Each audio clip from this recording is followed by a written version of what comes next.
One day, out of nowhere, a giant silence appeared, and a blue aura came out of it, and it spread rapidly throughout the world. People called it mana, a minority, especially sensitive to mana. They received a special ability from her influence. Such people began to be called awakened. After that, the mana storm ended, but the crack in the sky still remained, and after some time, as people became accustomed to the existence of the awakened, mana storms swept across the world. They began to call them gates, and terrible monsters began to emerge from them, which ordinary soldiers could not cope with. People ran away in horror, but there was one guy in the crowd who didn't run away. He calmly approached this terrible monster.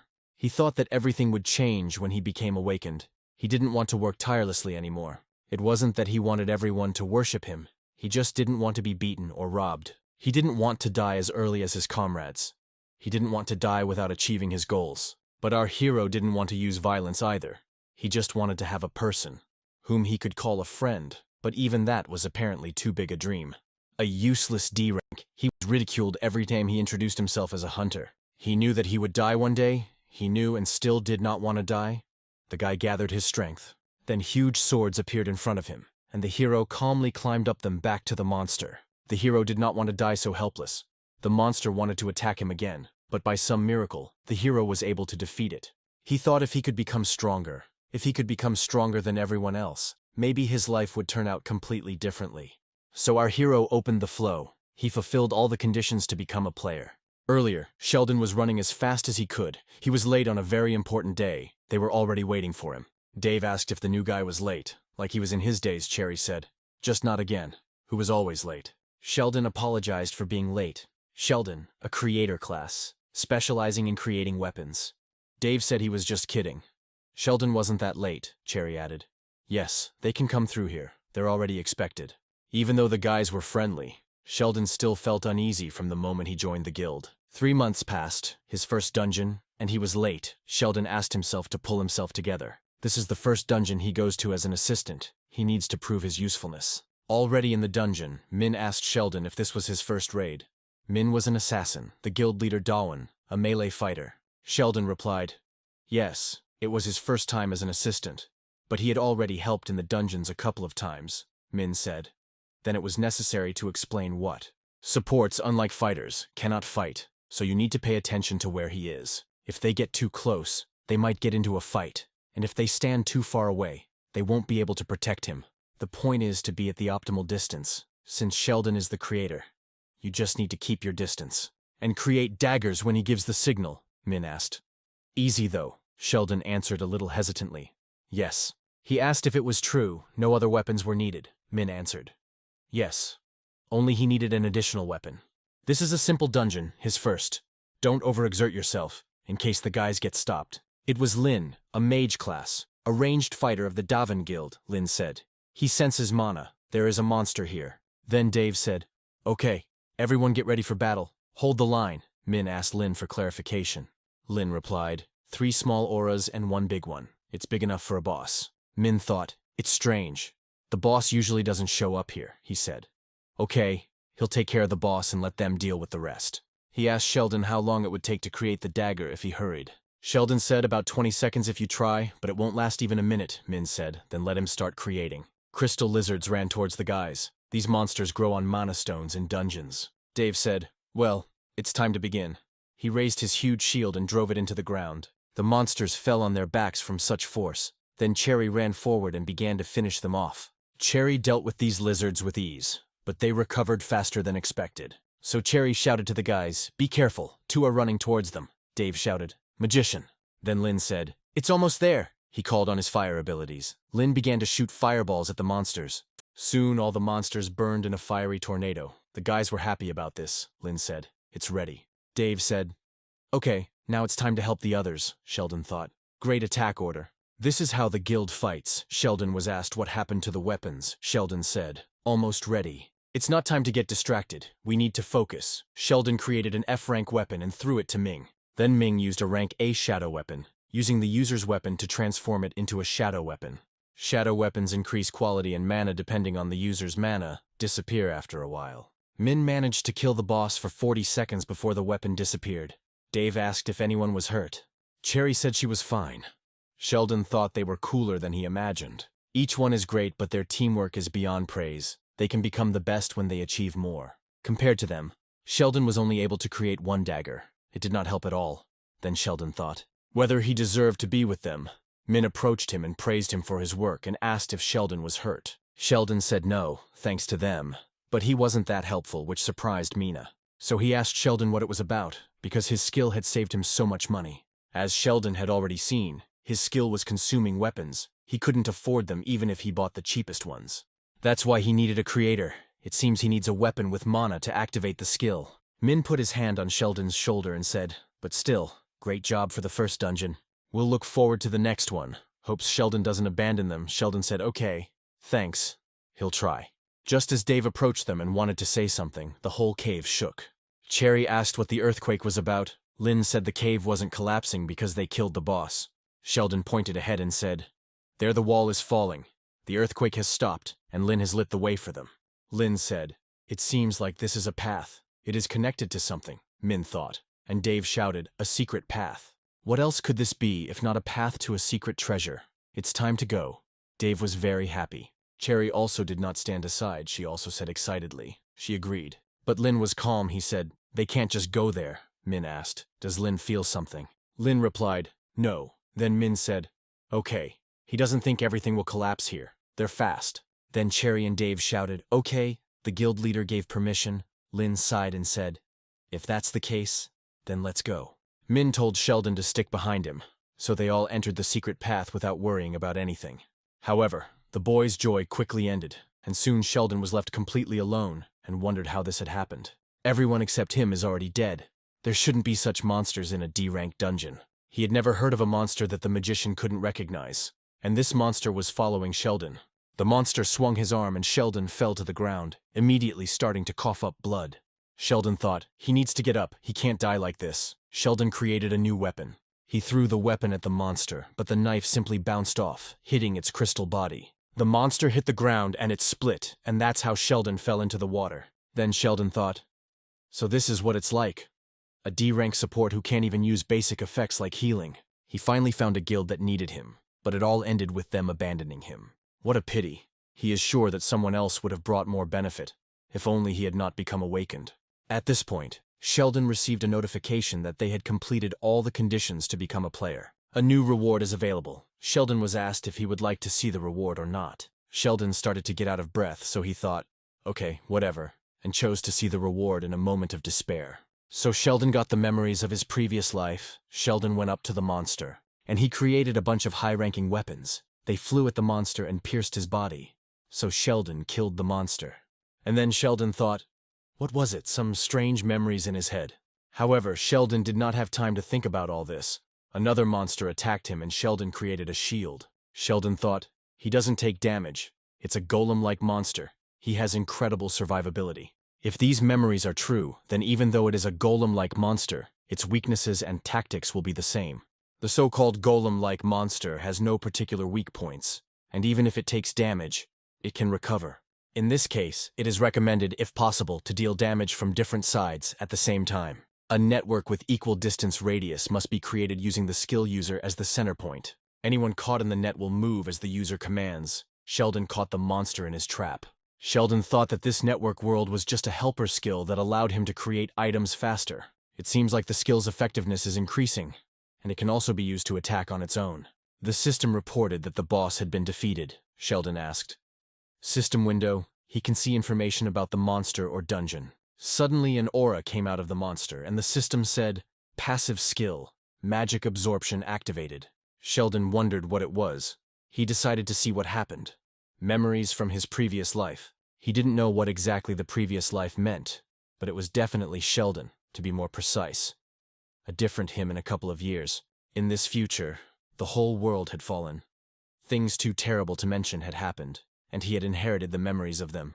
But even if it is the future, it may not be the future of the world he is in now. Too many things don't add up, even the status screen in front of him, that didn't exist in his past life. Sheldon had indeed become a player being the term used for the chosen awakened. Based on his recollections, this time the players do not yet exist, approximately 2 years later. A small number of awakened ones were chosen to become players. A blue screen appeared that only a select few could see. In the future, this mysterious thing was called a system, which sounded more like a joke, and it was enough to shock the awakened. Not only were the players given a system, all players received different rewards, such as strength and skills different from what they had before. The system and reward came out of nowhere. They were used by players and caused them to grow rapidly compared to other awakened. Thanks to the guild leader who was also chosen, the Daven guild he was a member of was able to become a first-class guild. He had no direct connection to it, but it motivated him to grow, to boldly remain in the developing guild. He constantly made efforts to develop his skills. In the system window, you can find out the skills and experience you have learned.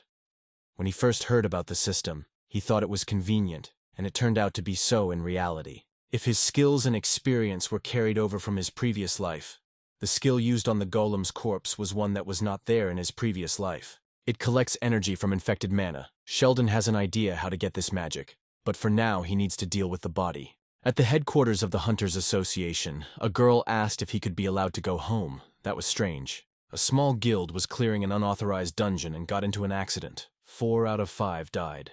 The only survivor was a D-rank support. The man said it would not be unusual if he ran away while the others were fighting. But it wasn't like that. He even had fun with the bodies and delivered them to the association. The girl said the gates had already disappeared, so no more evidence could be found. She thinks that something is wrong. Maybe a D-rank support killed a hunter. Then the man hit her on the head with a folder and asked her to calm down. And then he said, she knows it herself. Even if something strange happened, it is impossible to find out what happened in the dungeon. She has no idea. This happens quite often in their time.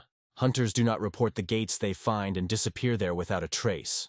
If they report to the association, they will hold an auction and pay them all. But instead they risk their lives and go there secretly. After all, it's almost impossible for a small guild to win at the auction. Let him call him for additional investigation or something. The man came out and thought, well, his name is Sheldon. He already said this. But it doesn't seem like a normal case. The situation is clear, but he still has the feeling that something is wrong. Firstly, he behaved too calmly during the interrogation. He witnessed the incident with almost no experience in dungeons, so it would be logical for him to panic. Something was missing, but he explained everything clearly, of course. Perhaps he is just that kind of person. He's met people like this before, but there's definitely something wrong here. But he doesn't know what exactly it is that's upsetting him. But there was no need to worry about it. Everything needed to be checked.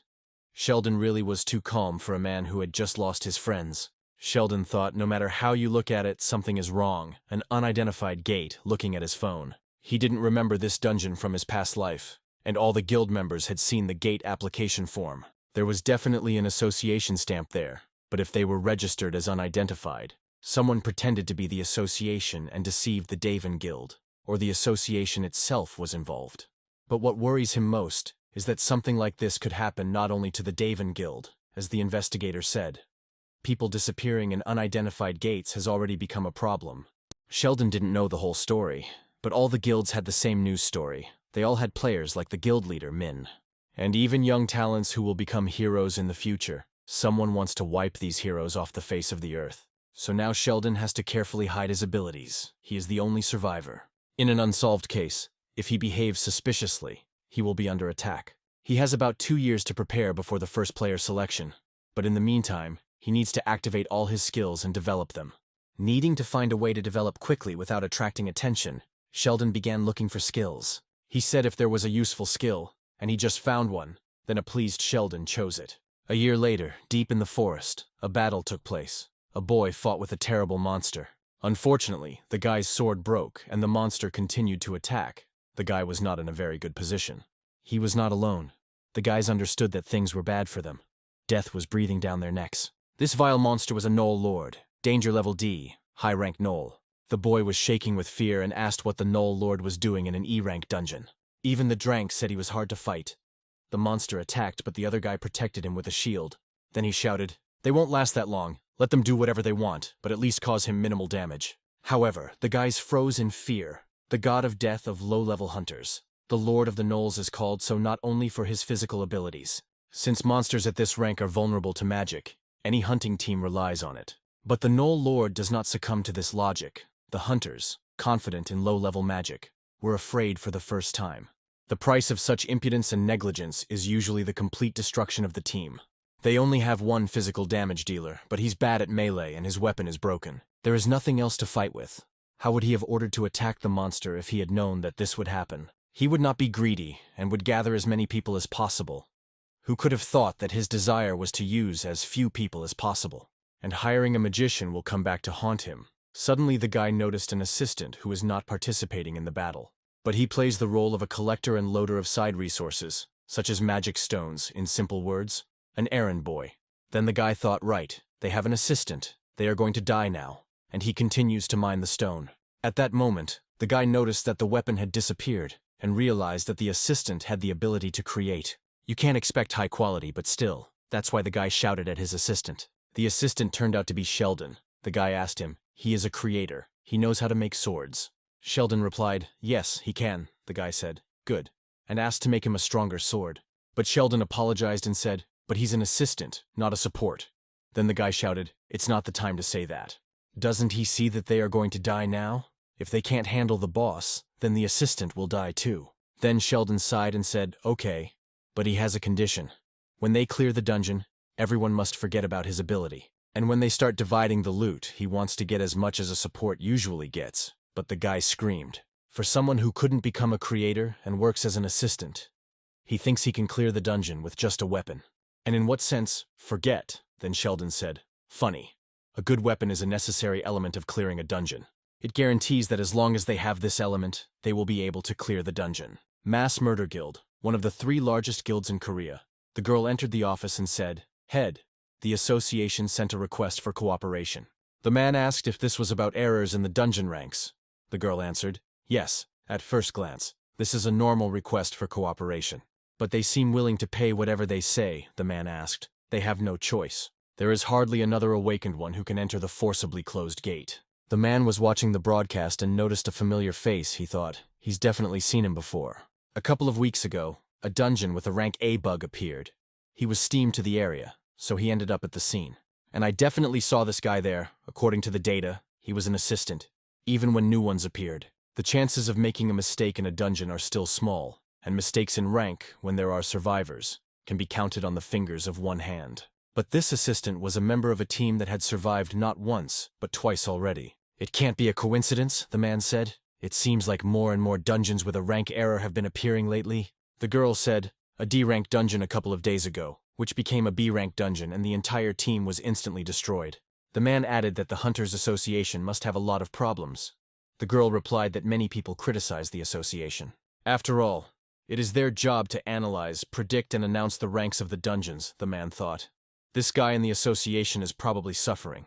He said, so those who have the skill of encroachment get more and more. It is worth introducing an additional commission and observing the situation. Then he asked what was there regarding what he asked her to study.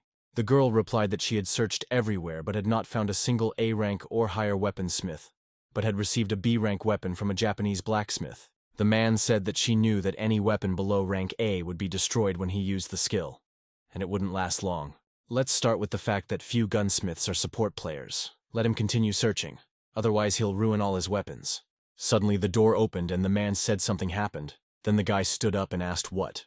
And the man answered, urgent message from the association. He checked the location. This is a D-rank dungeon where their newbies went as a free attack team, Thomas asked. And what is the rank of the dungeon now? The man said, S. Thomas sighed and said, we can't lose the newbies. It seems like the situation is urgent, so he will go personally. There was a crowd of journalists, reporters, and security guards standing in front of the huge hole. Then someone shouted, this is the Guild of Mass Murders. The reporters loudly asked the guild leader to say something about the ongoing bugs in the dungeon ranks. The girl ran to Thomas and thanked him for coming. She said she didn't know he would come in person. Thomas asked how the situation was. The girl answered that the attack team that entered consisted of 6 hunters, 2 supports, and 1 assistant. They were all stronger than necessary, but the numbers didn't matter since the dungeon was now C rank. Thomas asked how long ago they entered. The girl replied, about 2 hours ago.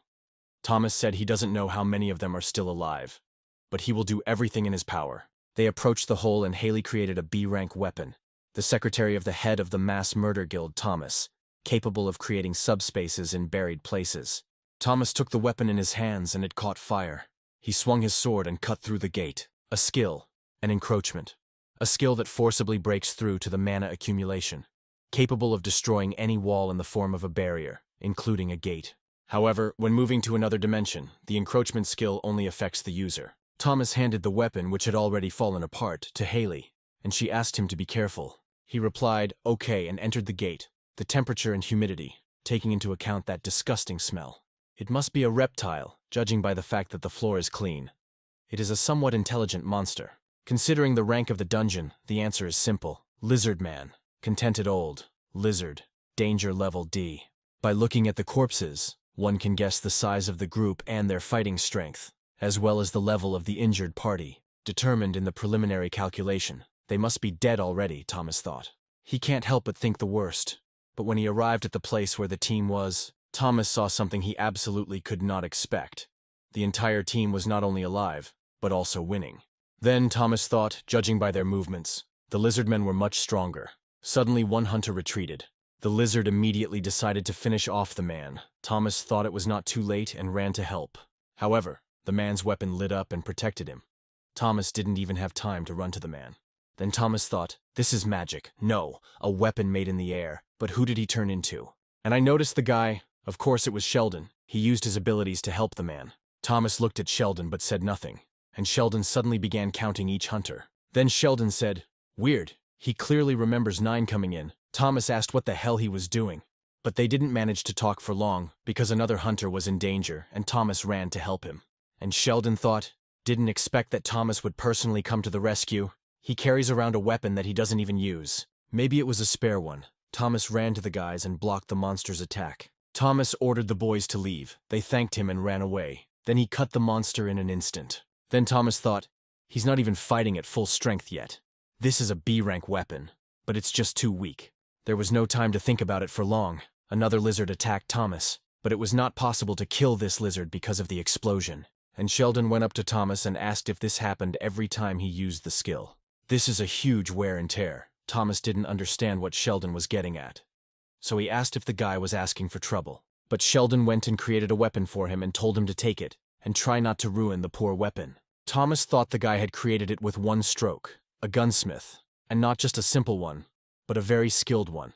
But why is the guy an assistant? He heard that low-ranking supports sometimes go into dungeons as assistants. Sheldon said, however, there is a condition. After clearing and leaving the dungeon, he must forget about him and his skills. Thomas asked if the guy thought he could forget just because the guy wanted him to. Then Sheldon took the weapon and said, if not, then let him go and chop everyone with his high-class weapon. Thomas sighed and thought, the weapon would be destroyed as soon as he used the skill on it. He thinks a couple more won't hurt, so he says okay. He promises to forget, and runs into the attack. Thomas used his fire abilities and attacked the lizard. The lizard's weapon was broken, and Thomas thought he just wanted to repel the attack. But his weapon flew apart. Control is noticeably better than usual. The weapon itself is much stronger, a gunsmith capable of creating weapons of at least rank B. Then Thomas became curious. He wanted to see what the weapon was capable of, whether he could strengthen it. Thomas jumped on the lizard and thrust his sword into its head, creating a huge fiery explosion. The lizard died, and its body fell to the ground with a crash, and Thomas noticed that there was not a scratch on the weapon. His thoughts were interrupted by the guys. They shouted at him and said that, thanks to the leader, they survived. Thomas told them that it seemed like no one was seriously hurt, which was good. The guys said that with their weapons, they couldn't even fight. However, thanks to him, they held out. Thomas looked closely at Sheldon and decided to approach him. Thomas asked his name. Sheldon asked why he needed to know the name of some assistant. But Thomas replied, they should at least know each other by name. His name is Thomas.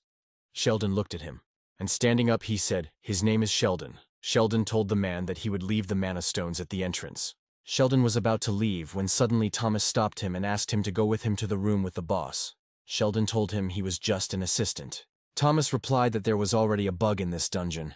If they didn't defeat the boss, no one would be able to get out.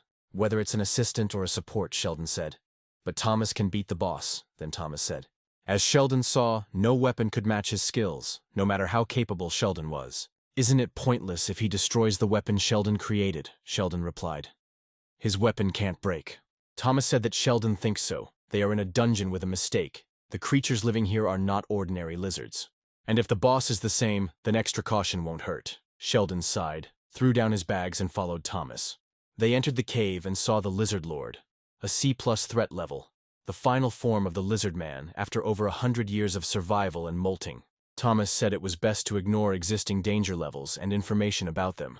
It's time to put an end to this. If they delay, the weapon may fall apart. Sheldon repeated again that his weapon would not fall apart. If Thomas did not believe him, let him check. The lizard lord ordered his pet to attack, and he himself sat down at his throne.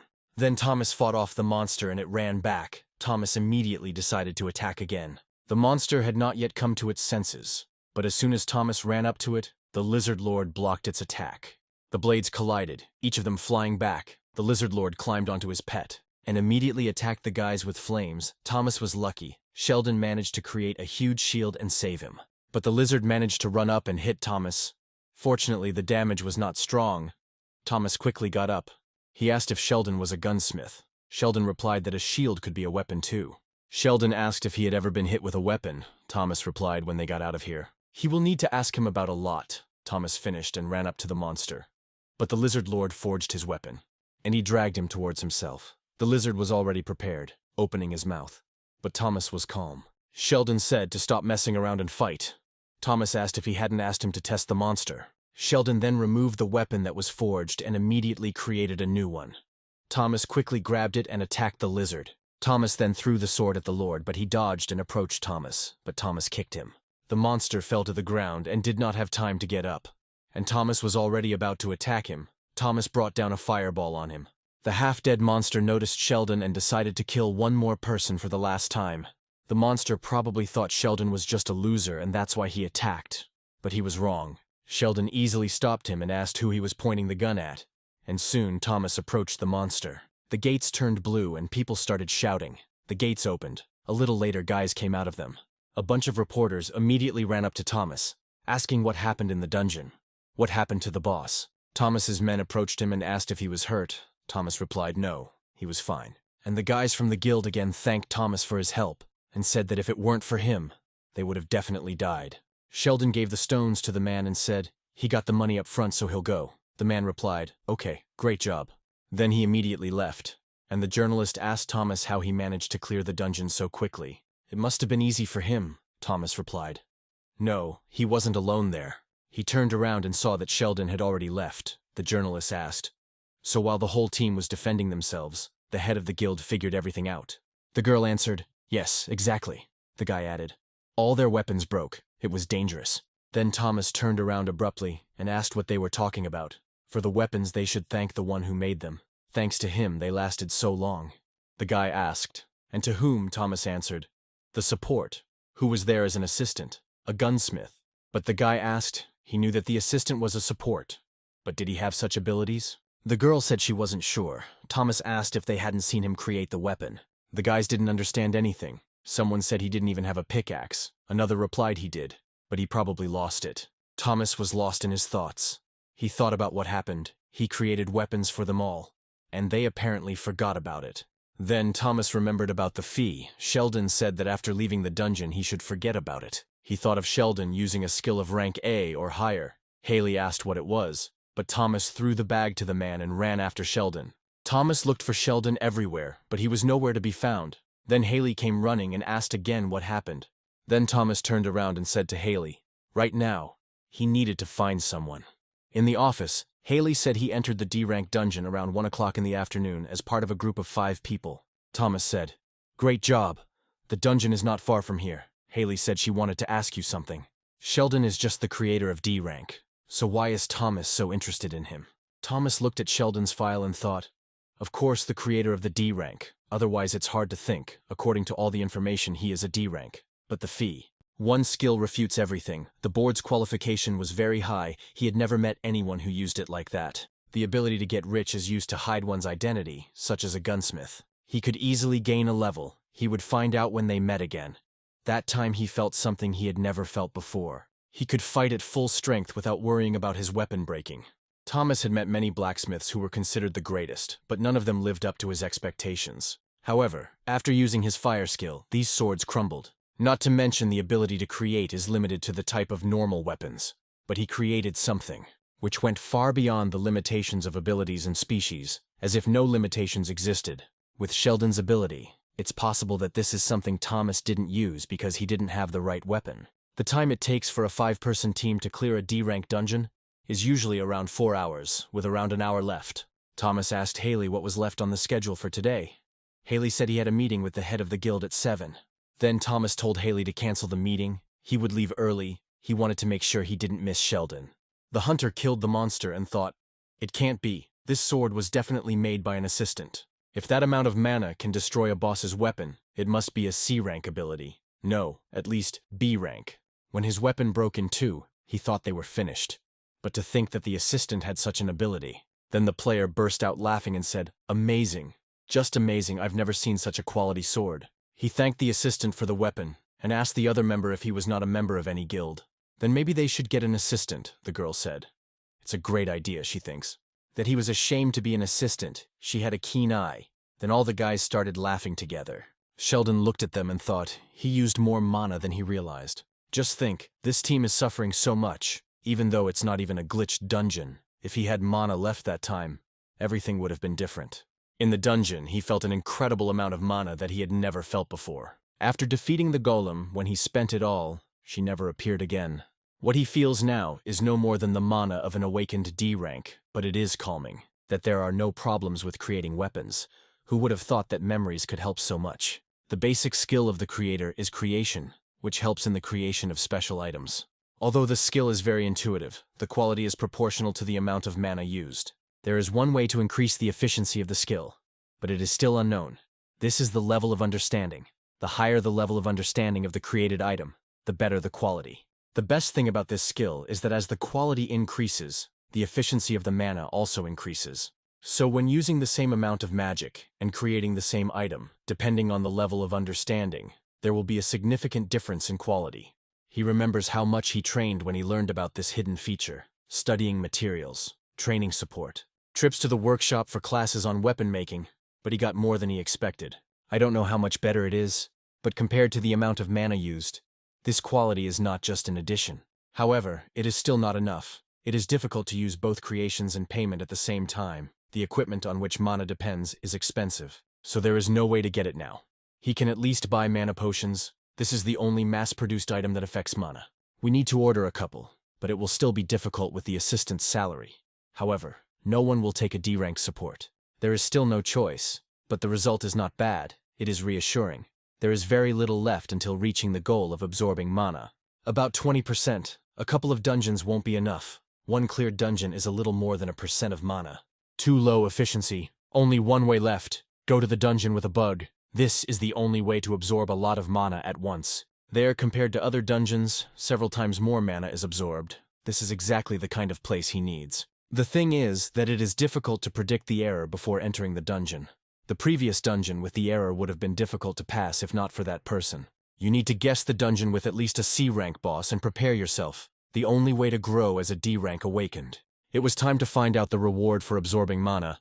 The gates closed and the guys said goodbye to each other. Everyone ran home, and Sheldon was more than happy, because he was able to erase everyone's memory. But then he was shouted at. It was Thomas and Haley. Thomas came up and asked Sheldon if he remembered him. Then Sheldon realized it didn't work on Thomas. Sheldon sighed and asked if he would believe him if he said he didn't remember. Thomas said no, and held out the card. He needed to talk to him about something. Thomas asked Sheldon for a few minutes. Sheldon looked at the map and thought, a mass murder guild, one of the best in Korea. He can't join such a large guild yet. He needs to find an excuse and leave. Sheldon said he didn't have time for this. He was in a hurry for an important meeting and started to leave. But Thomas stopped him and said, Sheldon won't regret this conversation. It won't take up much of his time, and he's paying for dinner. Sheldon said that being the guild leader must free up a lot of his time if Thomas was spending it on a D-rank support. Thomas replied, You could say that, Sheldon thought. He doesn't really like it, but he needs to check. As far as how the board worked for him, Sheldon said, well, but quickly. Thomas smiled and replied, Of course.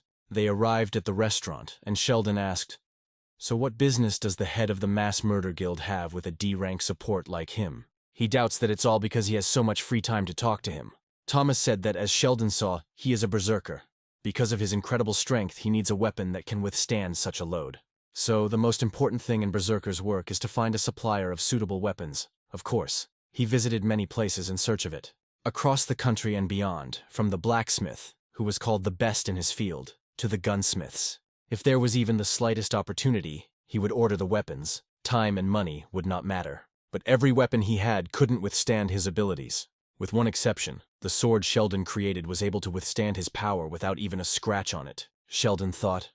One thing is clear, the board had absolutely no effect on him. He didn't think that Berserker had the skill of cancellation. That was very careless. You need to be more careful when using this skill on high-ranking hunters. Thomas became more serious and said, he will say it directly, and asked if Sheldon wants to join his guild. He already knows that Sheldon is not a member of any guild. If he joins his, he promises, he will get only the best. They will pay Sheldon 10 billion won to join, and they will also pay separately for operating costs and dividends. The contract will be concluded for a year, and with each renewal, the fee will increase by 10%. But then Sheldon stood up and apologized, saying that he was not planning to join the guild at the moment. He would have to refuse if that was all. Then he would go. Then Sheldon thanked him for the food. Sheldon left and Haley asked why Thomas made such an offer because he couldn't do it without a reason. Thomas interrupted Haley and said that if she had experienced what he had then, she would not have said that. It had been a long time since he had felt the scream of a weapon. With such a weapon, it seemed, that he could handle everything. And it held on, of course, not only because of this feeling. Thomas asked Haley how much he thought all the high-ranking weapons he had destroyed over the year were worth. Haley thought, yes, the guild leader spends truly astronomical amounts of money on weapons. Although it breaks, unable to withstand the load unless the weapon is above a certain rank. It won't allow the guild master to use his abilities, Haley said. Yes, if that were possible. Then such a fee for concluding a contract is really negligible. But for now the problem is that no one is capable of such a thing. Considering those who are called the best, the fact that he has such an ability, Thomas replied. Sheldon certainly can, so no matter what he asks, he wants to recruit him at any cost. Meanwhile, Sheldon was thinking, who would have thought that the day would come when he would refuse the top of the third guild? It would help a lot, but it's too early. Okay, everything is fine, we need to be patient. He will definitely find it again. At the same time, the players were dying one after another. The exhausted guy asked who he was. The man replied, it's quite significant. At times like these, people usually howl and beg to be saved before they lose consciousness. The one who will become a hero, another guy asked. Why all of a sudden he wants to kill them and take the trophies. The madman replied that everything was not so boring. But he did not want to tell. It seemed to him that he was telling something to someone who was about to die. It would be a waste of energy. But he would tell him if he defeated him, so let him attack. If he doesn't want to die, the guy thought. He's a tough opponent. He'll die at a distance. Need to go, lose an arm or a leg. The guy attacked the madman, and he easily blocked the attack. The guy continued to attack the madman, but he swung his sword and the guy's weapon flew to the side. Before the guy could come to his senses, the madman threw him away and the guy hit the wall hard. The madman then said how sad it was. He volunteered because it was the first hero kill in a year. But who would have thought that he would turn out to be only a small fry? But the courage it took to do this is worthy of praise. The poor guy burst into tears and begged for help, and the crazy bastard was more than happy. After killing the last player, the bastard said in disappointment, damn, he thought he would have to fight for the first time in a long time. And this is not even a warm-up. What kind of expression of injustice is on your face? Don't worry. He will report that the hero fought bravely against the boss and died a hero. This is a common thing in a dungeon with a B-rank error. The crazy bastard took pictures of his victims and now looked at them with joy. Suddenly the madman felt energy and shuddered. He said that he hated feeling this disgusting energy. Either let him hide it, or not hide any more. The priestess appeared and said, she was in a hurry. She heard there were valuable components here. The madman asked what kind. There are only idiots here, so he said not to listen to him and wait a little longer. The priestess asked these words, saying that she wants to go against his will, against the executioner. Then the madman said, what sensitivity? He just said, let him clean up here, and let him not forget about the promise that she would send him to a C-rank hunter. He only hangs around with her for this reason. Because of this damn consciousness or something, he needs to kill them. He can't use his power to the fullest. The priestess said there was no need to worry. She would contact him soon. She created a bloody sign, and a monster began to emerge from the dead guy's body. The monster was huge and scary, and the priestess was incredibly happy. She started screaming, child, he was right. Meanwhile, Sheldon came to the new gates and met Thomas there, who asked Sheldon, and he came too. Sheldon asked what Thomas was doing here. Thomas did not answer his question and said, Sheldon has good eyesight. I recognized him immediately, but Sheldon said he only knew one person who carried a weapon like that. "So what's Thomas doing here?" Sheldon asked. Thomas replied. "Going to the gate, of course," Sheldon asked. "A D-rank gate." Thomas replied that the guild member who was supposed to come suddenly fell ill. He was on his behalf. Sheldon, of course, did not believe him. But the guys were already calling them. Thomas went ahead and said, "It's time to go," Sheldon thought. He knew that Thomas would find him again, but not so soon. Although now it was not so important, he needed to make adjustments to the plan. The boys entered the dungeon and Thomas asked why Sheldon didn't join the guild. Sheldon replied that he had already refused. He didn't want to talk about it anymore, and walked forward. He heard the guys talking about the gate auction that was this morning. "They say the Henmu Guild won. They named such a high price that no one even tried." Sheldon thought, the Henmu Guild bought a C-rank gate. They found something. It was noticeable that he was interested in it. That's why Thomas said that Sheldon is interested in buying the gate. If he joins their guild, he can easily buy special gates above rank B. Since there are privileges only available to famous guilds, for awakened ones, the guild name is very important. People will envy or admire, and you will receive not only a job, but also an incomparable income and awards, compared to other awakened ones. In addition to this, along with the acquired rights, you will be able to make many demands. For example, you can get an entrance ticket to a special gate, a great influence not only of talent, but also of the dynamics of relationships and politics. Due to this structure, the rare treasures that can be obtained in such places are naturally seized by large guilds. You have to have a goal to strive for as an awakened one, Thomas said. Whatever it is. With mass murder, it will be easier to achieve. Sheldon interrupted him, saying it was none of their business. He understood why Thomas was doing it, because probably no one has ever refused an offer to join a guild of mass murderers. So he makes it clear to Thomas that he will never join any guild. This statement surprised Thomas. Thomas then wondered if it was because of the injury he received after the destruction of the Daven Guild, which he read about in the report. Or maybe it was something else. Whatever it was. You can't give up. Thomas was serious. The boys went deeper and deeper into the cave, and soon one of the guys shouted in displeasure, "Cobweb!" Then the shield said, "Apparently, this is where the monster territory begins. It seems like all the hunters are newbies." So he will explain everything briefly, although he is sure that everyone has read the intelligence data. Here the Legion Spider appears. The complexity level of each creature is low. The peculiarity is that they live in groups. According to the results of exploration, there are about 50 of them. They have paralytic poison in their fangs, so be careful. Thomas took out his weapon and said, "They will appear now." Thomas told Sheldon to come closer, but Sheldon said there was no need to worry about the assistant. "Let him prepare for battle," Thomas said. "All combat units should protect supports and assistants. This is a rule that all hunters must follow, regardless of ability or situation." Sheldon wanted to say something, but the guys shouted, "They're coming." And that's how it was. The crowd of monsters was already in front of the guys. Legion Spider, personal danger level E, danger level varies depending on Legion size. The guy was afraid and even trembled, and yet he convinced himself that they would win, so he killed the first spider. The shield stood in front and protected the boys. The mage behind him called on her abilities and attacked the spiders. Thomas stood aside for now and thought, they were fighting well for D rank. No need to worry about them. But Sheldon said behind him, "It doesn't seem like a couple dozen spiders." Then Thomas turned around and saw this crowd. The spiders started attacking Sheldon, so Thomas lit his gun and killed several spiders at once. The survivability of these spiders is quite low compared to other monsters. You only need to release a little sword chi. You don't even need to use the blade. This way he could finish the raid without losing his weapon, Thomas thought, when he suddenly heard cries for help. The shield shouted, "They are all coming. There are at least several hundred of them here who even went on reconnaissance." The swordsman shouted, "It will be hard." And the mage added, "Her mana is running out." The guys were noticeably losing. Thomas ran towards them, seeing how hard it was for them. He shouted for Sheldon to follow him, but Sheldon was going the other way. Sheldon told Thomas to go help them. He would finish and come. Thomas was clearly surprised. But then the spider attacked Sheldon. Then Thomas ran to him and shouted, "Lie down!" He thought if he didn't use the chi of the sword, then Sheldon would get hurt. However, Sheldon was calm. He used the grid skill and easily killed the monster. The monster fell at Sheldon's feet, and he thought, of all the weapons he could create right now, the sword will have the best quality. It would be more efficient to create several swords and dump them all. But with the current amount of mana, this is impossible. Then there is nothing better to come up with. Sheldon created one huge sword and using one finger, cut through a large crowd of monsters. Thomas watched this, speechless. He thought Sheldon had launched an area attack. In less than 10 seconds of fighting, Sheldon dealt with all those dozens of spiders.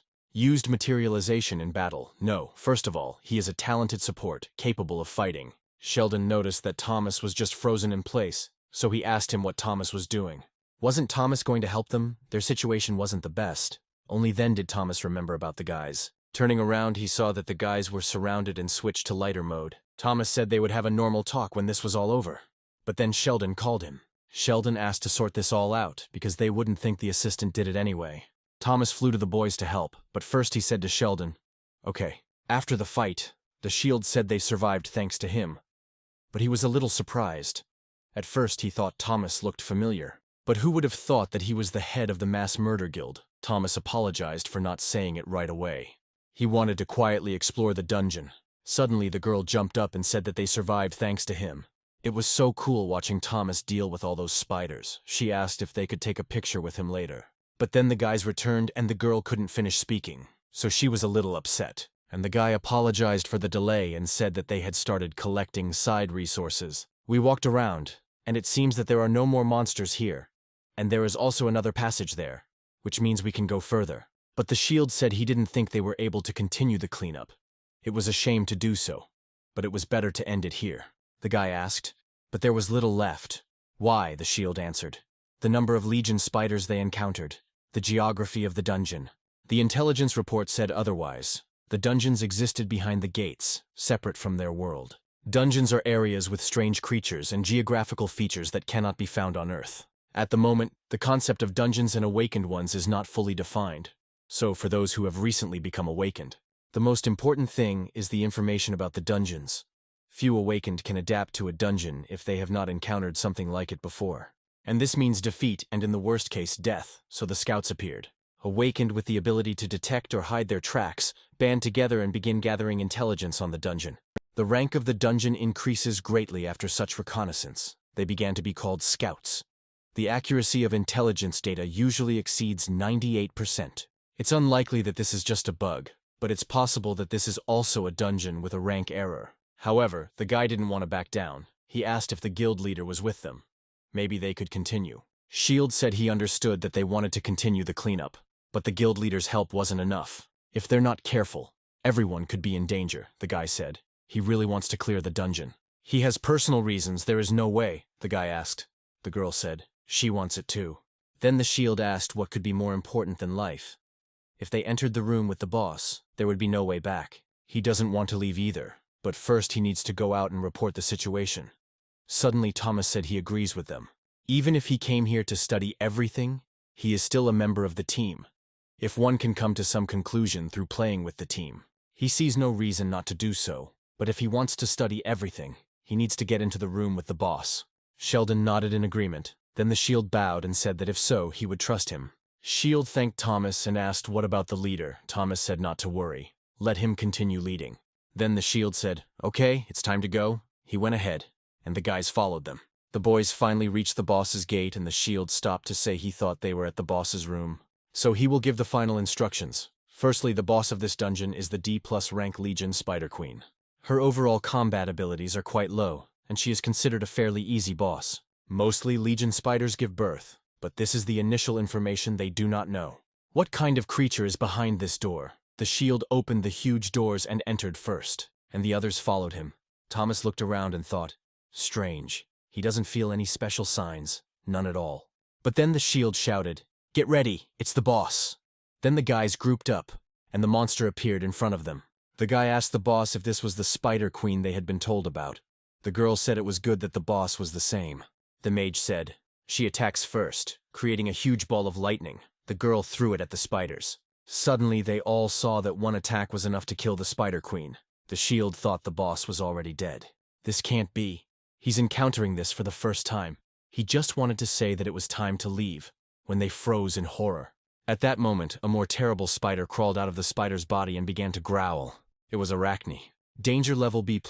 The queen who controls all kinds of spider-type monsters, has high intelligence and is very cunning. Does not give birth but invades the territories of other spider-type monsters and increases the army at their expense. Can share with the force. Thomas did not wait long and immediately struck the first blow, which Arachne did not expect. However, with just one hit, his weapon cracked, Thomas thought. Who would have thought that a B-rank monster would appear? If you don't know how to handle a sword, you won't leave even a scratch on it. You need to inflict as much damage as possible in one fell swoop.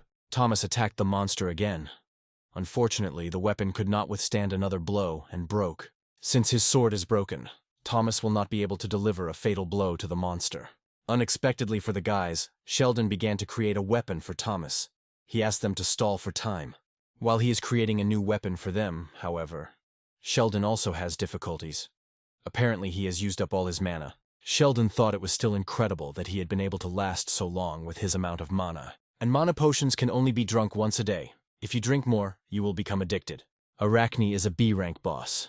If it weren't for the mistake, there should only be a C-rank boss called the Spider Queen.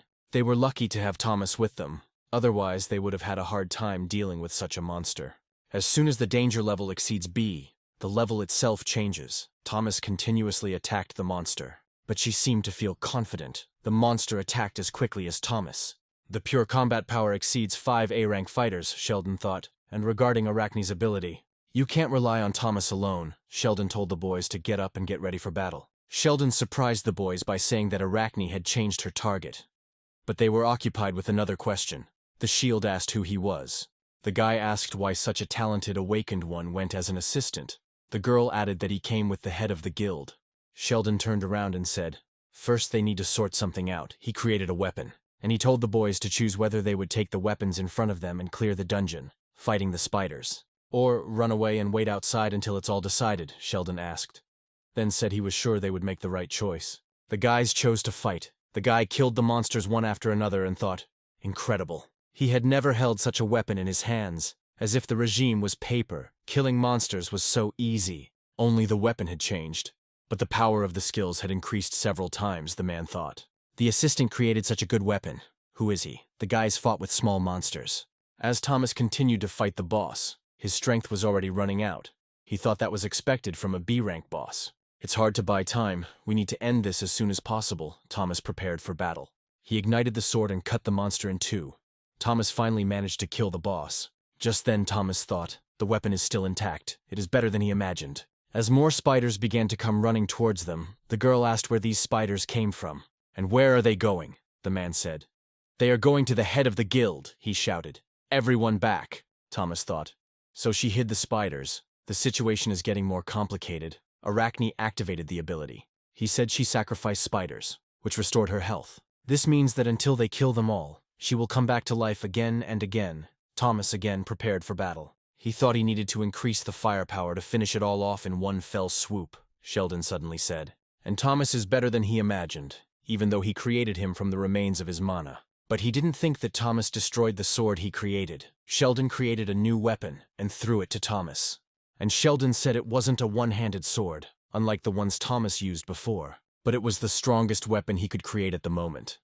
Thomas felt it as soon as he took up the sword. What about this weapon? He can defeat them all with one blow, just by touching the sword. It lit up.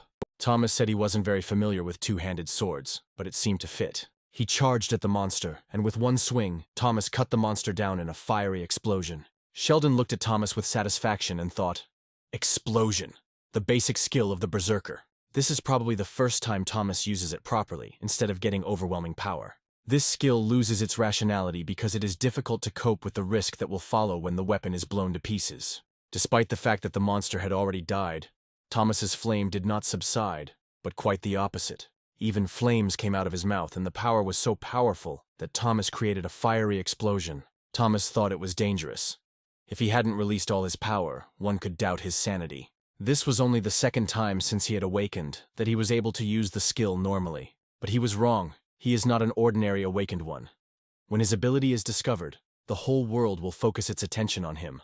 Sheldon walked up and saw an incredible aura from the monster. He thought it was an unreal amount of mana. It can't even be compared to other bug dungeon bosses. Sheldon asked Thomas if he felt something from this corpse. Thomas replied, no, she is absolutely dead. They got rid of her remains, so she will not come back to life. Sheldon said okay and thought, it seems even a high-ranking hunter can't feel this mana. Sheldon was absorbing the monster's mana.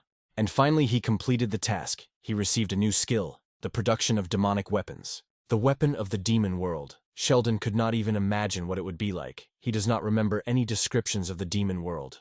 But they know about it. It's a pity that the reward is not connected with mana, but oh well. Thanks to Arachne, he already received half of the required amount. And it seems the rewards don't end there. Thomas called Sheldon and said he had something to say. Thomas suddenly said that he wanted to apologize. Despite Sheldon's refusal, he still continued asking him to join the guild. It was impolite, even though he was the guild leader. He wanted to apologize for that. He was truly sorry. It was very mature of Thomas. The man was shocked when he saw Thomas bowing his head to the assistant. No. Judging by his abilities, he is not an ordinary person.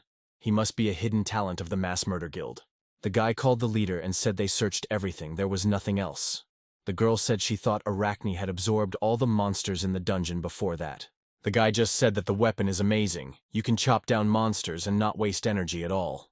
As it began to disappear, the girl said, "Yes, I've never heard of a gunsmith who could do such a thing. Maybe he's from the Mass Murder Guild." Suddenly the leader jumped up to the guys and said, "It's time to go. We need to contact the association." The guy asked why exactly they had to go already. The girl said she wanted to thank the guild leader and assistant first. But the leader said, "Come on, it's time to get out of this disgusting place." The guy said, "They got it. Stop pushing." The leader thought, despite the fact that this assistant's connection with the Mass Murder Guild was obvious, it's better to leave. If they interfere with the affairs of a large guild, there will be no end of trouble, no matter what kind of emergency it is. It's so easy to reveal such power. It's not like the big guilds that put a lot of emphasis on safety. Sheldon exhaled and said, even though he used the fee, the guild leader should not bow his head to someone unknown. But Thomas said Sheldon's guild wouldn't bother him anymore. And of course he wouldn't either. But this statement does not mean that they have given up. This is his first opportunity. He offers to conclude an agreement. He was sure he would like the conditions. Thomas seemed confident, and soon Sheldon came to the guild office. Haley said she was glad to meet him again. She's the secretary of the head of the Mass Murder Guild. Today she is responsible for concluding the contract for his services. Sheldon thanked her. And he said, the guild leader said that he would contact him immediately, but who knew that it would be the very next morning? Haley said the head said to prepare everything as soon as possible. Sheldon asked where they were. Haley replied, "It's a special reception room in the guild. The place has a particularly high level of security, no need to worry about privacy." Haley handed over the contract, and she asked to read the agreement on the terms that the head of the guild had voiced to him in the dungeon. It would take time, but Sheldon could change the contents of the agreement, Sheldon thought, as he had said in the dungeon. Now that everything is organized, it feels more real, Sheldon said. No question, we can continue. In the dungeon, Thomas said, there was support, or rather unofficial support. Of course, this is speculation, but he has a vague idea of why he doesn't want to join the guild, due to the number of reasons he needs to hide his identity. If he is right, then his continuation may help. They cannot secretly provide him with the necessary materials. Equipment, ingredients, gate rights, it doesn't matter. For formality's sake, you need to sign a contract. Everything will be delivered, of course, secretly. Sheldon asked why such kindness. Thomas answered, not for free, of course. Sheldon will have to complete the tasks given to him personally. This is his condition. But he will not force him. If he does not like the task, Sheldon can refuse. Then Sheldon said, what if he doesn't help, but just receives their support? Thomas replied, that's not bad either. The essence of the agreement is primarily to create a connection between the Mass Murder Guild and him and prevent him from joining other guilds. Accepting support is nothing more than a sign of his loyalty, that's all. Suddenly the guys came running and said, they are from the reconnaissance squad of the Hunters Association. They asked if the chief was okay.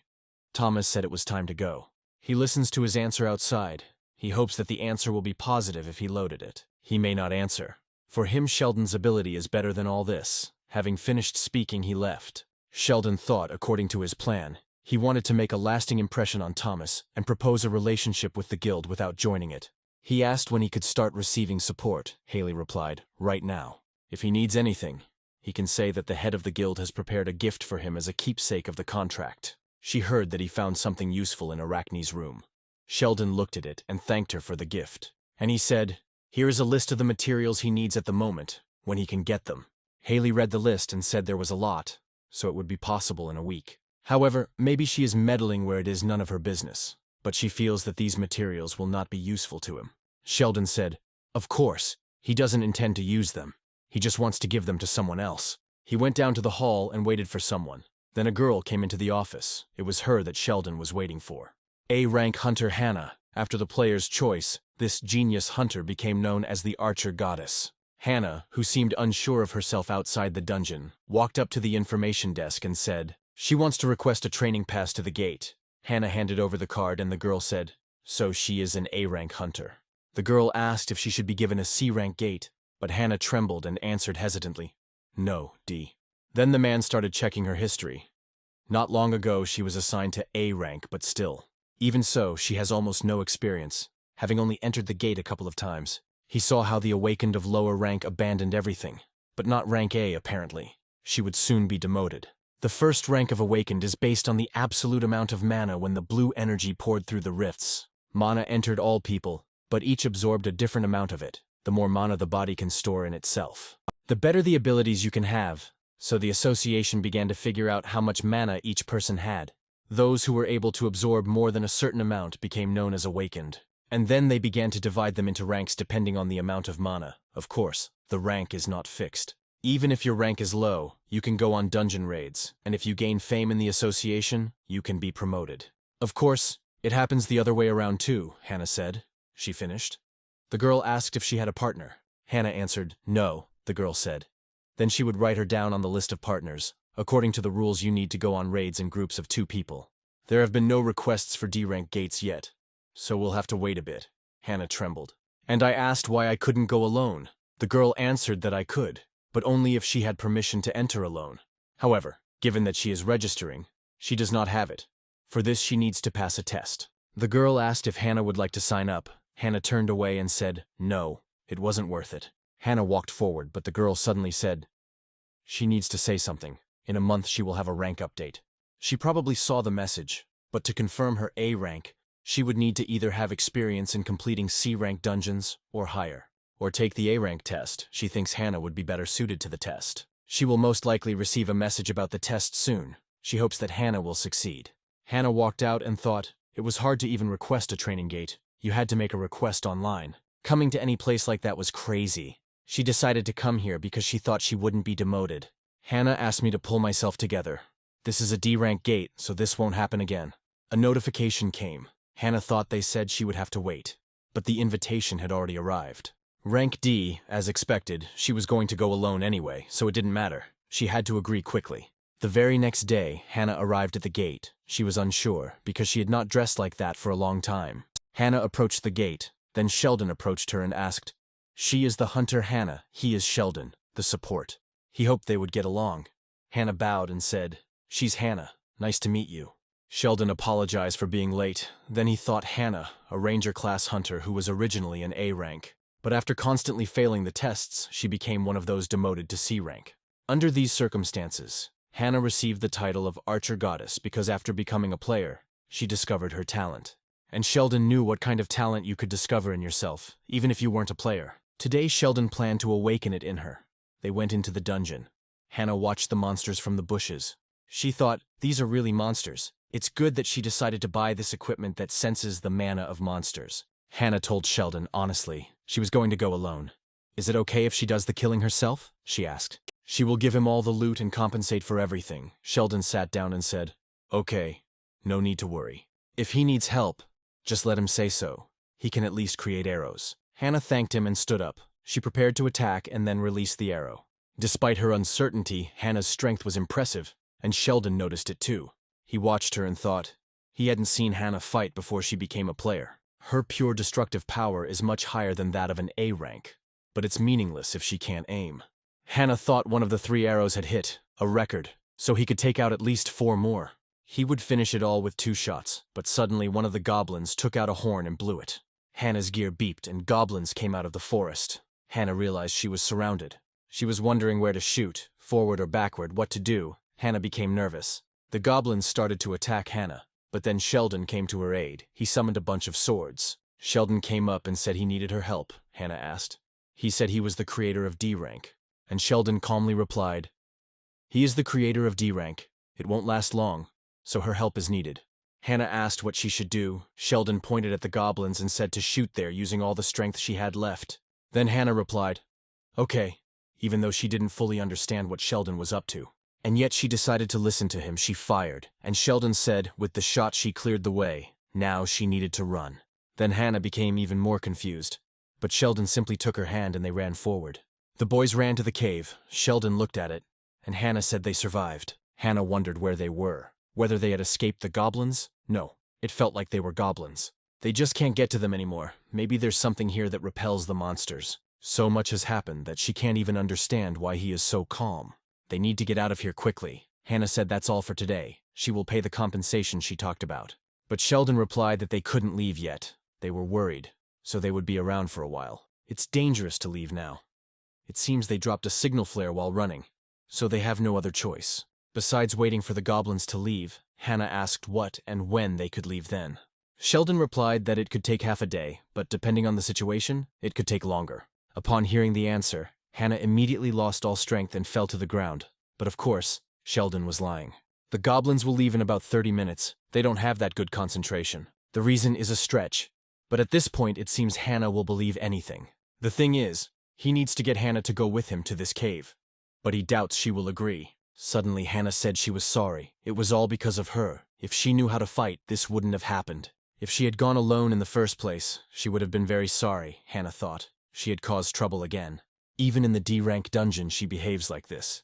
How could someone like her dare to come here? Then Sheldon said that if she was sorry, then let him fulfill one of her requests, and he asks her to pull herself together. Hannah asked what the request was. Sheldon said they had plenty of time, so why not chat? So the guys went into the cave. A little while later, Hannah asked Sheldon if he really needed help.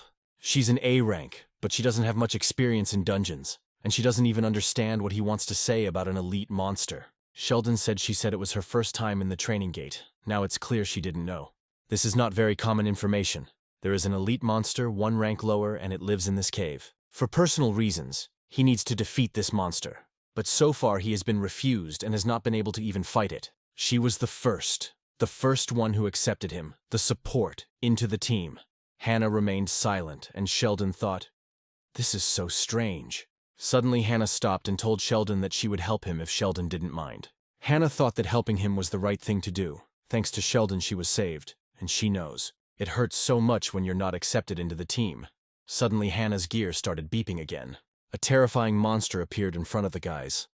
Hannah thought it was that elite monster. Then Hannah stepped forward and told Sheldon to step back. She thought even if it was an elite monster, it was still a D-rank monster. If she hits even once, she will kill him. Hannah fired an arrow, but the monster blocked it with his weapon. Seeing this, Hannah became nervous and thought, she was wrong. She needs to shoot with all her might. But her hand began to tremble, and then Hannah thought, why now, of all times, she needs to shoot? Hannah froze in place, so Sheldon grabbed her by the scruff of the neck and threw her back. At that moment, Hannah was again plunged into memories. The guys were shouting at her. What was she doing? These were jokes for her. Hannah doesn't even know how to shoot properly, and when she shot in her direction, she almost died because of her. How she compensates for this, Hannah said. Even though she missed, she didn't shoot an arrow in her direction. Then the girl asked, Hannah is not asking for forgiveness, but is looking for an excuse. She will show her who Hannah got involved with. So people started whispering behind her back. A loser of A rank, she can't even kill a weak monster. What is she doing with her talent? What a waste, if she is like that. Then why is she still a hunter? And now, Hannah thought, she had to give it all up. Because of her, even Sheldon was in danger. Sheldon finally admitted that acting was not his talent. He called upon his abilities. He shouted, he knows it sounds pointless, but listen carefully if she calms down and just does what he tells her. Then they will definitely be able to win, Sheldon thought. He prepared it. In an emergency, it will be possible to activate it without problems. All that was left was to buy time, he shouted. Let her look closely at this bastard, she will see something. Let him shoot there with all his might. Hannah was still shaking, but she thought about what this feeling was. It's like her senses are heightened, very uncomfortable, but she clearly sees where to aim. One arrow and it will all be over. Finally, Hannah has unleashed her true powers. Luckily, it seems Sheldon activated everything correctly. The activation conditions are for some reason very strict. Hannah's strength was incredible. She was right. One blow was enough to destroy that monster. Sheldon said it would feel strange, like all the senses were heightened, even though the method was a little dangerous. To awaken her, you need to awaken feelings. So Hannah asked him who he was.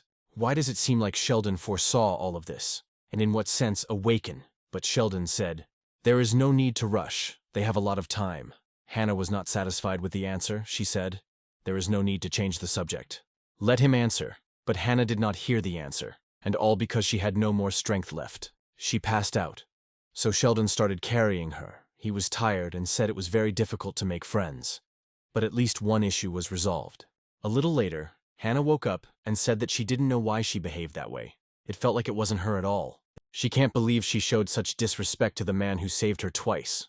Hannah apologized again for suspecting Sheldon and for suddenly passing out. Sheldon said everything was really okay. No one got hurt and they defeated all the monsters, so everything was fine. So Sheldon asked if Hannah could give him the pendant he gave her before entering the cave. Hannah took out the pendant and handed it to Sheldon. He looked at it and thought, the color had changed. She definitely used it. Meteorite Perception, a rare item that can only be obtained in the A-rank dungeon, the Burning Harpy's hideout. The ability of the item is Heightened Senses. It is automatically activated when the conditions are met. The owner's feelings rarely become more acute, but at this time the person's capabilities increase. And you can use abstract feelings, but the problem is in difficult conditions, the owner's emotions must be at their peak. For people like Hannah, the best way to activate is through intense fear. So Sheldon made her incredibly scared. Although it seemed difficult, he managed to awaken her. Even with such a high price, there are very few of them on the market, and he gave up on this idea. But he thought that he would find it in 2 days. Thanks to him, everything became easier. But this is only the beginning. Hannah just felt like she was awakened by the item. She needs more practice to reach her original level. Sheldon asked Hannah to listen to him carefully. Her first priority was to make sure that the concentration was solely on the monsters. To do this, you first need to change the bow. She is strong enough, so she can change the short bow to a long one and shoot from afar. Naturally, she will have to deal with fewer monsters, and will be less likely to be afraid of them. Sheldon wanted to say something else, but Hannah interrupted him and thanked him. Sheldon asked why. Hannah replied, just for everything, and for the pendant when she thought she was dying and helpless. She felt something from him, as if everything around her froze, as if everything was within her power. And she saw where to aim. The target was right at the monster, to be honest, even though it was at rank A. In terms of character and everything else, no higher than D, and in attempts to change this, disappointment only grew. But it feels like during the short time they've known each other, she's grown a lot. And that she's also capable. That she could fight too, and that was how she got carried away for the first time. Hannah got nervous and added, it seems she talks too much. Sheldon said it wouldn't be easy alone. He'd give her his number to call if she needed anything. Hannah was delighted and said she would leave him her number, then thanked him. Sheldon received a message from Thomas. He wrote about an emergency, and Sheldon decided to call him as soon as he got out of the gate. So he did, Sheldon told Thomas. Yes, he will help if he can. Last time Thomas gave him a useful thing. Thomas replied that it was good that she was useful to him. Thank you for agreeing to help. Haley came into the office and said, the president of the association has returned. They can leave. Haley seemed nervous. She told Thomas how unusual the situation was. Usually they send an official document. Who would have thought that the president of the association would call him? He sent rather complex orders through documents. But if he called Thomas personally, perhaps the SS rank gate appeared again. Thomas responded, it's okay. Sheldon agreed to help him. If he fights like before, there will be no danger. Although Thomas was calm, thinking that he did the right thing by contacting Sheldon. The same couldn't be said about Haley. She was worried and thought that he seemed to be in a better mood than after Arachne's dungeon. Probably because of this creator, since then Thomas has been acting strangely. Leafless support, who would have thought? That the guild leader would make such a surprising offer, even though he was a berserker, making it hard to control his emotions. The head of the guild is the most calculating and sensible of all. Maybe Sheldon is more capable than he seems. No, there is no way a D rank could create a weapon that the guild leader would like. The guild leader rarely invites him, so he needs to find out everything personally. They approached the office and the man said, nice to meet you. The head of the guild, Thomas, came alone. Thomas asked, alone. But someone else was supposed to come, the man said, as far as he heard. There were supposed to be 2 guild leaders coming. If he was alone, he could wait. Thomas asked if he could find out who the second guild leader was. The man said, here he is. Then Thomas and Haley turned around and saw a strange guy. He said, Thomas. He heard that Thomas has been very active lately, but he didn't expect to see him here. He's the only one who gets the chapter out, Hank, Haley thought. Hank approached Thomas and asked who it was, if it was the head of the idiotic murder guild. No, he has capable guild members, so he needs to improve. Not a guild of idiotic murders. The problem is with the guild leader. because, as Thomas said, he is too busy to respond to his absurd provocations. Hank replied, well, of course, he must be busy choosing low-ranking dungeons. Wanting to be comforted by the newbies in the low-ranking gates, Haley asked what he was talking about. Hank replied, although there were cases of dungeons with rank errors, they entered with the purpose of clearing, not saving, right? Haley wanted to say something, but Thomas asked her not to answer, then asked the man to open the door for them. The man opened the door and said, the heads of the mass murder guilds in Xinhua have arrived. The president replied, yes, he can hear them arguing from here. Nothing changes. The guys came in and the president said he had an urgent task for their guilds. 3 days ago, an undefined gate appeared and disappeared on the outskirts. Thomas asked if this was a gate with an error. The president replied, no. As he said, they are undefined. It's hard to even measure their mana level, Hank shouted. What? And Thomas thought, it's strange that they can't even be rated. Usually the rank of a gate is determined by 2 things. First, a special tool is used to measure the amount of mana in the gate itself. Therefore, usually the rank of the gate is equal to the rank of the monsters behind it. Secondly, the intelligence data sent by the association is correlated. The president continued, as they know, dungeons with a rank error appear when the amount of mana increases sharply. This is different from a situation where measurements can't even be taken, Thomas asked. They tried sending scouts. The president replied, yes, several times. But none of the boys ever returned. Hank asked, and what? He doesn't know the rank of the dungeon, they don't have any information, and they didn't tell him right away. And they don't try to shift the blame. They don't know how long the curtain of the gate of unknown rank will remain in place. So if in a situation like this they leave everything as is, it won't be surprising if monsters start crawling out of there. This has happened before. Every time it was pure hell. The president interrupted him and said, he knows it's impudent. But, as it was said that there was an emergency, this time refusal is not accepted. He wants the Mass Murder Guild and Xinhua to team up and clear the unspecified gate. First, he wanted to send the Hyunmu Guild as well, but due to a sudden business trip abroad, they are unable to join them. This is a serious enough case to call together 3 major guilds. The preparation period is 2 days, and he will provide funding and the best reward, of course. If they need anything, they will help with everything they can. Thomas thought for a moment, and then asked if the team should only consist of guild members. The president replied that it did not matter, since the existence of these gates sowed chaos and panic in society. He only allows a small number of reliable people. Thomas was more than pleased with this answer. Hank returned to the Xinhua Guild office. He immediately ordered the creation of a team of guild members, rank A and above. He just couldn't forget that smirk on Thomas's face. Hank thought that Thomas had an ace up his sleeve, and he didn't like it at all. He was very irritated, so he decided to take the opportunity and trample Thomas. Hank ordered to include Yuri in the team. The employees got nervous. The girl said that Yuri does not help their guild. Given her character, she will refuse. But Hank just yelled at them to do everything in their power to make sure she sat in front of him, and if she didn't, they should get ready to change their line of work. He thought, this is better. Yuri doesn't help anyone anymore. He will take advantage of the opportunity and hire her. 2 days later, the Mass Murder Guild and Sheldon arrived at the meeting place, but the Xinhua Guild was late. Then the girl asked what time it was. They were still not there, the man replied. 5 minutes left. It's always like this with the Xinhua Guild. They come right on time, the girl said irritably. Oh my god, that's why she doesn't like those pompous assholes. No manners at all. She asked if they would learn anything if she shot them in the head, for which she received a blow from her partner. Then Susie said, oh my god, the vice guild leader, he's so strong. She made him angry again. Sheldon said that their guild members are on excellent terms. Thomas added that although it seems that way, they are very reliable in battle. Thomas then thanked Sheldon again for agreeing to help and said that, to be honest, he thought Sheldon would refuse. Sheldon replied, he said he used the item Thomas gave him. He has pride too.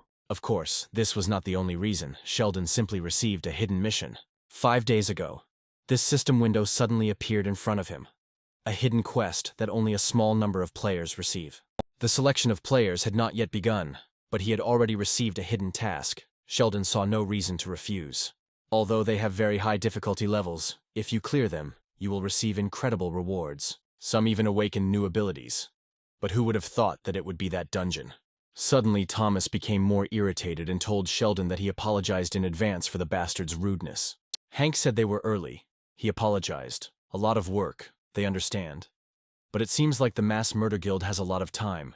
Well, yes, they walk through low-ranking gates. It's no wonder they have a lot of free time.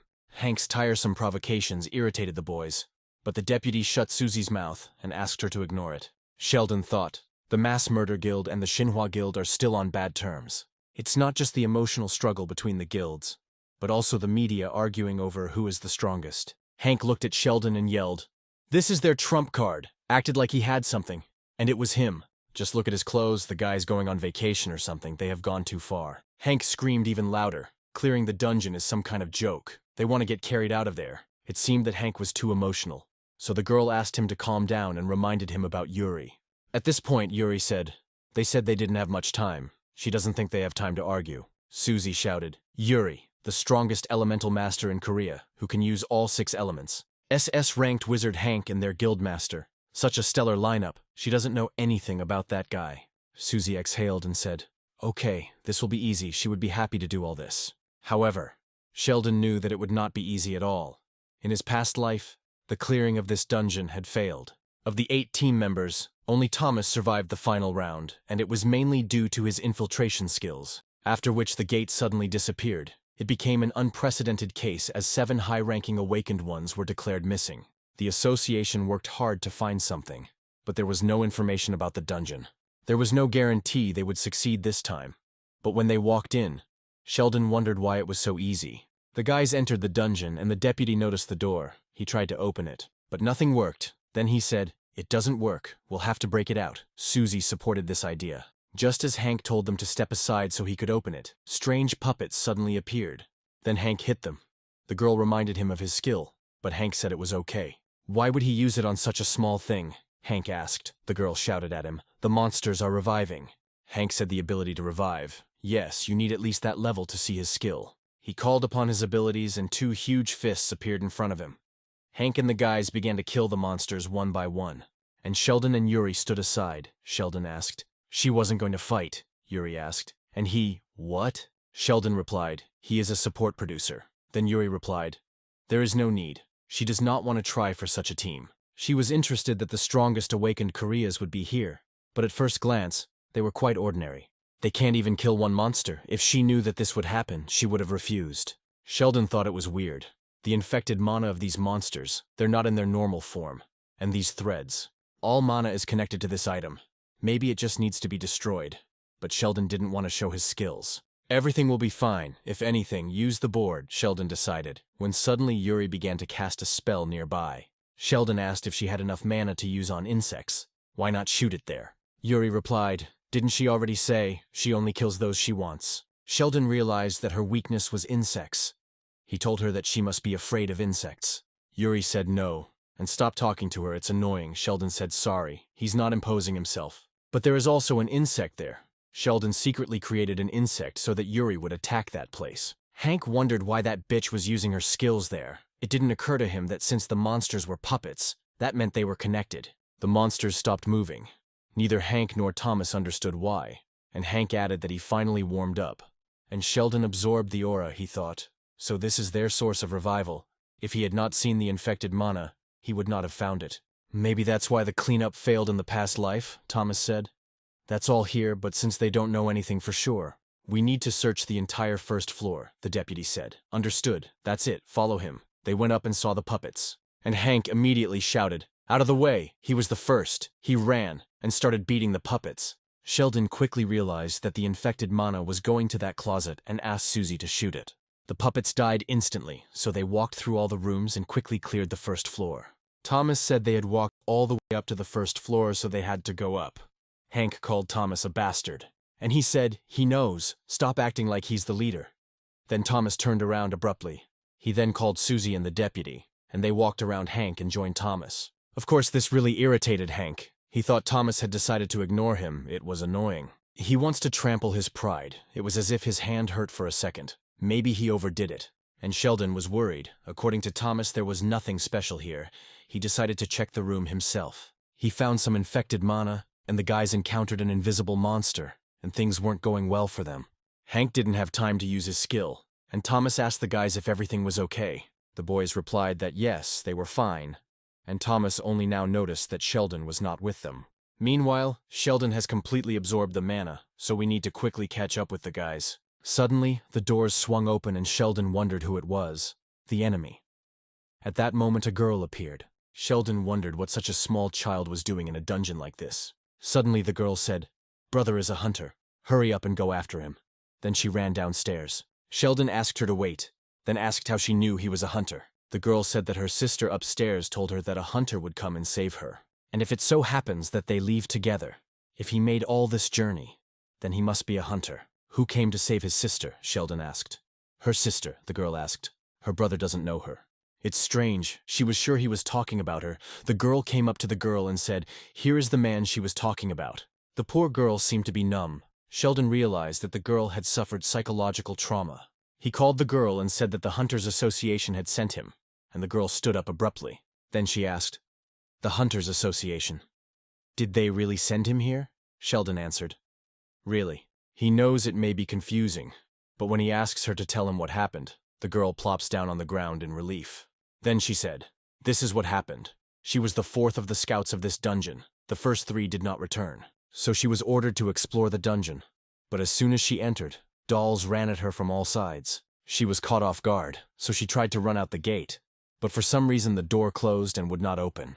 So she was trapped, Sheldon thought. The same situation that happened to them. Sheldon asked if she knew what happened to the other scouts. The girl said yes. She called them from the entrance to check. But something seemed strange, as if they were not conscious and suddenly tried to attack her. So she ran away and ended up meeting this girl. Even though she was trapped, she helped her a lot.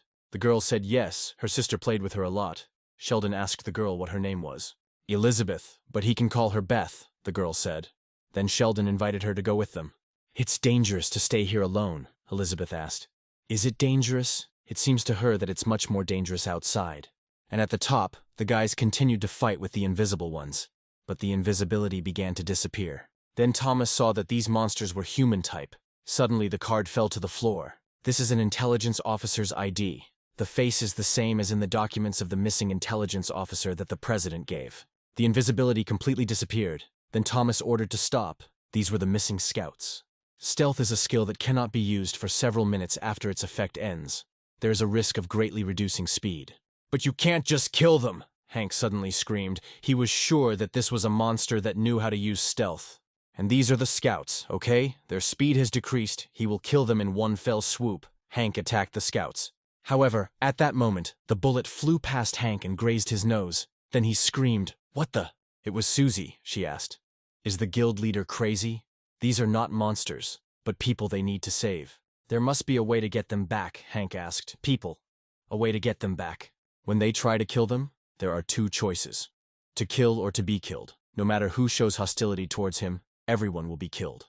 She is no exception. If she tries to stop him again, then let her know that he will kill her first." Susie got angry. Then Thomas said, "Stop swearing." He hoped Hank would listen to him. Hank said these people are blind. He will show them. The girl asked the chief to block the attacks. And Thomas said that this is not a request, but a deal. He will transfer the reward for the raid and all funding to the Shinhwa Guild. Thomas managed to calm Hank down, and Hank said that just in case they angered him, he would kill them on the spot. Then Thomas thanked him and thought he had gained some time. But then Susie called him and showed him the pistols, apologizing.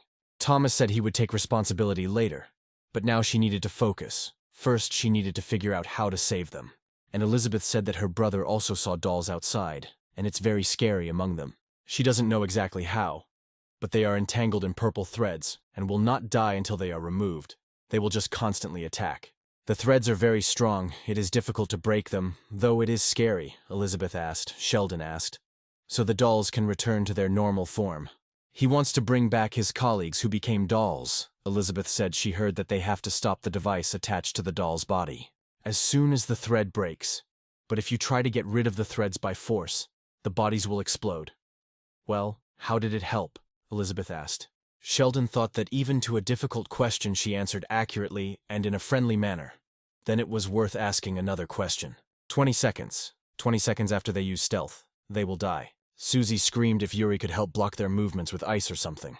But Yuri didn't like it. She told her not to cross the line. It makes her angry. Hank managed to get his abilities back and was ready to attack. But suddenly the skill was cancelled. The past pain came back. Sheldon and Elizabeth came to them, and Sheldon said that he stopped his abilities in time. They barely managed to save them. Now he will figure it out himself, Sheldon said. Thomas approached him and asked where Sheldon went. Sheldon replied that he needed to check something. Nothing special, Thomas said. It's good that nothing happened, but this is a dungeon, so he shouldn't be self-willed. Susie looked at the scouts and shouted. The scouts start using stealth again. Thomas covered Sheldon, shouting, "Don't move." But the scouts passed by the boys and Thomas. But Thomas shouldn't have been so worried about Sheldon, because thanks to the threads of infected mana, Sheldon could see their outlines. Sheldon said he sees the doll's weak points. He will mark them, let them aim precisely at them so as not to damage the main body. Thomas obediently complied with Sheldon's request. He hit one of the scouts right where Sheldon had placed the mark. It worked. Then Thomas shouted to the others, "Their weak spot is the device in the center. They need to hit it there." The others also managed to hit the scouts. Then Hank shouted, "What? Why are they suddenly breaking? They didn't break down before. He doesn't understand what it is." A little later, the guys managed to save the scouts. Then Thomas asked if he could find out what Sheldon was checking on the first floor. Sheldon replied that he would tell. Nothing special. He was exploring the dungeon alone and accidentally found a surviving scout. She was not in the best condition, so she did not go with them. But I learned from her about what was happening and found the weak points of the scouts. Thomas asked. "Then what about this girl?" Sheldon replied. "She helped him find the scout. It seems like her parents are stuck here." Hank looked at her and said, somehow suspiciously. Then Susie asked what was suspicious. "She was a child," Hank shouted back. He said something wrong. It's logical. How could an ordinary girl end up here? These gates are so heavily guarded that it might seem as if they simply ignored her. But the association was constantly monitoring them. "No one could enter here," Thomas said. "He understands him, but it is wrong to judge so hastily." Then Hank screamed. Thomas was just obsessed with finding flaws in his words. Thomas was hanging around here. That's why he gave in. He then killed all the members of his guild. Thomas suddenly also got angry and said that he didn't like pointless arguments, but apparently he would have to teach Hank harmonious cleansing. The others also started to behave strangely. Everyone started to get angry at each other and make threats. They became angry with each other and began to fight, and a real war broke out between the guilds. Even Sheldon found it unbearable to resist this. Suddenly a terrible laugh was heard. Elizabeth said she only got them emotional a little bit, and they were arguing so much it was pathetic. But thanks to her brother, she was able to use her brainwashing skill on strangers. She needed to get closer without raising unnecessary suspicions, Sheldon thought. At first, he thought she was definitely a baby monster. But when he started to think of her as a child, he was brainwashed when they first met. Sheldon had to stop it before they all got brainwashed. However, Sheldon did not know that it was already too late to do anything. By this time, the threads of infected mana. They not only wrapped Sheldon around, but also all the other guys, which means they have already been brainwashed. Who would have thought that she uses contaminated mana to control not only her body, but her mind as well? However, Sheldon had an ace. He used his mana absorption skill. Elizabeth chose the wrong opponent. Sheldon absorbed the infected mana and helped the others. They immediately calmed down. Elizabeth said, "So he can absorb infected mana." "Funny," Sheldon shouted. "This girl is an enemy. Let them attack." Then Elizabeth called her doll parents and said that they were offending her, and that the parents should punish the children. Hank screamed that he was going to kill them all in one fell swoop and ran forward, but Elizabeth said it was time for him to show himself. Thomas shouted what Hank was doing. Unfortunately, Elizabeth had turned Hank into one of her dolls. Sheldon thought that was why he felt the infected mana from Hank's hand. It turned out that Elizabeth did not call Hank brother. And her brother Louis, she said. Her little brother likes to hide behind modest ones because no one noticed him. Then Elizabeth shouted how fun it was to have a situation where they had to fight their teammates. Their friend became a doll, so what will happen? Thomas said. He will quickly grab Hank now. They ran up, but Hank created a shield. The girl from Hank's guild said it was a skill that activates when the leader senses danger. This state can last up to several hours. Well, Hank is lucky to have such a skill. Now he is more or less safe. Then Elizabeth said, "Now one can't fight. We need to deal with these three." Even by the energy, you can tell that these dolls are different from those that were before. They are all at the level of a boss of a difficult dungeon. It is too dangerous to ignore these two guards and move on. It is safer to meet them face to face. Although Thomas had a bad feeling about this, maybe it was just his imagination. But somehow it didn't seem like a simple controlling type. Thomas called the boys and said that they would take on the female doll, and he would take on the male doll. He asked the boys to concentrate on her with all their strength so that they could deal with her quickly. At that moment, the doll daddy ran forward, and Sheldon looked at the confused Louis and thought, the ability to turn opponents into dolls and control them. Isn't it a bug if it conflicts with Hank's impenetrable chi? It must be a skill, which turns hunters into dolls. No matter how you look at it, something is wrong here. Transformation into a doll. It happened in an instant, even after Sheldon had absorbed all the infected mana. So, before Sheldon used mana absorption, when everyone, including Sheldon, was lowered by the threads of contaminated mana, Elizabeth had the opportunity to turn them into dolls, but she didn't. Sheldon watched the battle, and I noticed Elizabeth's smirk. It was all just to play, but why did she reveal herself then? Not only did she lead her to the lost scout, but she also told her about the weak points of those who had already become dolls. And, having gained his trust, she immediately showed her true nature, which made everything meaningless. It's strange, no matter how you look at it. Even someone who enjoys internal conflicts wouldn't do this, as if she was forced to fight. It seems that Sheldon finally understood something, and Thomas meanwhile was having a good fight with the doll father. He could put his power into the weapon Sheldon created for him and control it better. Unfortunately, they have to use it in situations like this. Susie got out the enchanted bullets. Susie asked the deputy to step aside and, taking aim, she shot the doll right in the heart. She was able to make a huge hole in the doll, so the parent dolls were destroyed. Thomas thought that things had gotten more complicated than he expected. But what was surprising was that they were only using physical attacks and nothing more. Left alone, Thomas was worried about psychic attacks. But for some reason he, the berserker, manages to withstand them. Thomas asked the boys to get ready until he gave any other instructions. Be careful with psychic attacks, Elizabeth said. Mommy, Daddy, everyone is destroyed. At that moment, Thomas cut off her head. Susie didn't notice anything strange and said that they were worried for nothing. They didn't expect anything else from the head of the guild, Yuri said, acting as if something scary was about to happen. But everything turned out to be so boring. Sheldon thought it would be better if it ended this way, and his premonition was wrong. But it was not. Thomas looked at the corpse and thought, even if it was a monster, the corpse of a child was not a pleasant sight. The next second, the four hunters froze, not due to magic or a psychic attack, because there was something in the dungeon that they had never encountered before. The appearance of the hidden boss, the elder of the vampires, Elizabeth Bathory. Elizabeth freed herself and thanked the guys. All this time she was waiting for people who would destroy Mommy and Daddy. They not only betrayed her, and they forced her to live forever with her power, but they were also ungrateful rats who put her in this useless body. Finally, she is alive. How much time has passed? She hated them to death. She had to spend time in this weak form. Yuri told the guys not to stand there like idols. She understands that their leader is quite talented, but he definitely can't handle such a monster alone, Elizabeth said. They are so cute, rats. She finally got to enjoy it for the first time in a long time. Elizabeth used the essence drain. Then each of the boys started coughing up blood, and blood was coming out of their eyes, and they fell to the floor in pain. Yuri thought. She knew that high-ranking undead were skilled in using absorption magic.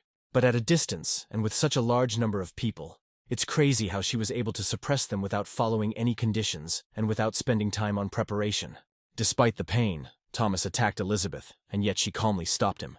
Then she told him that her brother was very strong, and even in such a state he could cause her problems. If he could use all his power, the outcome would be different. But now that will not happen. Elizabeth smashed Thomas's sword with one hand, then struck him, sending Thomas flying to the side and landing on the floor. Thomas shook in pain. Sheldon walked up to him and asked how much percent it was. But Thomas didn't understand him and asked, how many percent? In what sense? Sheldon asked. Does the berserker explosion have power, right? Since the body couldn't handle being at 100% all the time, he heard that Thomas adjusted his efforts according to the situation. He's still new to the explosion skill, so he doesn't know much about it when Thomas killed Arachne last time. The power was less than half of maximum, he thought, and now it looked like Thomas was using less than half. Thomas said, even if that's the case, the strongest sword Sheldon made was broken.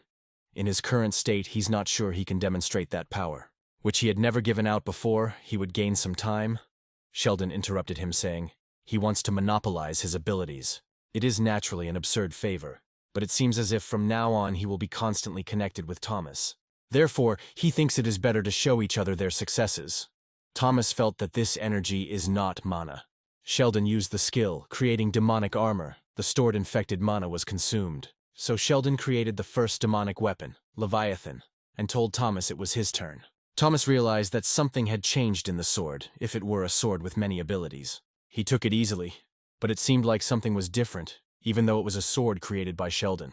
The sword with the infected mana, judging by the energy it senses, it could be a special ability of the fire element, Elizabeth thought. She said, the infected mana and the flame, their synergy is quite good, unfortunately for them. Elizabeth used blood magic again. This time the skill was bloodbath territory. Large area skill, absorption and blocking ability, although the absorption power is not as strong as before. It's quite a versatile skill, Elizabeth said. Mana distribution and basic metabolism will gradually be paralyzed. Everything will melt, right down to the bones, muscles, nerves, veins, and after a short time the pain will not be as bad. However, Thomas was still standing, which surprised Elizabeth. Even after the activation of the bloodbath territory, Thomas moved perfectly. Elizabeth was noticeably irritated by this, but she knew that it was not will and consciousness that moved his body. It was the ability of the sword. Even the strength he can show is much greater than before. Then Elizabeth decided to have some more fun. She said it would be fun. Now it was her turn to destroy the dolls. Thomas ran to the vampire. Then Elizabeth used her magic to activate the handthirst skill and attacked Thomas. However, Thomas surprised her again. Thomas swung his fire sword and cut off her hand. While she was wondering where Thomas got such strength from, he ran up to her and dealt a fatal blow. Sheldon said he was truly amazed. Thomas had been suppressing such power until now, although he probably didn't know it himself. The system reported that the main objective has been achieved. The hidden boss, the ancient vampire Elizabeth, is dead. Sheldon received a reward in the form of an item. He hoped that this item was somehow related to restoration or magical activity. Then Sheldon put away the demonic sword Leviathan. The next time he used this skill, he would not need a separate search. He could just materialize it, Sheldon thought. The standard for finding weapons was completely random, or so he thought, and Thomas couldn't come to his senses. His hands were shaking, and he couldn't breathe calmly. He thought about what had just happened. Sheldon told the boys not to even think about getting up, because even if they did, they wouldn't be able to walk. Maybe they were okay, but they were hurt so badly, and the power was at that level. I'm surprised they're even conscious. In any case, it would be better for them to rest a bit. It doesn't look like anyone's life is in danger. Sheldon walked up to Elizabeth, and it turned out she was conscious. She congratulated him. He thought, it seems she is in critical condition, but why did a successful cleanup jump out if she is still alive? Sheldon asked how she was connected to this dungeon. Those dolls were controlled by the same infected mana that he senses from her. But she could not control them, however. First of all, they tried to protect her. Elizabeth replied. Of course they were trying to protect her. She was a valuable source of strength that fed them. Long ago, Elizabeth indulged their whims, something she would not normally do. But then she saved the rats, who almost fell into the water, if that was the end of it. That was just a weird story. But those rats were weird too. They couldn't just let their savior go, and invited her to their place. It was the first time she had heard something like that from a person. So they caught her. She didn't know what the turning point was. But when she came to her senses, she was no longer their guest, but part of the family. It was not that long, but she was happy. I still don't understand why these rats accepted her into their family, of course. It's her own fault. After all, she gave them a chance to betray her and control mana, and she became infinitely soft and weak. So they trapped her in this body and sealed away most of her abilities, so that she could only provide them with the necessary tainted mana for protection. Sheldon asked why. Elizabeth replied that she wasn't sure, although she didn't know, since Sheldon was looking around. Before entering the estate, the view is amazing. Endless desert. Wherever you go, there is no end to it. This is not a real desert, just a barrier in space created to protect the estate. I'm sure Mom created this with her power to protect herself from the monsters on the other side of the rift. Sheldon flinched, and Elizabeth said that judging by his reaction, there was a rift in their world too. Apparently, that's how they ended up here. Their worlds went through the same thing. A rift appears in the sky, people with mana awaken, and doors began to appear one after another, and monsters emerged from them, much more cruel than vampires like her. Sheldon asked how their world had dealt with the gate disaster. How many years had passed since the last rift? Elizabeth said, yes, that was the conclusion. Unfortunately, she didn't see it personally. After being trapped in this body, she went through dark times where she couldn't move. During this time, her world fell and the estate was isolated. She was only recently able to move again. Since then, this appeared before her eyes. Her hidden mission was to repel the uninvited guests. As a reward, she would receive liberation from the abandoned world. Sheldon thought, so she's a player too, Elizabeth said. It seems like he has a lot of questions. Unfortunately, she wouldn't be able to answer them. Death wasn't a bad thing either, Elizabeth added as her body began to break down. Suddenly the system reported that the item, the demonic control shackles, could be used. The forced confinement item can be used on defeated monsters in critical condition. Sheldon said it was no coincidence. He could have not used them and saved them for later, but he had a personal interest. After successfully equipping, the corresponding monster will come out of critical state. The corresponding monster will obey as a familiar to the player who used the item. Sheldon said he's seen many players with familiars, but this is the first time he's seen one where the familiar is a player. Ancient Vampire, Elizabeth Bathory. After the conclusion, a contract must be concluded. The contract is signed. Elizabeth Bathory is registered as the familiar of the player Sheldon. Sheldon said it wasn't that he didn't expect her to change appearance, but it was a bit of a surprise. Who would have thought that she was a cat and not a bat?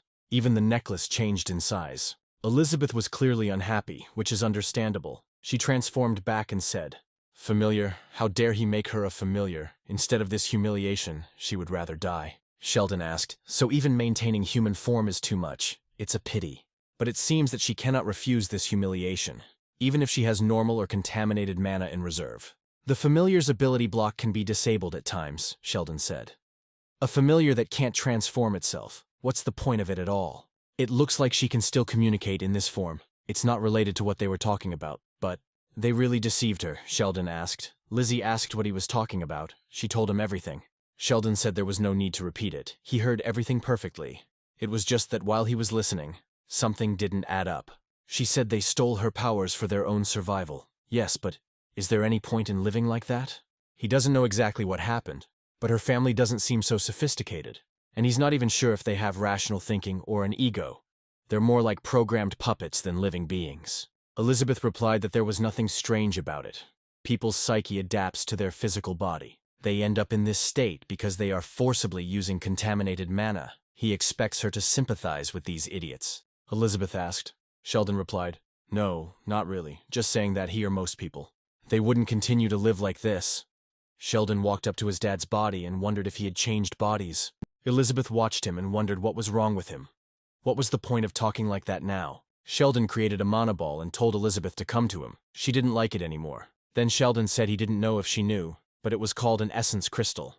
It is usually used for spells of the class related to black magic and saves some mana and soul. They must have implanted something like that into the doll to give it a soul. Apparently they didn't have enough power, but technically they were very capable. Elizabeth got angry and asked what he was saying. Suddenly, she moved towards them and saw her mother saying that over the last couple of days, she had seen thousands of visions. But the result is always the same. The collision of two worlds in the last few years. The frequency will increase uncontrollably. Even if they try to delay it as much as possible, in 5 years it will be too late to prepare for it. Elizabeth thought, this isn't really happening. It must be a vision based on memories. Her father's memories. Father asked what about the method, the hypothesis of different dimensions, that she studied. At least their family could survive that way. Mom said if Beth helped them, they could at least fence off the land around the estate. But then there will be problems. If their world is destroyed, the estate will be forever lost between two dimensions. Only if someone from another world doesn't discover them. Several thousand years. It could take even longer. They would just slowly wait for death. The father was in despair. But suddenly Louis said, but not Beth. Mom looked at him and Louis said, like Mom said, they can live for a couple more years. But Beth's sister is not like them. Can't they at least save her? Louis asked. Their family is only alive because of what Beth did back then. If that is fate, they cannot change. He thinks that at least one member of the family should survive, Mom said. Beth will never agree. That's when they came up with this plan. Of course, Elizabeth didn't know anything about it. And so she asked why they were doing this, because she trusted them all. Her family kept saying to themselves how sorry they were, and yet they had no other choice. Louis asked if even after they reshot themselves into doll bodies they would remain conscious. The father replied that for some time, several decades or even hundreds of years, they would be able to maintain their sanity. But then it will gradually fade away, and in 2,000 years they probably won't even remember who they are. However, they will still remain dolls, they must, even if their dimension is isolated. It is unknown what dangers will threaten them. This time they must protect Beth from dangers. He doesn't know how long it will take. But they will do this until someone comes from another world and takes Beth. Sheldon transformed Elizabeth and she burst into tears asking her family why they didn't tell her. If they had told her then, Sheldon interrupted her saying, they would have met their end together. It was inevitable, and she would have chosen to die with them. Sheldon told her to get up. They didn't have much time. The ability release time, Sheldon said, is not a full recovery. But think about it. 50 contaminated mana only gives 3 minutes. He didn't pay so much for her to cry here. She should at least draw conclusions. They were dolls all this time, just to protect her. In the end, she has to help them calm down. Elizabeth screamed, she can't let this happen. Then Sheldon screamed, she shouldn't be so pathetic. Even though their destruction and death were predetermined, they could simply decide to live out their final days happily. But they decided to do otherwise. They locked themselves up for life for the sake of her future, the reality of which they were not even sure of. It's not for her or him, it's the least she can do for their loyalty. It's her minimum duty. Elizabeth pulled herself together and thought again about her family and how happy she was with them. Then she burned these dolls. Sheldon did not help Elizabeth out of the kindness of his heart. It was an additional goal. Dungeon with history. Clearing completed 100%. Additional rewards received. Finally, the guys came out of the dungeon. Each of them was exhausted, but Yuri and Thomas could still stand on their feet. Sheldon emerged from the dungeon and exhaled, saying that he felt like he had been there longer than he had expected. However, it is not right to say that in front of her, Sheldon told Elizabeth, then asked how she was doing, compared to her world. Elizabeth replied, "It doesn't compare. Even Mana is weak, but there is no choice. Whatever this place is, she will try to live a wonderful life here. It is her duty." At night, Yuri said, "That's why she can't stop drinking. Today was just a disgusting day." "Although, what is a rat doing here? Came to completely ruin her day?" asked Yuri. The already familiar madman said, somehow rudely, he was waiting for his colleague and poured himself some wine, suffering from the long wait. Yuri told him to stop talking nonsense and let him tell why he came. If he wanted to pay for the bottle he opened, even a lifetime wouldn't be enough. The madman replied, "She is so rude." Naturally, he did not come on personal business. He heard she went to the invaluable dungeon. You know, he is very interested in the unappreciated dungeons. Rumors have reached him about how much fun it was there. The madman said that she didn't see anything. It's amazing who would have thought that she, the tall and proud queen, would pitifully lose consciousness in the middle of the cleansing. Yuri told him to shut up. Strangely, the situation changed dramatically, and even though she was unconscious. But I saw the results of what happened with my own eyes. Thomas finished off the boss with just 2 blows of the sword that the support gave him. Even considering the berserker explosion, it was an unprecedented amount of power, the madman said. Since SS ranks are different, so he's definitely worth hunting, Yuri said. She's not sure, although Thomas is very memorable. She thinks they should focus on the support. She thought he was a small fry D rank, and all it can do is create weapons.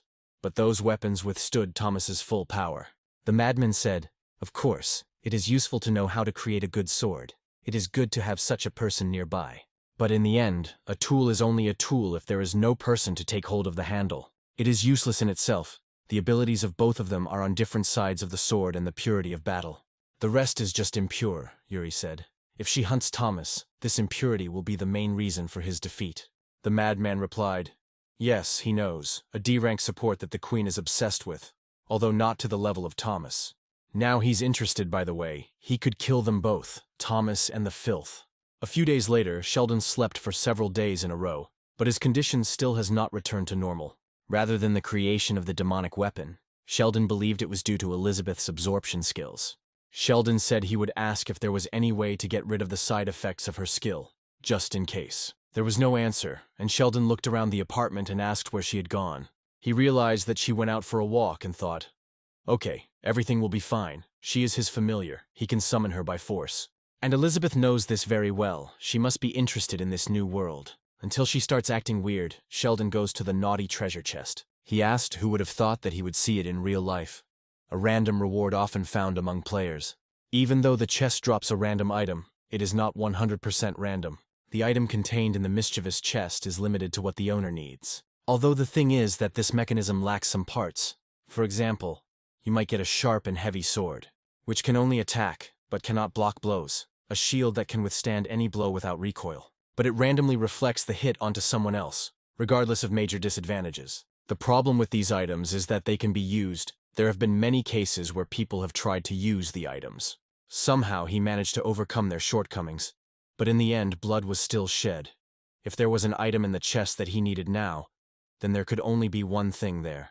Something that can restore mana or increase it by a certain amount. There is an item that can be there, determined. It is important what the weakness of this item will be. Sheldon opened the chest, and he began to choose an item for Sheldon.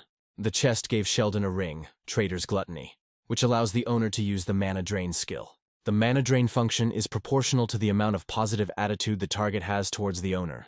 Sheldon threw the ring down in irritation and shouted how annoying it was. At that moment, Elizabeth arrived. But he didn't notice because he thought that mana leakage itself was a good skill. It was a basic skill in a way. But the condition with a positive attitude, from the name it was clear that it was something sinister. Then Elizabeth said she didn't know why he was angry. But it seemed they had a guest outside. That idiot here. Sheldon looked out the window and saw Hank, who had already been complaining about the area, getting out of the car. Hank was asking where that bastard Thomas allowed his support to live. He always acts like he's incredibly generous, but he's actually a real bastard. Hank thought that, although it wasn't very good that he personally wanted to hire a support, he was worthy of it. Even without what Yuri told him, he felt what had happened. Sheldon had done something to Thomas, and the energy that came out of it was enough to destroy the barrier and instantly reach him. I don't know why he's at D rank, but he definitely has the potential to be at least A rank, if not higher. So Thomas didn't just hire him for nothing. If he doesn't yet belong entirely to Thomas, no.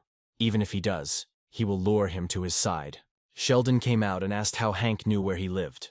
No matter how you looked at it, there was no way they could have found out his address legally. Hank asked if it was that important. Usually in cases like this, most people are very impressed. It means that the best guild really needs him. Sheldon must have been impressed enough to come out to him personally. Sheldon said he didn't come out to say hello. He needs to renew his assistant's work permit today. Then Hank shouted, 3 times. Whatever that bastard Thomas promised him, he would give him 3 times as much. Yeah, he knows after what Sheldon did in the dungeon, he should look at him like a creature. But he treats those who have such abilities accordingly, and will create such conditions for them, which can't be compared to anything, no matter where Sheldon goes, Sheldon said, surprised that Hank is so self-confident. But that doesn't change his answer. He'll answer him the same way he answered Thomas. Hank has nothing to give him. Hank gritted his teeth in anger and said, damn, the same thing he said to Yuri yesterday. They all act untouchable, saying that he and the Shinhwa Guild are just idiots to them. He has nothing to give them. Well, let's see if he can make them both beg to work for him. Sheldon had planned to do this earlier, but the Hunters Association says it is difficult to get there by public transport. Most hunters drive, so it makes sense. Sheldon bumped into the man and apologized. The man turned around and nodded as he walked away, and Sheldon thought, it seems he hasn't fully recovered yet. But then Sheldon turned around abruptly. It seemed he knew who this man was and clearly did not expect to see him. It seemed like Sheldon saw a ghost. He said it couldn't be that he was alive. The man shouted, if the preparation is finished, then it's time to go. In the gate from rank C and above. Even high-ranking hunters can get hurt or killed by one mistake. They must be aware of it. But when it comes to safety, nothing is too much, the girl said. She is worried, because this is her first time in a gate of rank C and above. Sheldon said the tank is a veteran, so if they listen to him, there won't be any special problems. Although it was not for him, the assistant, to assure him of this. While Sheldon was talking to the girl, that man was watching him. He thought it was Sheldon, a D-rank support with a specialization in creation, who had been a hunter for 2 years. But he only has a year of practical experience. At the beginning of this year there was the Daven Guild. It was his brother Ming's guild. Dean asked why his brother was aiming for some D-rank gate.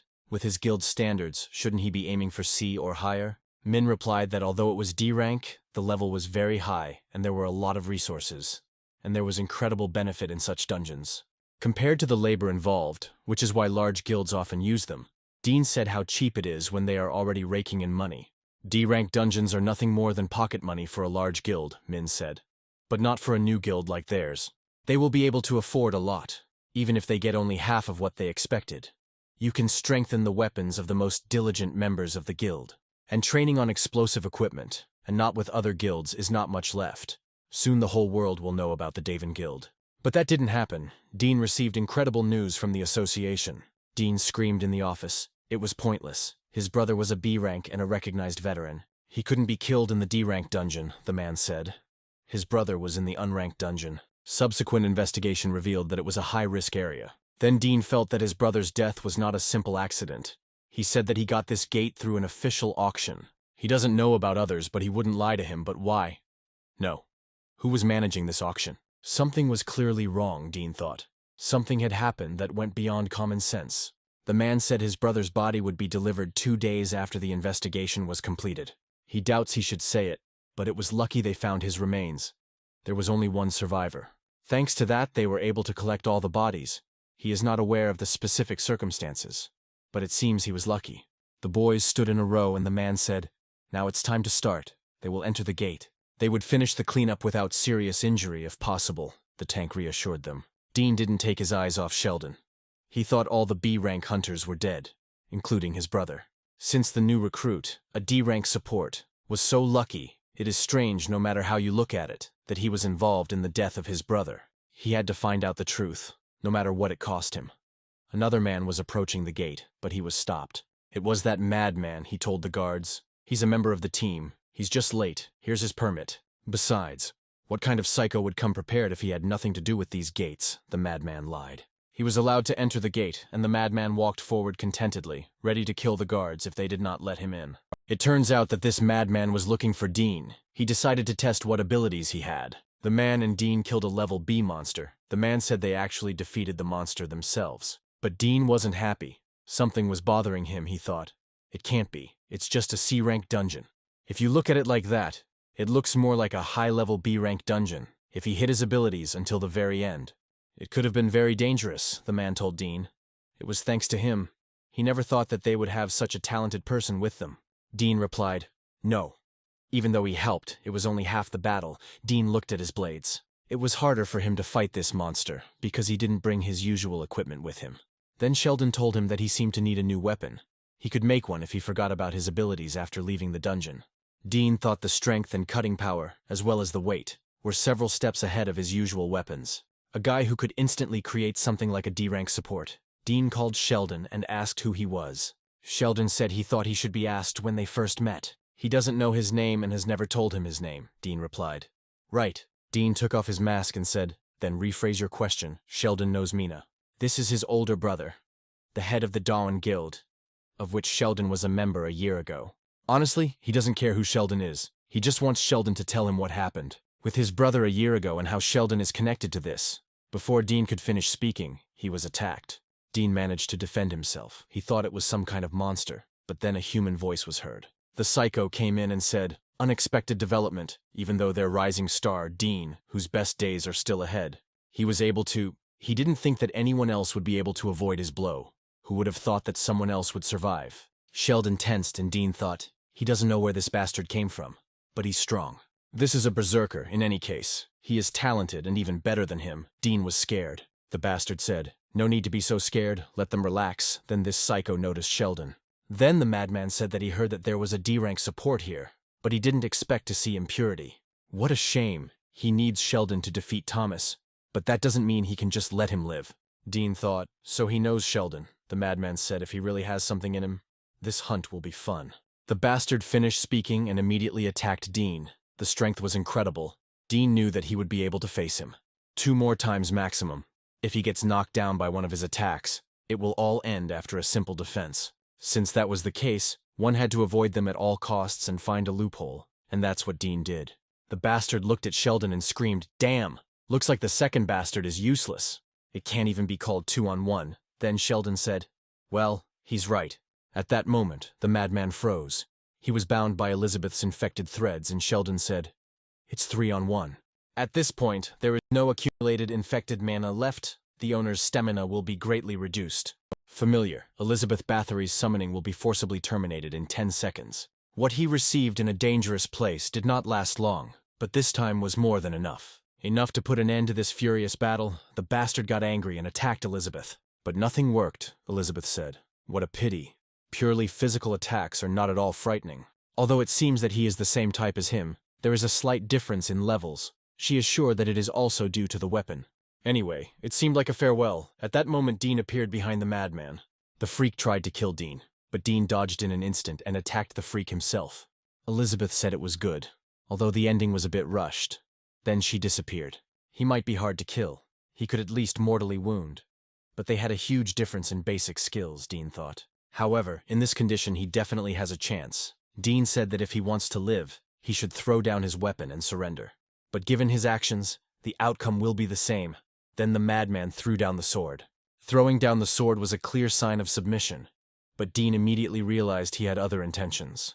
The madman suddenly began to use infected mana. Dean quickly ran to him, but it was too late. That magic circle teleported him out of here, Sheldon said. Good thing it was just an escape item. Whether it was an attack item or a debuff, regardless of the result, it would definitely not remain intact. Suddenly Sheldon said that he would tell what happened a year ago with the Daven Guild, with his older brother. Dean has the right to know they went out and started carrying away the dead guys. Dean said he wasn't feeling well. These people, even though they were killed by that sick bastard, they had to lie and say that they were killed by monsters in the dungeon. Sheldon said they had no choice. According to security, they thought there were 7 of them on the team. A few minutes after they entered, someone with an access card entered the gate late. Dean said it couldn't be. Sheldon said yes it couldn't, but the unthinkable happened. The certificate was a good enough fake to fool the guards. No, maybe it really was a pass. As he said, the same thing happened a year ago, as an unappraised dungeon was openly auctioned and certified. Doesn't know their purpose, but it's not something a small group can do if the association gets caught. Any organization would disappear like that. An important person who was not caught even after deceiving the association? No, it is possible. This is someone so influential that even if he gets caught, nothing will change. I'm sure he also has a general understanding that the bastards they are dealing with are not easy guys. That's why they even lied to the families of the guild members, including him, because there might be someone among them who couldn't accept it. Dean said, so if they officially report to the association, these people may get hurt. But with his ability, Sheldon understands that there is no point in being the creator of D rank. Why he hides it, Sheldon answered. It's a long story. But before what happened a year ago, his abilities were useless. He could only create a sword or two. It was so bad that he was ashamed to even be called Drang. However, a year ago, in an unappreciated dungeon, he awakened a new ability while on the brink of death. Thanks to this, he turned out to be the only survivor. Of course, it sounds unrealistic, he understands. It may seem suspicious. In his place, he himself would not believe it. But when the main culprit and the secret behind all this are revealed, he plans to tell everything to the world and their families. But that doesn't justify the fact that he hid the truth. He asks for forgiveness. One day he will definitely find those responsible for this. For Ming's death, as soon as possible, Dean asked, he will find. Let him not pretend that it is only his business. Except for the fact that Sheldon is to blame for all of this. He can't answer a single question for himself. And now he is no different from Sheldon, even though he saw everything with his own eyes. He must remain silent in front of those who have the right to hear. He will not stop until those responsible for his brother's death pay for it. He will catch them no matter what, and until then, he is in his hands, from this moment on. They could only rely on each other, Dean promised. But Sheldon didn't seem so sure about that. Meanwhile, the madman had moved to his hideout, and he was beside himself with rage. He kept saying that he would kill these bastards. The girl came up to him and said that she didn't know who he was telling this to. But does he realize that he is mumbling this after he lost and ran away? It is a pathetic sight, isn't it? It would be better if he came back dead, or at least in a hopeless state. Then she could sacrifice him.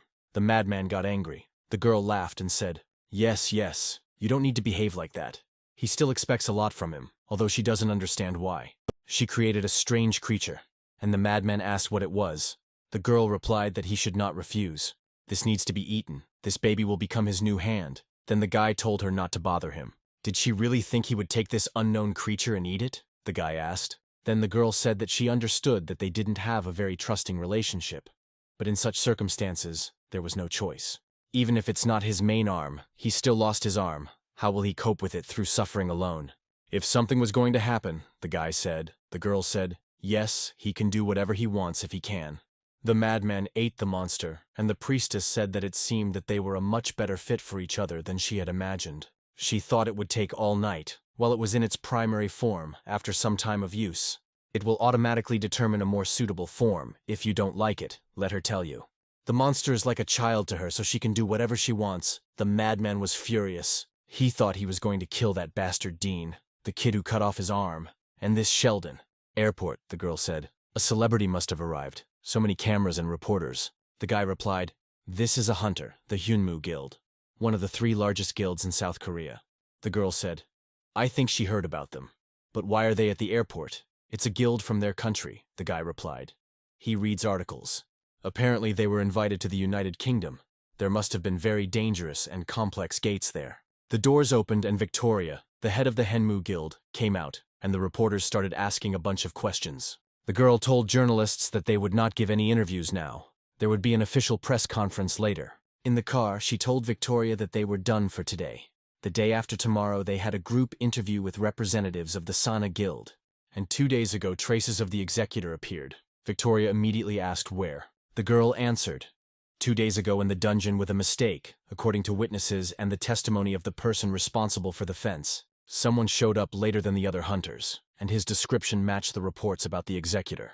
According to the association, there are 2 survivors. One of them is a B-rank assassin, and the other is a D-rank support. Victoria asked how a D-rank support survived after an assassin. A B-rank assassin has extraordinary abilities. The girl replied that she didn't know, while they both claimed that the death of their teammates was an accident. Which could have happened during the hunt, Victoria thought. Why not? There are several possible explanations. They may be on the side of the culprit, or they may have been threatened in various ways to keep them alive. Then Victoria said that she needed to meet with both of them. She was interested in what they could tell. Sheldon searched for information about the guy, but couldn't find anything in the archives of the Hunters Association. The first is that he is indeed an unofficial hunter. The second is that he usually has a different appearance, the only thing he can be sure of. This is that it is related to the destruction incident that occurred in the dungeons, with a rank error, moreover, the existence of the dungeons themselves with a rank error. It could be the work of the organization he belongs to. Even in the situation with Beth's estate, everyone there could have been destroyed. Judging by their abilities and potential, everyone there could have become heroes in the future, regardless of their character, if they were destroyed. It would be a great loss to the world of the future. The fact that they don't stop faking the dungeon ranks and sending out assassins, but they do it separately, which hints at the possibility that the streets are also working outside the dungeons, which means it's dangerous now. Suddenly Sheldon got a call and an appointment. Yuri called him. He came to the bar and Yuri said, when she named the meeting place, she expected cleaner clothes. It seems she expected a lot. Sheldon replied that he had never been to places like that, and didn't plan to anyway. Lately he has become increasingly distrustful. He does not think that his address and phone number were in a public database. Yuri asked for the address and, well, that idiot Hank came to Sheldon with an invitation. It was clear what had happened. He must have been looking for him with a greasy smile and unfounded confidence on his face. He doesn't need to worry. She won't say anything hard like that idiot, because she invited him out of personal interest. Didn't he come because he was interested in her or on business? Yuri invited Sheldon to have a drink together. Sheldon said this wasn't the kind of conversation that could be had freely over drinks, unless she had something special to say. He would get straight to the point. Yuri said she was interested, but she didn't see what happened at the end of the last dungeon because she passed out. How did he defeat that monster? Even Thomas, judging by his condition, didn't have a chance. Sheldon replied that you should ask Thomas that, not him. He is a D-rank support with no combat skills. When she was unconscious, he couldn't influence the situation in any way, and just used all his remaining energy to create the sword. Nothing more. Yuri said, okay. And there was an awkward silence between the guys. Then Yuri broke the silence. Even though it's absurd, it's funny. A sick bastard with a great sword walks around the area and hunts hunters. It's quite possible that she will be this psycho's next victim, Sheldon said. If his predictions are correct, the very fact that they entered the dungeon with an error in rank means that she is their target. And among those who came in, she is the only hunter who does not belong to any guild, Yuri said. They will first attack the one who has no defense. Sounds plausible, but isn't he forgetting something important? Since it comes down to it, she's not the only one. There's also a D-rank support. Not a member of any guild and much weaker in ability than her, if what he said was true. Isn't he himself in danger? What will he say if he wants? She can protect him. Sheldon turned around and said, he told everything he wanted to, so he will go. This surprised Yuri. Before leaving, Sheldon added that he was asking her to take his words seriously. Her life was on the line. He left, and Yuri called the madman and told him to do everything possible. This was his chance to repay the debt. Sheldon was walking home when suddenly someone asked if it was strange to say that we hadn't seen each other for a long time. He doesn't know anything, but he admits his courage. He didn't expect it. But Sheldon walks alone at night after just a couple of days. Or he really is an idiot. He will say it directly. He can run away or scream. It's all useless. He is sure that Sheldon did not notice that he had already fallen into his trap. The name of the skill is Dark Space. The bitch who created it is very talented. As long as the barrier exists, no one will know what is happening in it. Whether Sheldon dies or he, not a single bug will leave, Sheldon suddenly answered in a calm tone. Not bad. It not only blocks the entrance, but is based on the principle of creating a virtual space that imitates reality. Not taking into account the contaminated mana, he was a little worried that he wouldn't feel anyone's presence. He thought the psycho had killed everyone who lived here. What a relief. Despite his abilities, their organization had a certain level of insight. The psycho asked what kind of nonsense he was talking about. Sheldon said that to some extent he expected it. That a psycho would be hunting him, and that it could happen today, as someone said. "He's the perfect person to hunt," the psycho screamed. "How dare the damn support talk non-stop while pretending to be calm." The sick psycho attacked Sheldon, but Sheldon blocked his attack by creating a large sword. The madman thought, this was not such a blunt blow as last time. Most of those who learned to fight would already be dead. Sheldon said this is the first time this year he gets to fight an enemy one-on-one. And don't get hung up on eyewitnesses, support, who is not capable of anything alone. Well, the guy is not completely wrong. Now he can see for himself. That's how Sheldon created the online world. And at the same time Victoria came to Sheldon, she immediately felt the infected mana.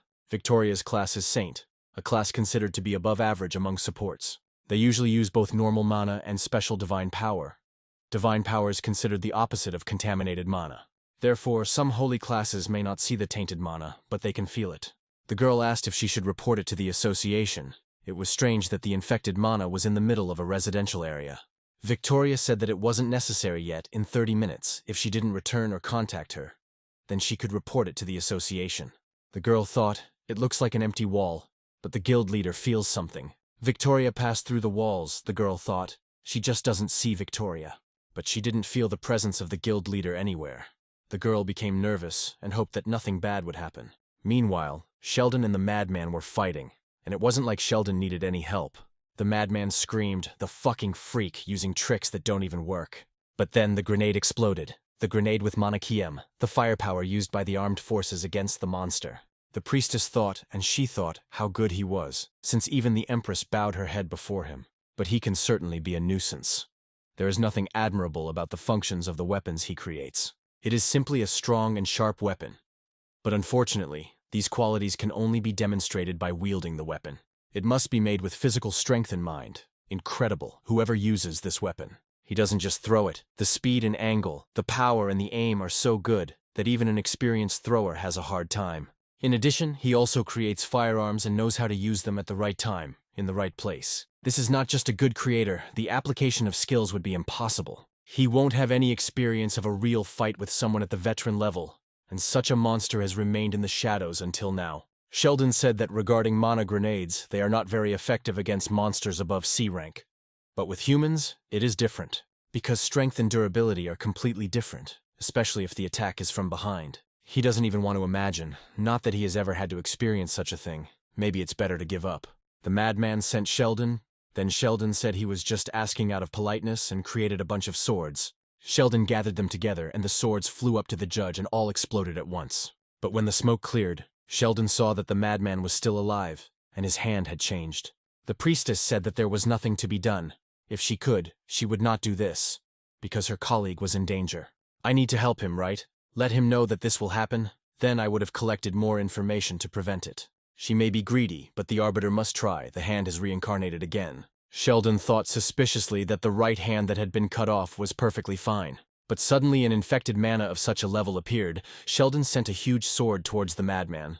However, the madman calmly cut the sword, and his attack flew towards Sheldon. Then Sheldon managed to quickly create a shield, but now Sheldon will have a harder time. The priestess said it would not be easy, because creating a powerful weapon alone would not be enough. Then Sheldon remembered the gift from the head of the guild from the Arachne dungeon. Bloodstone of Arachne. It contains the final screams of the boss Arachne. When used, you can become the same class as the one who dealt the final blow to Arachne for 1 minute. The skills and rank will be the same as the user's after the set time has passed. He would lose 99 of his remaining stamina, something Sheldon never thought he would use. The madman began to behave strangely. His speech became incomprehensible. The madman attacked Sheldon. Effect activated. Arachne's Bloodstone. For the next minute, Sheldon's class and rank will be equal to Thomas's class and rank. Sheldon said, so that's what it's like to be a combat class. Then we can start the second round. The priestess thought, it can't be. Sheldon just swallowed. She seems to guess what happened. This is a temporary class change through the Bloodstone. His physical strength and energy are thus obtained temporarily. But this weapon, why does she feel contaminated mana from it? It can't be that he got power from it. As a normal hunter can use corrupted mana. After the raid on Elizabeth's estate, Sheldon had no corrupted mana left. But the small amount of contaminated mana in Arachne's Bloodstone did not miss Sheldon's mana absorption skill. Activated passive skill, mana absorption, received 100 infected mana, mana reserve, 20. Next, the skill was activated. Creation of demonic weapons. 100 infected mana was absorbed. Searching for a suitable weapon in the demon world. Creation completed. Demonic sword. Fragarach. Sheldon and the madman began to fight again. Sheldon's strength increased, and the executioner flew back from the blow. The executor had no time to prepare for the attack. Sheldon immediately attacked him. The priestess thought that something was wrong, even if his class had changed. What about his skills and ability to move? It seems like he has long been able to handle a sword. The priestess's questions were justified. Arachne's bloodstone, although it has the ability to change class, but it does not grant experience and skills. Moreover, in his past life, Sheldon was not a combat class, so it would be logical if he did not have combat experience. However, that is why the demonic sword, Fragarach, shines compared to the Leviathan that Thomas fought with. It was a step below the Palm in terms of destructive power of weapons, however, unlike the Leviathan, which specialized in firepower. Fragara has the powers of a demonic sword, and Sheldon seems to be under a spell. The feelings and consciousness are clear, but it's not Sheldon that moves the body, but the very thought that he wants to chop. It makes it clear that he is driven by a sword, a demonic sword that subjugates the owner to its will. However, ironically enough, it is only at this moment that the weapon has the best compatibility with the owner. The executor decided to run away, but Sheldon ran up to him and attacked the madman from behind. The madman lay wounded on the ground, and Sheldon lost all his strength in 1 second. Sheldon fell to his knees. 1 minute. The bloodstone time was over in such a short time. Unfortunately, the executor rose. Although he had little mana, he was still dangerous for Sheldon. Judging by his condition, the next blow from the executioner could be fatal. Sheldon tried to get up, but he had no strength. Suddenly, divine power fell upon the madman. This energy is a divine force, which means Victoria has finally come to Sheldon's aid. Victoria called Sheldon and said that she had a lot to ask, but it didn't seem like it would be convenient to talk in this situation. He looks like he's seriously injured. He shouldn't move. She needs to make sure they don't let him go. The executor finally woke up and immediately began to shout at the priestess about what she had done to his body. What's going on? Is she even listening? Let her do something, stupid bitch. Then the priestess said, okay, she has no choice, so be it. And she created the guillotine. Having killed the executioner, the priestess came down and said, it's not surprising. I didn't expect it to be like this. But I thought that this pathetic man could suffer. He was good for nothing until the very end. However, once she got rid of the useless part, Victoria interrupted her saying, enough. Let him kneel down and raise his hands, the priestess asked. And what will she do? Victoria unleashed divine power on her, but the priestess calmly said how terrible she was. So this is a divine power. If she had been hit by something like that, she would have died instantly, but fortunately she was not affected. Victoria asked how here, besides the ruler and the woman, there is an assistant, the priestess said. This is where they will end today. She simply gave in to the requests of the idiot next to her, but she has no intention of wasting energy on fighting, which he did not order. Next time she will make it more pompous. The priestess used teleportation and disappeared, and Sheldon fell unconscious. Sheldon opened his eyes and found himself in an unknown place. He wondered where he was.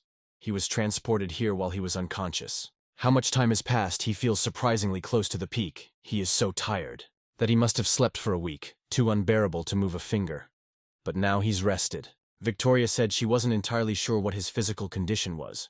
I did everything I could, but he can tell me if he suddenly feels uncomfortable. Sheldon said, it seems thanks to her, he is almost completely fine. First of all, he wants to thank her for the help and the way she treated him. But why did she tie him up? Victoria said. Now she wants him to answer her a few questions as honestly as possible about what Sheldon was doing there with those people. Then she would answer all his questions, Sheldon thought.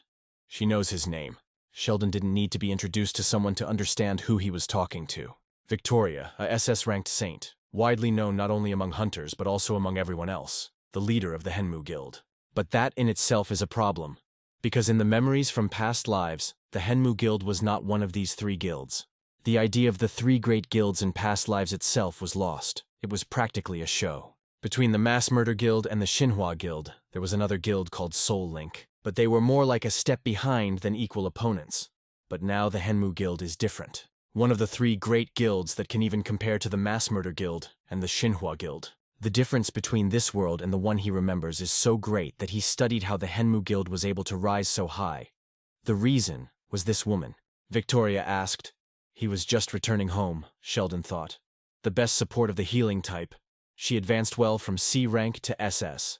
Sheldon replied, yes. He was not with them. He was attacked, Sheldon thought. But in her past life, she was only a support, who stopped at B rank. He was not personally acquainted with her, but their paths crossed a couple of times while the guilds were cooperating. So he remembers that she was not weak, but she had a gentle air about her, and she was definitely not as razor-sharp as she is now. He's not sure how much her character and abilities have changed, but it's certain these changes are something to be thanked for, so he has every right to suspect that she is with the hero hunters. But then why did she save him and stand up to those guys? Sheldon wondered. Suddenly, Victoria asked. Then she would ask something. He is familiar with the ruler. Sheldon replied that he couldn't answer that question, but he wanted her to answer his first. It seems that she is very well acquainted with the mastermind, based on the fact that they did not report him to the association. Tied up and personally interrogated? Apparently she wants to catch them personally. Why? Sheldon asked. Victor grinned, and she asked. Now he is interrogating her, although she saved his life. Sheldon replied, he is not that stupid. And while he is tied up, he can't even use magic. It is unknown when she might kill him, Victoria said. She also said that she doesn't want to cause harm. Sheldon replied that he couldn't trust her. Yes, she had saved him for now and fought the executor. But it's not really enough for him to tell her everything he knows. I mean, she saw it all with her own eyes, didn't she? Perhaps the ruthless killers of his comrades sensed that something was wrong and fought the pest to save him. Or maybe it was originally set up to eliminate the mastermind, and she could get information from him. She somehow managed to break through the barrier that the Arbiter said no one could pass through. If she really knew about the mastermind, she would understand that his suspicion was not just paranoia. Let him prove that he had nothing to do with them. Victoria said she was in cahoots with them. It was funny, very unpleasant. But okay, she would tell him everything. She has a younger sister. Her name is Jeannie. Unlike her, she is very talented and capable. Sheldon wondered, Ginny. Or were they just the same name? There was no doubt about it. Ginny's Fire Lotus. She was a hero in her past life. This is Victoria's sister. Victoria said that many guilds were thirsty for her talent and offered her to join them. But she refused. Probably she was a burden to her, because she always wanted to be with her. 2 years ago. Ginny came home all excited. If everything worked out, they would be able to open their own guild. They were so lucky, she said, handing her a piece of paper.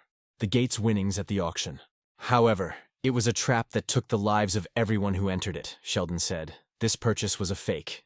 It was supposed to be a gate of unspecified rank. Victoria was surprised and asked how he knew. She said yes, he was right, it was a gate of uncertain rank and also a very risky dungeon.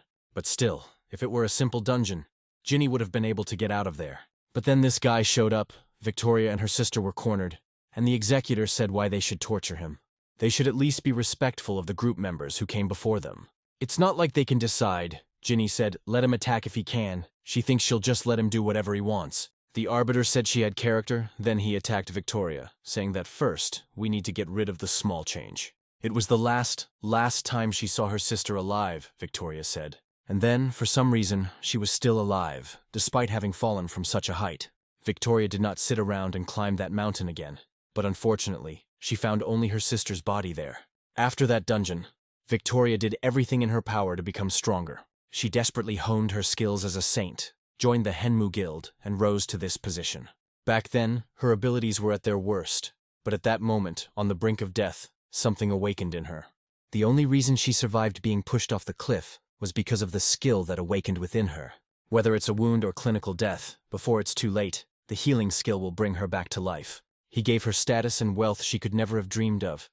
But it didn't bring her any closer to her goal, the damn executioner who killed her sister, and the organization that was covering him, which was definitely behind all of this. Then Sheldon realized that she was the same as him. It's as if he's incapable of doing anything. He can only watch his comrades die, and asking her what she said after she said it wasn't entirely right. Sheldon said, okay, now it's his turn. Sheldon told everything that happened to him. Then he thanked her for saving his life and asked for forgiveness for being ungrateful. Victoria said, no. After listening to him, in his place she would also be on guard. And now everything may seem a little hasty. But maybe Sheldon will join her guild.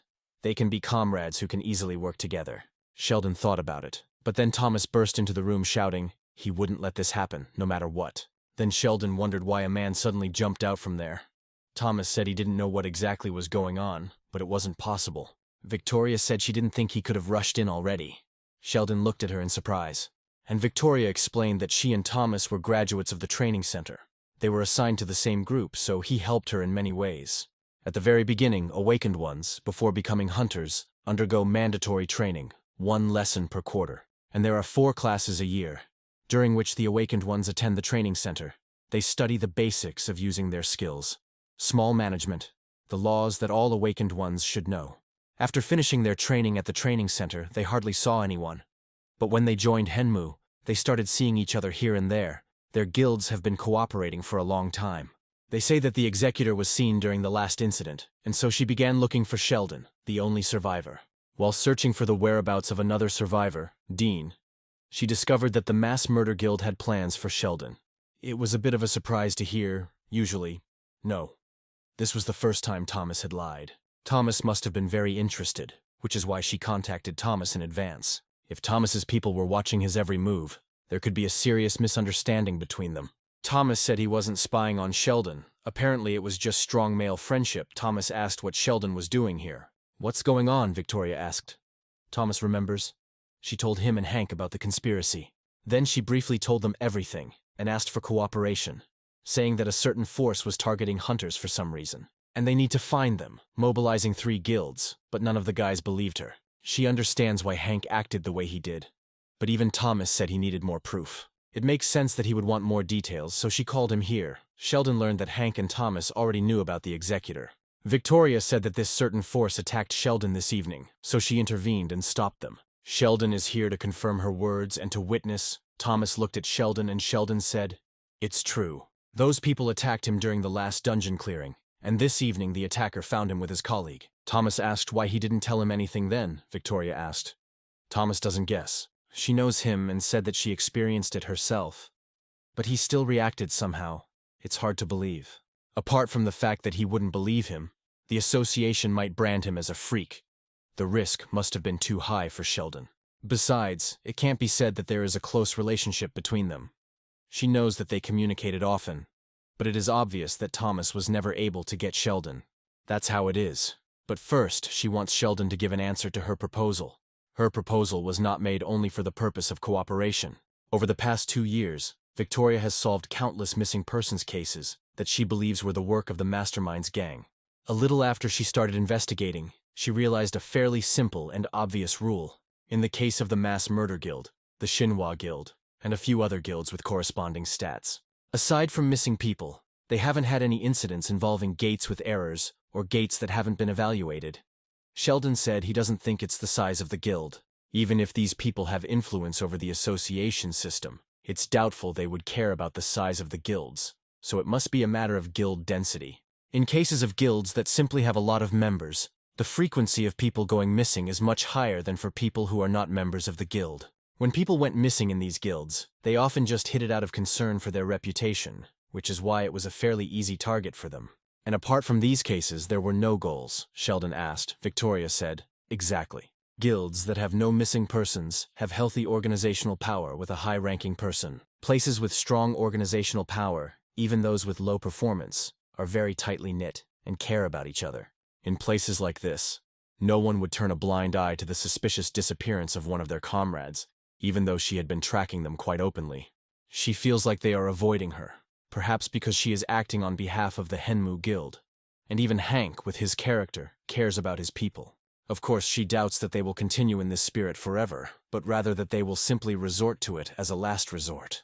But even so, as long as they can be confident in their safety, Thomas said he agrees with what she said. However, it is not necessary to be in Henmu for this, and in terms of combat power, the Mass Murder Guild is a step above Henmu. To ensure Sheldon's safety, it would be better and wiser to join his guild. Victoria said that Thomas doesn't look like himself at all, and his pride is even a little noticeable. Maybe he was upset that Sheldon didn't tell him about the executor, or that Sheldon didn't trust him. If Sheldon joins his guild, as Thomas explains, it is a member of his guild who has such high combat power. This is a support that he really needs, and since he wants to recruit Sheldon, they will declare war on a dangerous secret organization, Sheldon said. Thanks for the offer to join the guild. However, he wants to make it clear that he still has no plans to join any guild. Victoria asked why, because she thought it would limit him. He would just be officially a member of Henmu. Let him consider it as ensuring his safety, Sheldon replied, meaning that there was no need for it. He will simply become bait, they said so themselves. It's just that their turn will come later. So even if Henmu keeps him safe, it doesn't mean they'll stop. It's just that now they are trying to kill not him, but someone else, and there is nothing left to do instead. What they think about putting emphasis on it, at least they will not only pay more attention to it, but it will be much safer for others too. Thomas got nervous and asked if Sheldon wanted to take the risk. Sheldon replied that it wasn't necessary to think that way. Even with their capabilities, the Henmu Guild couldn't catch these freaks in 2 years, and now they have little evidence. To expect that the people from the Hunting Association will cooperate with them, but for now they will have him as bait. They will definitely be able to predict at least their next move. If there is another attack like this evening, they will be able to catch them. At the very least, they will be able to gather evidence that will force the organization to act and tell the world about their existence. Victoria asked. But how could he do it alone? Sheldon said. He told them so much that it couldn't be that the heads of 2 guilds. They did nothing and didn't help him in any way. They don't know when those freaks will show up. But he sincerely believes that the leaders will come running as soon as he contacts them. Victoria thought that he meant that even if they cooperated, he would be in charge himself. She doesn't know about Thomas, but Sheldon must know she can't refuse. Meanwhile, the priestess came to her boss and said that she had come to report on the work of the executor. The guy asked if that creator had killed him. The priestess answered no, although the creator had greater abilities than expected. Victoria intervened. After that battle, the executor can no longer be used. Because she felt there was a risk of information leakage, she decided to get rid of him. But given how uncooperative and impulsive he usually was, she thought it better to court him and use him. The guy said, I understand. If she thought so, let her prove that she was not mistaken. Entrust her with a hermit. Let her use him to fill the void left by the executor, the priestess said. But she is alone. The guy said it wasn't because he didn't trust her abilities, but because hunting was so important. He wants it to be done perfectly. He trusts her and asks for it. The priestess was happy to hear this and said she would try, the guy said. But apart from the intervention of the head of the Henmu Guild, there are some special features in this creator. As far as he knows, the creator deals only with those who are interesting to him. The priestess said that it is known for certain that, contrary to the information from the association, he is not an ordinary creator. The quality and skill of his weapon creation is at least rank A, and with this, he was able to pin the executor down pretty well in that battle, the guy said. Well, he says, given the fundamental difference in support classes and combat classes, the priestess became nervous and said, not for long enough, but the creator used infected mana. The guy said his method was a little different from those he was familiar with again. From the very beginning to the end, without leaving anything out. Let him tell him everything that happened, in as much detail as possible. A few days later, Dean was talking to Sheldon. He said he was standing right in front of the building. Just in case, I arrived a little earlier and agreed to have a bite to eat with Mr. Thomas. Thomas said he was free at that time, so they could eat and have a conversation at the same time. Sheldon said, okay, let him eat something more expensive. Thomas won't skimp on food. Dean said it wasn't that he was against it, but he didn't know if he could eat anything because of his nerves. He understands that he didn't join them. It's just cooperation to resist these bastards. But still, one of the best guilds. Can't help but worry, Sheldon said. With his abilities, there is absolutely no need to worry. Let him call if anything happens. Sheldon turned off the phone and thought, Dean will be safe for now. He doesn't know what's going on in his head. But Dean is talented enough that his joining one of the 3 greatest guilds wouldn't raise any suspicions. And he still has room to grow. Dean is like an uncut diamond in the guild of mass murders. Many people, including Thomas, can become his mentor. Compared to when he worked alone, it will be more useful in terms of developing abilities. He doesn't know what they want, but for now, he'll be bait until they make their move. A few days ago, Victoria asked. He did nothing, Sheldon answered. He told it like it is. He's going to continue acting like a normal support, as if he didn't tell them about his true strength, Thomas said. But since they disappeared together, they believe they have a connection with the guild. Sheldon asked. But what will they do if they assume they are not related? His revealed ability is the biggest variable for them. In the unlikely event that he is not affiliated with the guild, they will do everything they can to get rid of him. If they don't hear from him for a couple of weeks or even months, they will definitely want to see for themselves. They will keep an eye on him until they are sure that he is really alone. And then they will show themselves, Thomas asked.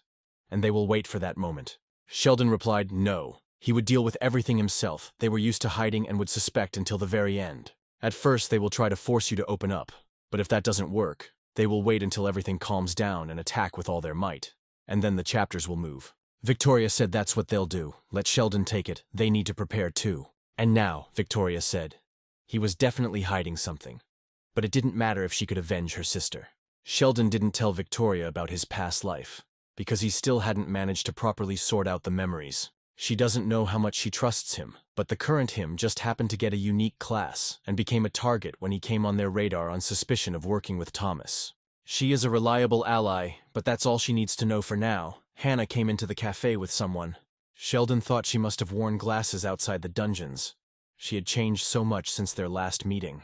The future goddess Archer, who last time cleared the dungeons with Sheldon, Hannah. Sheldon helped her wake up and they became close enough to stay in touch with each other. She usually takes the initiative and asks how things are. But even when they don't communicate, there is no problem in asking how she is doing. After awakening her ability, Hannah began to stand out, as if making up for her previous modesty. She tried so hard that it began to border on recklessness. And in addition to work, she cleared countless dungeons without knowing fatigue. In a short time, word of her abilities and fame spread and she became a rising star. Sheldon said he read an article about top 10 ranged fighters. Unbelievable. Hannah asked, did he see it? And she said, embarrassed, that somehow she was asked for an interview, so she gave it. But she couldn't even imagine that it would be something so large-scale. It's all thanks to him, Sheldon replied. It would have happened anyway, even without him. And then Sheldon asked who was next to her. Hannah said it was Kevin, a C-rank assassin, partner. Sheldon gave Hannah some advice on the advantages of classes that can attack at long range. That if possible, they can act alone and not need a team. But to do this, you need to be able to find safe places and have dexterity, Hannah, who is still learning. He wouldn't recommend that style of fighting, so she needs a partner who can fight in close combat. And instead of a tank, she would be better off with someone with higher agility to attract the attention of monsters and ensure the safety of ranged hunters. And they, in turn, can attack without worrying about the safety of their comrades. In this regard, Dean is, frankly, ideal. Sheldon was thinking about introducing them. But there is one caveat regarding Dean's safety. Sheldon extended his hand and stated his name. Kevin shook his hand with trembling hands and introduced himself. They sat down at the table, and Hannah said that she had started using a longbow and was relearning how to draw the bowstring before aiming. She was worried that no one would want to be her partner in a two-man hunt. But it turned out that Kevin was looking for a ranged fighter. Teamwork isn't perfect yet, but it's getting better every day, right? Hannah asked. Kevin, without raising his head, said yes. Sheldon thought. He's not making eye contact at all, even worse than he was with Hannah. Then Sheldon asked what favor they wanted to ask him for. Hannah said, well, she said it was a favor. But to be honest, I wanted to officially entrust this to him. This can't really be called a favor. She is thinking about joining a guild, but hasn't decided which one she wants to join yet. But wants to get a certificate of the Islands of the Endless Sky, as you can understand from the name. These are large and small islands. Soaring in the endless sky, hunters successfully made escapes on them. And this is a special case when the gates do not close, but develop. After defeating all the monsters in the dungeon, new ones will appear from the one-way gates on each island. The Korean government and the Hunters Association, for whom this dungeon caused a lot of problems. They came up with a practical use for it. Instead of trying to close the gate, they built a facility with multiple levels of security protocols. The dungeons became a place to test the abilities of the association's hunters, Hannah said. Since this is a test of ability, they will get more accurate results if they go themselves. But it turns out that there is a limit on the team composition. 1 ranged hunter, 1 melee hunter, and a support in a team of 3. So she thought that Sheldon could take that place. And Sheldon thought, frankly, sensibly. Like Dean, joining a guild gives more opportunities for training. But he didn't offer her to join a guild. Due to her past life memories, Hannah was a loner even after awakening. She was a cool, casual, and confident hunter. But her character was still not suitable for teamwork, but this Hannah wants to join the guild. She has changed. Hannah said if he was asking for too much, he could refuse. Sheldon replied no. He was thinking about something else. Okay. This will be useful to him in many ways. He agrees to go to the Islands of the Endless Sky. Jill said that they have mana bracelets, which are their entrance tickets to the islands and a guarantee of safety. They will be transferred to the required island, where they will take the exam. Only if they enter with bracelets, and with her, they cannot be removed. Otherwise, they won't be able to get help. She's retired, but she had experience as an A-rank support. If something happens on the islands, she can save them without any problems. However, this requires their cooperation and communication. So if problems arise during the test, or if they feel that they will not be able to pass the exam, let them immediately report this. Sheldon looked at Kevin and thought, Even though Kevin had worked with Hannah a couple of times, he looked like a complete newbie.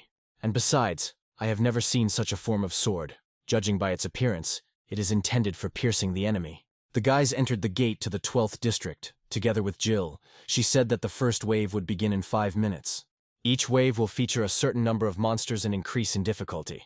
To clear the dungeon, they must defeat all the monsters in each wave, and the number of monsters they killed. It will be entered into the database in real time, Hannah asked. What is the maximum number of waves? Jill replied that as far as she knew, there were only 100 of them, but that was when this place was a simple dungeon. Then the hunters simultaneously showed everything they were capable of. There were a maximum of 73 waves in the test, with the head of the Mass Murder Guild Thomas, the head of the Henmu Guild Victoria. It was still a record, Sheldon thought.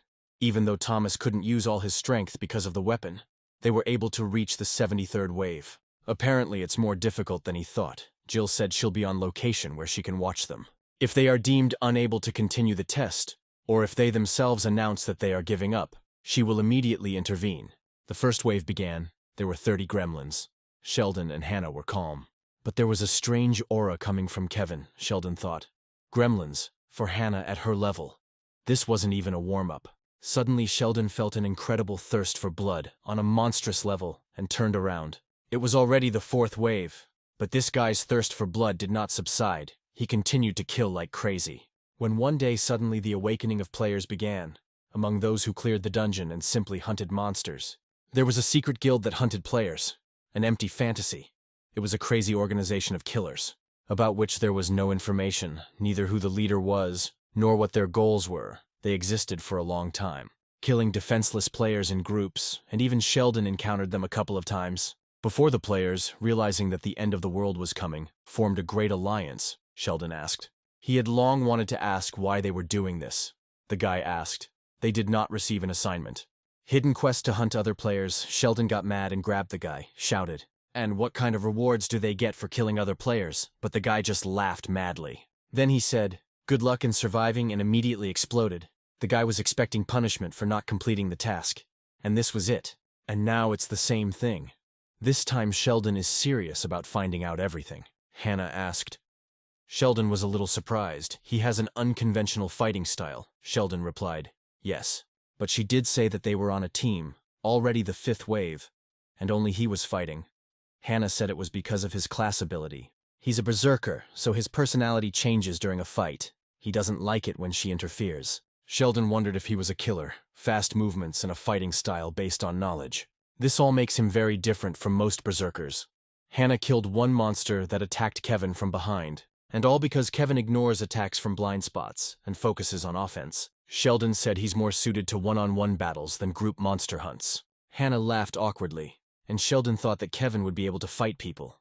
Kevin approached the guys with a creepy look, and he shouted, he's sorry, he still has a low rank, so he can't always control his emotions. He's very sensitive to when someone interferes. He became embarrassed again. Hannah said that after the 5th wave there would be a 30-second break between waves. So she'll explain how Sheldon saw Kevin's fighting style was flawed in terms of hitting blind spots. So she goes away as long as possible and deals with those Kevin has missed or who have fallen into his blind spot. Sheldon asked what he should do. Hannah answered. His weapon creation skill? Sheldon said yes, but it won't last long. Hannah replied that it was okay. Let her watch Kevin and use him in case of danger. Well, now that everyone understands everything, let's get to work, Sheldon thought. She seemed suspiciously excited.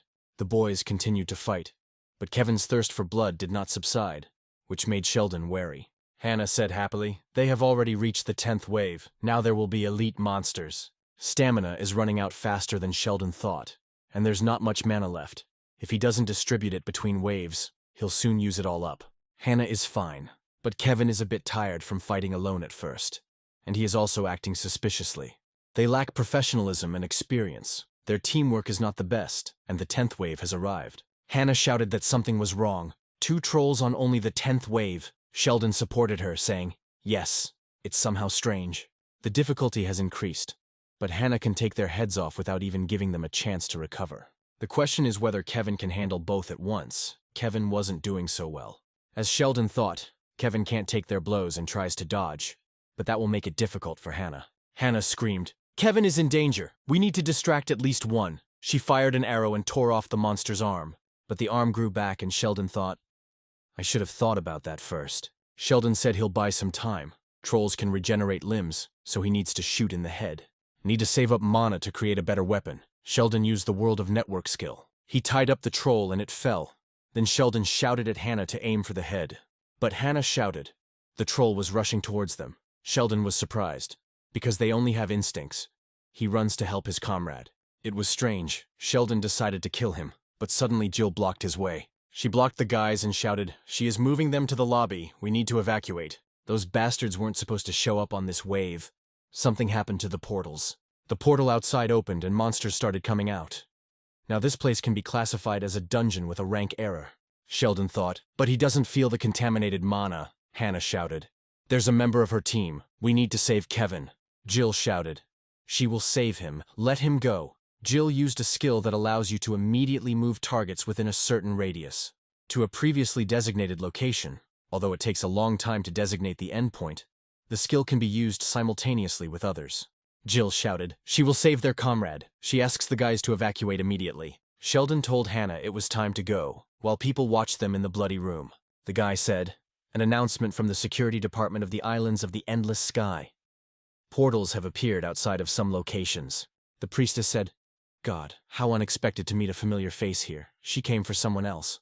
But who would have thought that the same support will be here? The Arbiter is also happy. They have more scores to settle with him.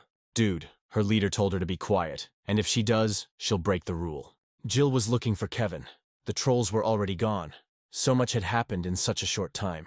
She found Kevin staring at something. Jill asked him if Kevin was okay, but Kevin turned around and asked if she could see it too. Kevin had received that same ominous assignment. Meanwhile, Thomas was told that the guild leader had contacted them from the association. Apparently, the commotion will occur because gates have appeared on the islands of the Endless Sky beyond the designated places. A squad contracted by the association is about to head there, but they request backup in case of an emergency.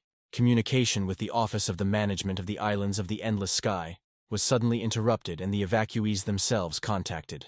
Thomas remembered that Sheldon said he was going to those islands. He scrolled through the chat with Sheldon again, and Thomas tried his best to meet with Sheldon, but he refused him, and Thomas thought that since Sheldon would not want him to do anything. He asked if the deputy and Susie were here.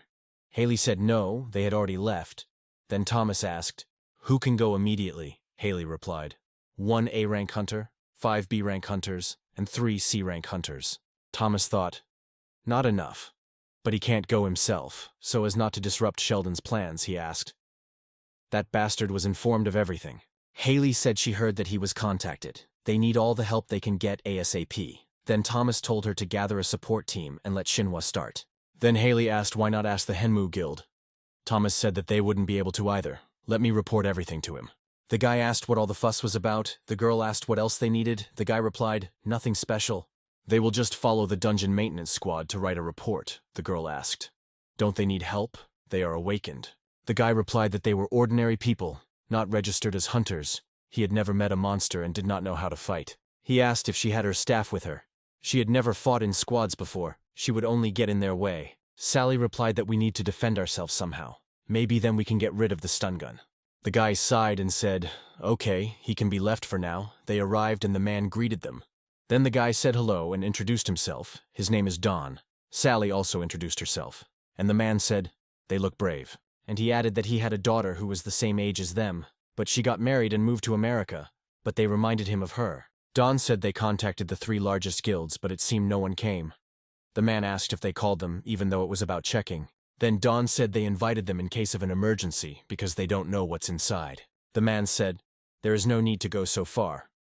This is not the first time something strange has happened on the islands of the Endless Sky. It is probably some small thing. Don replied. This time they were disconnected from the island office. Some inspectors reported that there was a rank error there. That's why it's strange that the association hasn't come forward yet. Someone used the association's certification. In addition, according to the report, some were unable to evacuate through the gate. They should have already left. The man said, then they will go on reconnaissance. If people have disappeared, they must first be found. If anything happens, they will be able to leave, since these 3 guilds do not know how to work as a team. Even if they have A ranks there, they will only get in the way. There will be enough of them, the Skeleton Guild, to deal with a couple of monsters. They went forward. But Don said something was wrong. Sally asked why they were doing this. Don said that they don't want to lose the reward. The average guilds agree to do as much as they can during the contract period. Sally asked if these weren't regular employees. Don replied that they were probably veterans. She saw how they held weapons. Normally, non-mana costing firearms won't work on monsters outside the gates, but it's very inefficient to put mana into each projectile. However, the Skeleton Guild insists on using firearms due to the explosive enchanter, so they use army skills. Sally asked how Don knew so much. Don told her that she should know it too. It is not necessary to remember all the hunters, but at least the guilds and hunters with whom you often have to deal. Don thought for a moment and said to make sure nothing was taken. Sally asked what he meant, and Don replied that the head of the guild was forcibly removed from illegal hunting activities while he was serving in the army. And after he became an official hunter, he was caught several times illegally clearing dungeons. The priestess saw the Skeleton Guild and said she knew it would happen. They could have not tracked them and just killed them quietly. The guy asked if she thought it was easy to quietly kill everyone in a public place. He was a stranger who was helping her. Stop calling him when she was going to kill people. He is not a dog like her, and does not like killing, just like him. The priestess got angry and called the body of the executor. Then she said, "Let him remember as soon as he stops helping to carry out his plan. He will find himself in the same state as the doer, if he continues to chatter with his stinking mouth." The guy said, "He understood. He surrenders," the priestess said. "Since he understood, then let him lure these bastards already," the guy asked, threatened, and then immediately asked. He said that he was not going to help her kill. Then the priestess grabbed him by the jacket and said, "They seem to be equal now, but she still needs more mana for her child to close the gate.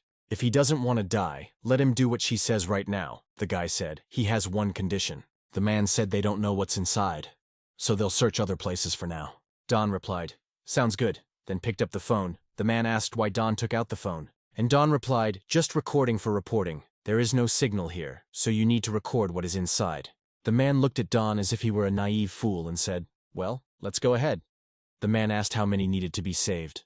Don replied, 1 guard, 5 members of the security department, and 1 C-rank hunter who came for certification. The man asked where the guard and the hunter were last seen. Don said the guard was last seen entering the inner gate room. To save a hunter taking an exam, Don asked. They arrived at the security department. The guys answered. They are going up to the 3rd floor. Sally asked if the island guards were retired hunters. Maybe she was hiding somewhere. Don replied that he might have heard that she was an A-rank support. Therefore, he can easily deal with most monsters. As soon as they entered the room, the guys froze. The room was covered in blood, and the man asked if these were the missing ones. Don answered. Judging by the fact that they were wearing guard and security uniforms, apparently, yes. The man contacted his men and asked if they had checked the security department. The guy replied, yes, they had searched the department. Then he told his 2 partners to protect the support staff and follow him. They were heading to the security department, and they are guarding the rear. The enemy is not a monster. Someone took the radio of those they are supposed to find. It's strange. The voice was the same, but they don't talk on the radio like that. He doesn't know why. But something that can use a radio is trying to deceive them, Don asked. But who could it be? Only the guild leader wanted to say that he himself did not know how such a huge force fell upon him. Fortunately, the guild leader managed to restrain this strange monster. However, this strange monster was strong. The girl and the guy from the Shinhwa Guild arrived at the base. The girl said that they finally arrived. The guy replied, she wasn't even driving. The girl said she didn't have a license. Then the guy said, there's nothing to be proud of. The girl said that she hadn't seen the endless sky for a long time. During her last certification, she had reached the 47th wave. She had just received a rank at the time. She simply didn't have time to get certified. The girl asked how far he had walked. The guy replied, more. Sheldon noticed them and decided to approach. He asked, they met in the dungeon. The girl asked, he is that support of the Guild of Mass Murders. The guy asked what his question was, Sheldon thought. He didn't know how to explain everything to them. Meanwhile, the guild leader continued to hold back the creepy monster. He shouted to his men to shoot at the monster. Then the guys started shooting at him. Their weapons were already loaded with mana, and the monster ran away. The tanks ran to the leader, and the guys continued to search for the monster, but could not find it. The guild leader suddenly shouted from behind, cautiously. But it was too late. The monster appeared out of nowhere and killed the guys. Before the boys had time to come to their senses, the mastermind attacked them, aiming at the tanks. But the head of the guild did not stand aside. He also attacked the arbiter with his skill, elemental enchantment, Glacier.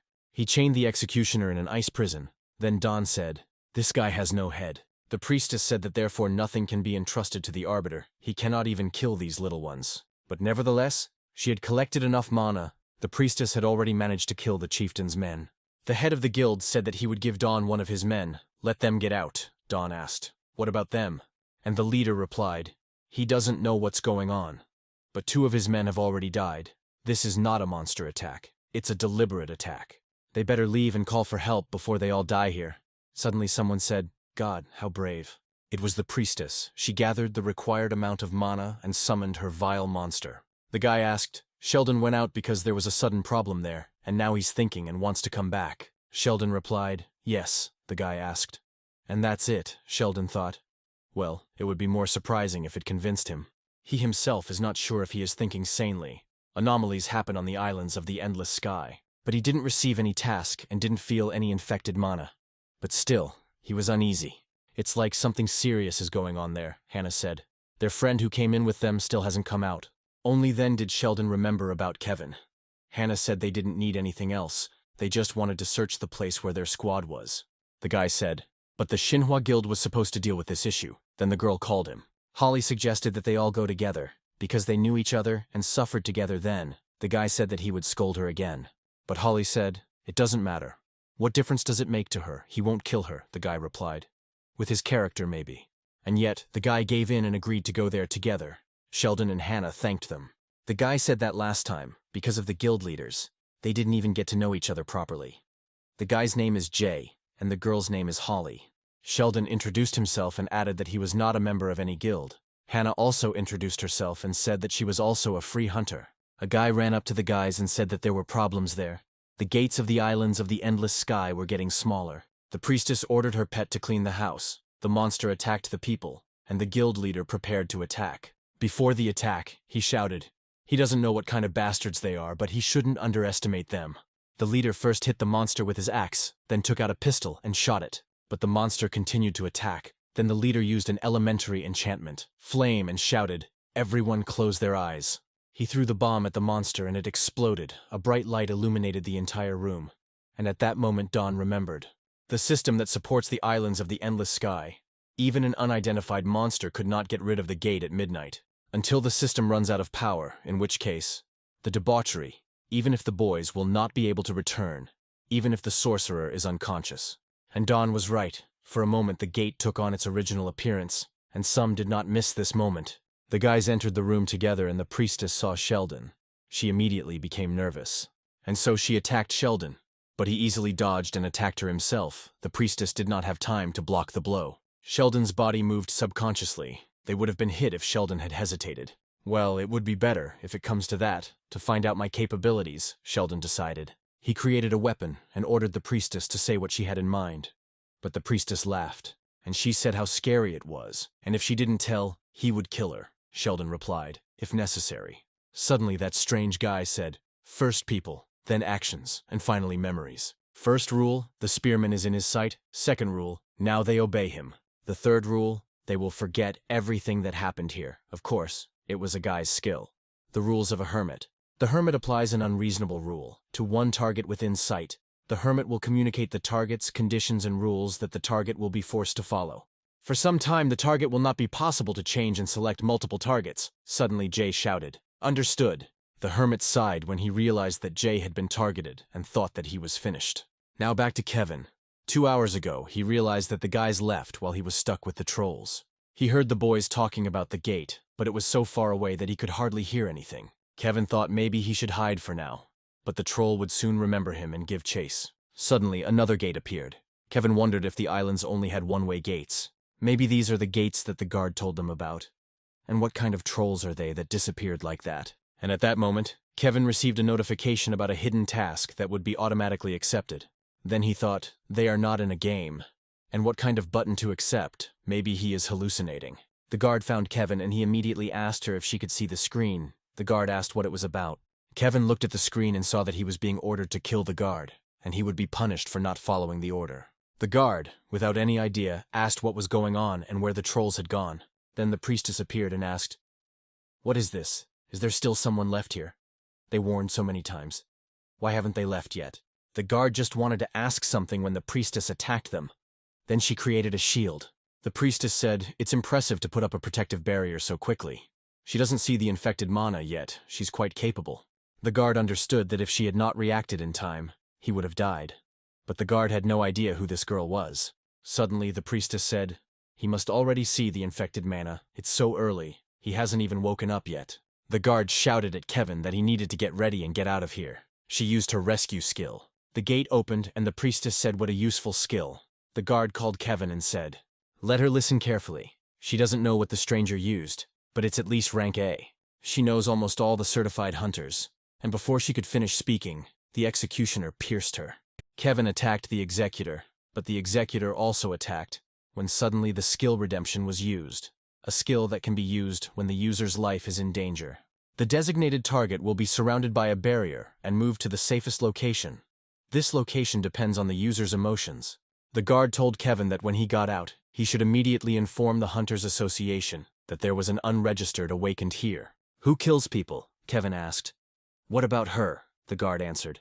"She is fine. She will hold out." Kevin said, "Okay, he'll be back," and the portal closed. Then the priestess said it must be that anchor skill of hers, an enviable ability. The guard told the priestess that she looked like an awakened one, but she herself had never met her. What was she after? The priestess replied. She needed a base, and it seemed that here, on the islands of the endless sky, would be the ideal place for it. She was just unlucky, the guard remembered some guy and said she had been lucky until now. The priestess suggested ending the conversation. It was a pity about her skills, but the child wanted to eat. Meanwhile, Kevin moved to the guard's house and decided to contact the association. Suddenly that very window appeared. The hidden task is an empty fantasy. The task failed. Punishment assigned. Kevin asked, so it wasn't an illusion. Suddenly they wrote in the window. That's what everyone thinks at first. Suddenly, a strange man appeared out of nowhere and hit Kevin. Then he said that next time he should better complete the task, otherwise he will kill him. 2 hours later, in the present, Jay continued to carry out the task from the hermit. He attacked his comrades. However, Jay didn't use any skills. It seemed like he was just waving a spear. The priestess disappeared while the boys were distracted, and when they entered, the gates shrank again. Sheldon understood that things were bad, but first, he needed to somehow stop Jay. But then the head of the skeleton guilds intervened. The leader attacked Jay and turned him into ice. Then the man asked, "So they are from the best guilds?" Hala answered awkwardly. "Yes," Hannah added. "She is not in the guild, but she needs to find someone." The chief said that first we need to help deal with these bastards. These guys control the monster that suppresses the gate. The hermit said that the ruler and her bastard were useless. Even the spearman was caught, so he would end up in prison. The priestess said that if he continued to talk, she would take his mana, so he should shut up. This weird support, why did he suddenly come back? She needs to get rid of him, even if she has to spend all the gates she collected for the tests. The guys froze. The priestess wasn't lying. She really did summon a bunch of gates in one place. Sheldon thought, it's not that there are a lot of gates, the problem is that contaminated mana is leaking out of them. Until now, it was just a theory, but all the dungeons with a rank error were the work of these bastards. The hermit said he didn't know if it would be worse if he knew about everything. The priestess said she could collect so many ingredients for the test. Whatever it takes, if they manage to get the islands, it'll just take a little longer, the hermit asked. She understands that they don't have much of it. The priestess said that without the island they won't have any chance. There's no need to tell her what she already knows. It's infuriating. There's a year left until awakening. Suddenly the priestess became nervous. She said, "It can't be so soon." The hermit asked what was happening. The priestess asked why now. When the screen appeared in front of her, it said, "A multi-dimensional error was detected, in connection with which the system is urgently activated. Welcome, player." Not only the priestess was surprised by the sudden awakening. The awakening of the players as Sheldon remembered them is due to happen in 10 months, and only a select few will be able to do so. But everything happened differently. A window appeared in front of the guys, and everyone became players. There was no time to think about it, because monsters began to fall from the gates and immediately ran towards the guys. This was the first wave, gremlins. 100 pieces, kobolds, 80, and goblins, 60. Sheldon shouted to the guys, "Everyone run, quickly." The guys ran forward, and the monsters ran after them. Suddenly, Holly jumped over the guys and stood in front of the monsters like a tank. She blocked the monsters' path. She didn't know what it was, but it would let them go if they could handle the waves of monsters. Holly increased her shield. Then the guild leader ordered his men to go in the opposite direction and block the path. "We need to stop them." Sheldon also joined in. He asked the leader to step aside and used his skill. Creation. Sheldon created a bunch of shields, and Holly said she didn't expect that. The boss said he created something incredible. How did he manage to create so many shields? Sheldon said. Now they will only have a narrow passage left. We need to surround them. The chief looked at the bodies of his men, when suddenly Holly called him and said that they had enough men. If he's a melee fighter, he might try to bring her partner back to his senses. He's the best in big battles. The leader approached Jay and asked, a spearman, but specializes in mass battles. The tank stood in front of two shields, and Hannah ran up from behind and started shooting at the monsters. Sally said professional hunters are on a whole other level in terms of teamwork. Although they apparently saw each other for the first time, Dawn said it was difficult for ordinary people like them to help them. The chief said there was no need to do anything. Now it was their turn, but Dawn served. Right? The hermit watched them and said, it seems that the shield on the left is a high-level item, but a wall of shields on the right could not be created by one person. The priestess said that it was probably a support ability, that bastard who wanted to deal with the executor. The hermit asked if that bastard was a support. The priestess answered, yes, with the ability to create weapons, and the ability to control the infected mana, the hermit asked. And what will she do? The priestess asked with what? The hermit replied, with the gate. Wasn't she going to release all the monsters at once and kill them? The priestess responded. When the system activated, it was too late. Her child opened the gate, but she can no longer control it. The hermit asked if he could let them go, since their goal was the islands, not them. The priestess replied that she didn't like that option, but it might work if they didn't do anything useless, of course. Dawn passed something to Sally at that moment. The second wave of monsters began and their numbers grew. Hannah was not doing well. She was running out of mana. She wasn't sure she had proper control over her mana when she fought the trolls. Then Holly ran past, saying she would help. Hannah said it was difficult. She was the only ranged hunter. Holly asked Hannah if she was sure. Running up to the monsters, Holly clapped her hands loudly. The sound grew louder, even though Holly had stopped clapping, which was how she collected the sound. She used Wave Strike, a skill that would cause an explosive mana attack from a distance after the vibrations of the desired environment were applied.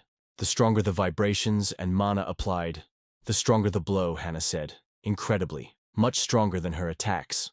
This is an A-rank hunter. Dawn said he would help too. Sheldon suggested she take a rest if she was tired. Hannah screamed. She didn't mean it. Kevin might still be there and they were just defending themselves. Sheldon said, but there is also a chance that he already left. The guard went to save him, so the probability is higher.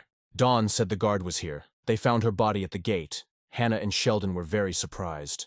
Hannah became worried and Sheldon asked if there were any other bodies. Dawn replied, 3 bodies of members of the security department. He doesn't think the person they're looking for is dead? Hannah suggested they find them quickly. Suddenly she realized something and asked the guys if there wasn't another person here. Elizabeth was walking when she suddenly heard someone's voices. Then she stopped. The guy was shouting where his money was that he lent him. He doesn't remember how many times he said that it was money to pay his mother's medical bills. The second guy replied that threats wouldn't help. He had no money. And if he killed him, how would he pay for his mother's treatment if he was in prison? The guy with the knife said there was no need to worry. Mom died yesterday and he was going to kill him anyway. He just wanted to check if he could hide. Then the guy started asking the killer to calm down. Elizabeth thought. It seemed to her that this world was quieter. But apparently suddenly more incidents began to happen here. Suddenly Elizabeth noticed that the child was walking straight to the scene of the murder and said that it was good to exercise from time to time. Dawn called for Sally, but it looks like they took her, the boss said. Damn, he got distracted and forgot. Sheldon asked what happened. The chief replied, it's all that monster. He uses gates and portals. Then Sheldon understood how the priestess ran away. Hannah suggested that they split up and find Sally as well as Kevin.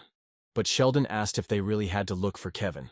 There's a high chance that Kevin has already gotten out, in which case they'll only be wasting their time looking for him. Hannah had a different opinion, she asked. And if he didn't get out, no one came out after them. How can they be sure? Sheldon said. The guard said that her skills are for rescue.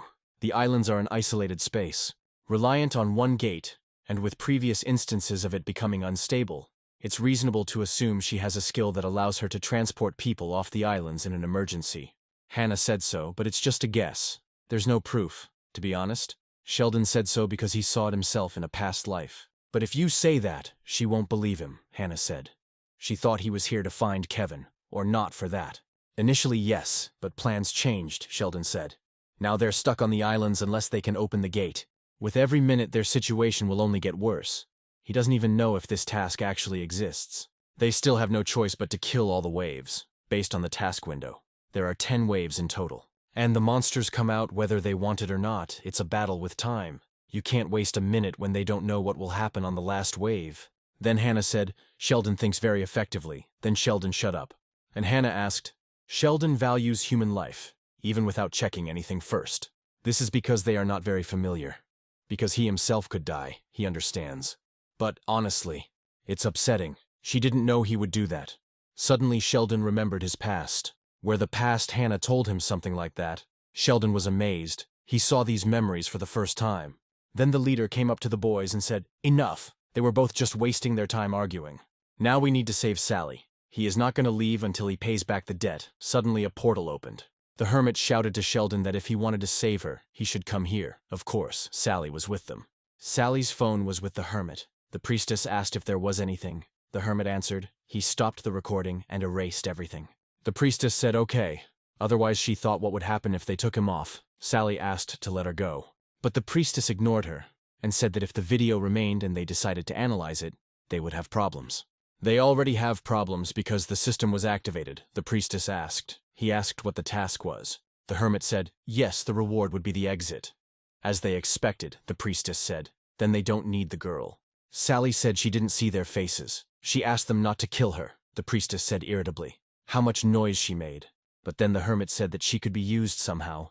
It seemed to him that she wanted to kill that support. The priestess asked, he just doesn't want to kill her, okay? Let him do what he wants. The hermit thanked her for understanding. To be honest, he also wanted to sort something out with him. So he decided to call Sheldon. Sheldon stood at the portal. Don told him it looked like a trap. Should he go? Sheldon didn't answer.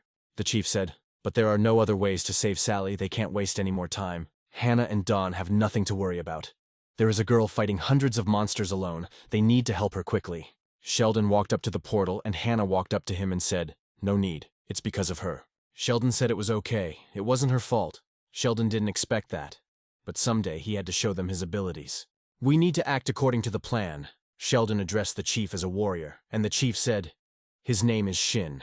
Sheldon created the weapons and told Shin to take them. Shin said no need. He already has the weapons. But Sheldon said to throw them into the portal in a minute, and could he promise one last thing? Then he went into the portal and asked the priestess what she needed. The priestess said that he really came. The priestess said, stop bragging. One awkward move and they'll crush her head. He understands that she's not going to just kill Sheldon, so he should just stand there and be humble. The hermit began to speak, the first rule. Suddenly Jay woke up and shouted that this is it, immediately. Let him out. Then Shin remembered that Sheldon had asked him to throw the weapon into the portal and thought, it was probably time. And Sheldon thought he had a strange feeling since he left the islands, while the hermit was telling him about the third rule. The hermit ordered Sheldon to tell him everything he remembered. But Sheldon kept thinking that he couldn't just go back, as if he had missed something. Thanks to Hannah, Sheldon realized what it was. He used the network skill. What Sheldon forgot was she, Catherine, the hermit shouted. How did he know her name? The swords flew into the portal, and Sheldon said he didn't know how the hermit was connected to the priestess. But that wasn't enough if he wanted to catch him. The priestess was caught, and she said she tried to deal with him, leaving his limbs unharmed. But she needs to study his head. She completely forgot that everything could be decided differently. She could just rip his head off. So a monster jumped out of the gate and attacked Sheldon. Sheldon managed to create a barrier and dodge the monster's attack. But the barrier quickly broke. But Sheldon created a weapon and cut the monster down. But the priestess was not going to stay away either. The priestess attacked Sheldon, then he dodged, but the priestess created a portal, and a monster was already coming out of it. But at that moment, a weapon flew into the portal, and another of the priestess's monsters died. 2 minutes ago, Shin unfroze Jay, and he asked if the support did it. Is it possible? Holly told him to pick his jaw up off the floor and help them. The next wave was coming. The 5th wave started. Hannah shouted, those are those trolls! Then Holly asked if she knew this monster. Hannah thought there were a lot of them, but it's okay. Now she knows how to deal with them. Just like Sheldon said. She shot the monster in the head. She fired again, but the troll dodged. Holly warned her that these monsters are smart, and she was right. The troll picked up the bones from the floor and started throwing them at the boys. The man covered Hannah with a shield. Then Holly asked where the trolls got such intelligence. She looked out from the shield and saw a strange ogre. The ogre used the skill, Irresistible Roar, when suddenly he was cut into 2 parts. Shin asked what was going on. Jay replied that it came out of the portal where Sheldon entered. Shin said that we need to go help. Holly helped Hannah up, and they all stared at the weapon that came out of the portal. Sheldon drank the second bottle of mana. The priestess said that she put almost all her strength into this attack. Then Sheldon said, "Really, he doesn't believe it," the priestess answered. As she knows, they hide a lot from each other. But why does he reveal all his abilities but not attack? The priestess asked. Sheldon thought. It was so obvious. Earlier, Victoria gave Sheldon these items that would help him carry out his plan. The rings are linked and by mutual agreement can communicate telepathically and teleport to each other whenever they want. Sheldon said, he said. Victoria said, she knows. He said that after meeting with them, he changed the plan, in which he was initially going to not show himself to them. She will believe him. But the ruler has an ally. If they suddenly stumble upon him or catch him off guard, it will be difficult. This ring can only teleport one. But that will be enough to figure it out. And of course, Sheldon was connected to Thomas. He thought that if he called Thomas now, he might be able to detain the priestess. But it still wouldn't be enough. Sheldon told the priestess he didn't have to answer her. The priestess replied that she agreed. But it wouldn't be easy for just her baby to detain him. And the hermit had disappeared somewhere, so there was no use in him. But they had too much to discuss. So that she would now see Sheldon off. Then Sheldon asked what she meant by that. The priestess said what a shame. She didn't want to show him because nothing was ready yet. If Sheldon hadn't snuck in here, she would have met him better prepared. And now, will Sheldon be able to deal with her, the arbiter and the gate on his own? Sheldon said that she seemed to have misunderstood something, and that he should only worry about her. He wanted to make sure of her abilities, because he thought he knew someone similar to her.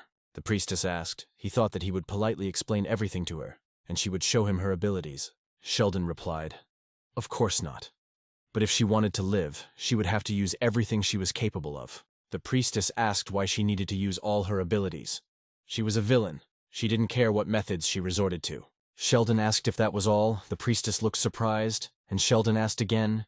He was asking if that was the best she could do. The leader told the priestess, she has one task. The priestess knelt down and said, she listens to instructions. The guy said she had to find out to what extent this creator could use the infected mana. Although no, it's better to postpone the task. The priority should be finding shelter. The priestess asked, what about the support? The guy replied, they will know about his abilities after activating the system. Until then, let them focus on searching for the isolated gate. They don't have much time, the priestess thought unexpectedly. But she thought that this might be an opportunity to find out about him. But why? He doesn't use the infected mana. What is he thinking about? And Sheldon was thinking about the past. In the fog, he remembered some things from his past life. Katrin and Hannah were completely different from how he remembered them. However, the abilities are the same, and this technique of the priestess reminds him of someone. The hammer and barrier created with divine power was something familiar.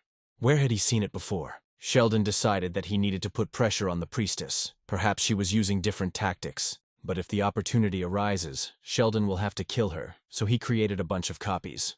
The priestess wanted to attack, but Sheldon was faster. He used the skill. Connection. He can point to the target's weapon and connect to it. If actions are performed against the owner's will, mana consumption will be increased. Then the priestess ordered the monster to kill the girl, and the monster was about to kill her. But a spear flew at him. The priestess thought that Sheldon had used the skill, which meant he was distracted, and she decided to take advantage of this chance. Sheldon ran at her with a spear and said, you need to think ahead. The priestess was on the verge of death. But at that moment she called upon her divine powers, the wings spread, and from such force, Sheldon flew back. The skill was activated at a dangerous moment. She didn't want it, so it was the priestess's anchor skill. Judging by the way she recoiled, it wasn't on purpose. This was a perfect opportunity to kill her. But this skill was somehow familiar to Sheldon. Suddenly the executor appeared and attacked the priestess. However, he was stopped by that guy. He came out of the portal and said, who would have thought that she would use something unprepared? So this is the creator she was talking about. Sheldon froze in fear. This guy had an incredible amount of contaminated mana. The guy said he told her to find out about him, but he also said that finding shelter was a priority, didn't he? He wanted to take advantage of the opportunity. But she used the hermit and the test sample. And she still lost, so she released the dog, who didn't even recognize his owner. The priestess replied that it was because he was attacking the strongest, and once completed, such a problem would no longer arise. The guy said, yes, he understands. He will figure it out himself. It seems the creator hasn't even used the infected mana yet. Sheldon thought, the executor is gone. This guy did it with the help of the infected mana. Just as the mysterious guy asked Sheldon what he knew about the infected mana, he heard an explosion. These were the guys. The monsters went berserk. Don asked why they were acting like this and shot at them. Holly asked what this ability was. Don replied, "No. It was the ability of the squad leader's weapon. He received a specially enchanted magazine, an elemental enchantment, exploding bullets. They are no match for regular enchanted bullets. But they survived thanks to the squad leader." Holly said it would help them a lot if Jay woke up. Don said there was nothing to be done. He will try to hold them off as long as possible until the squad leader returns with Sally. Shin ran into the portal, and Sheldon asked what he was doing there. Shin replied that he came to help while the trolls were confused. "So where is Sally?" Shin asked. The stranger said she was still alive. Shin asked him where she was. The stranger did not lie. Sally was still alive, the stranger said. If the spears had missed even a little, she would have died, or if he hadn't summoned the priestess's child so close. Then Shin shouted, "He has no idea what the stranger is talking about. Let him explain everything." Then the stranger said, his comrade Sheldon used her as bait. Because of the priestess's order, he had no choice. Besides holding her back, he was an excellent target. The priestess must have been waiting for a mistake. She waited for the moment when his view was limited to move quickly. He realized that this was the best opportunity to take the hostage from the enemy's clutches. Shin shouted. Sheldon used a civilian. Is he crazy? And the villain was delighted. He came closer and said he really liked it. He doesn't know who Sheldon is, but he can think logically. So will he give him the opportunity? Does he want to help him with the implementation of the plan? The guy asked. Shin pointed a gun at the villain and said, "They are sick bastards." And before Shin could finish speaking, he began to disappear. Sheldon asked why he did it. The guy replied, "It's a strange question. They almost blew his head off, didn't they?" Then Sheldon asked how he did it. The stranger said unexpectedly, his comrade had just died, and he, instead of taking revenge, asks questions. Sheldon answered, he wants to know how far his powers can go. And this is not his comrade. He was probably a good person. But he acted too recklessly. The main character's range of emotions is like a toothpick's, Sheldon thought. Talented, but not strong enough to be called a hero. It's a pity. But nothing can be done. It was his own choice, and he just suffered the consequences. The villain said he liked Sheldon. Sheldon asked the stranger how he managed to use this technique, but the villain replied, "Quite. He must understand that it is not his position to ask questions. Now it is his turn to ask." The guy again wanted to find out how much Sheldon knew about the infected mana, but there was another explosion.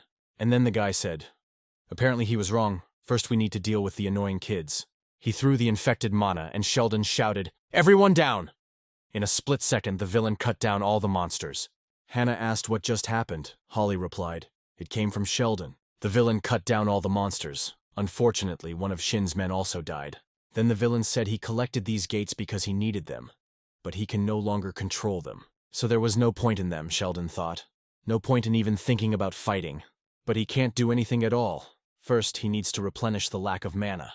This was the third bottle. Now the potions will be less effective and symptoms of addiction will appear. From what's happening, he's definitely in control of the priestess, but he can't be defeated by simply calling Thomas. First, he needs to survive it, not only him, but also Hannah and the others who are worthy of being called heroes. But how? He became interested in Sheldon, but as soon as he gets tired of him, he will immediately die. Sheldon is currently unable to use the contaminated mana due to someone's interference. If Sheldon could use the tainted mana, it would help, but still, this stranger is too strong. The girls asked if they could see this. This had never happened before. They would have noticed it. Hannah apologized and said she should go to Sheldon, Holly said, but she was wounded and couldn't shoot. Then Hannah went to Dawn and asked him to give her the gun. Dawn gave it to her, and Hannah ran to Sheldon. The guy destroyed the gate and said, "Now we can talk calmly. Let Sheldon answer already." Sheldon said that he also doesn't know anything about the infected mana, because he only recently received it. Then the guy asked, "Sheldon also has memories. Infected mana can't be obtained just like that." He began to suspect it when he heard it from the priestess, but now he can clearly see that Sheldon has it. No need to worry. He's just trying to do his best to prevent the end of the world. Let Sheldon help him. They can become comrades pursuing a common goal. Sheldon thought for a moment and asked why he killed him. The guy replied because he got in his way. Unfortunately, his goal is bigger than just one death, and he has little time, so he needs comrades. The guy asked if Sheldon would help him. Sheldon thought about it, when suddenly Hannah shouted, "Hands up." Sheldon wondered why she came here. He didn't intend to become enemies with him, but he needed to protect Hannah. Before the infected mana reaches Hanu, he needs to be distracted. So Sheldon attacks the guy with a knife. But the guy dodged and said, "Too slow," hit Sheldon. Hannah's weapon crumbled. The guy said he used the skills but was not physically developed at all. Sheldon asked what he was talking about. And the guy replied, he must have already known that to increase strength you need skills. But that is not enough. Until now, Sheldon has been able to deal with his opponents without any problems using only his skills. But he lacks physical abilities, and soon Sheldon will reach his limit. First you need to develop physically. There are many ways while the system is activated. Sheldon asked why he was telling him this. The guy replied, because Sheldon confirmed that he had memories. He doesn't know yet whether he is an enemy or an ally, so he is curious. His offer still stands. He can answer later. Suddenly, the guy noticed that his infected mana was flying into the portal and realized that it was a mistake. Then he created a portal and told Sheldon that his name was Les. Let him remember his words. It was a good offer. They left, and Hannah ran up to Sheldon and asked if he was okay and what was going on. A notification came. Victory over monsters. 9 out of 10, Hannah asked. Is this not the end yet? Sheldon said. Apparently there is still a boss left, Hannah said. But she can't fight anymore, then Sheldon thought. He also had no mana left. During the last attack he barely created a dagger. What will happen? There are no more ways to protect yourself. Then a bird flew out of the portal. The bird landed on the ground and Sheldon thought, I've never seen such a monster before. Where did he come from? Hannah said. Somehow it doesn't inspire. She will try to deal with him. Sheldon wanted to stop Hannah, but suddenly he started coughing up blood and fell to the ground. This is bad. Why did the side effect have to happen now? Sheldon thought. Judging by the weak reaction, there is a high probability that this monster is using contaminated mana. If he has a similar ability, then Hannah is in danger. Suddenly the monster said, found. Hannah froze in surprise, and the monster said, let him give it back. It's his. Sheldon and Hannah were completely confused, and the monster said, he took it. Said he would return it. But he didn't return it. The hour has struck. Let him give it back. Sheldon thought, now he understands. He doesn't know what it is, but it reacts to contaminated mana. As long as Hannah doesn't do anything special, he'll be focused on it. The problem is that that's the goal of his assignment. How can he deal with him? To be honest, it doesn't look like he has much contaminated mana, but he can't attack yet. The monster asked if he was listening to him. To compensate. He didn't listen when he asked to return. And now he tells him to compensate. Sheldon said no and thought Les had his infected mana. The monster continued, he had a lot. Almost everything. But he had almost none of her. Where did she go? Sheldon said there seemed to be a misunderstanding. He thinks the monster mistook the person. However, the little monster said, there was no misunderstanding. They definitely used her. His supplies.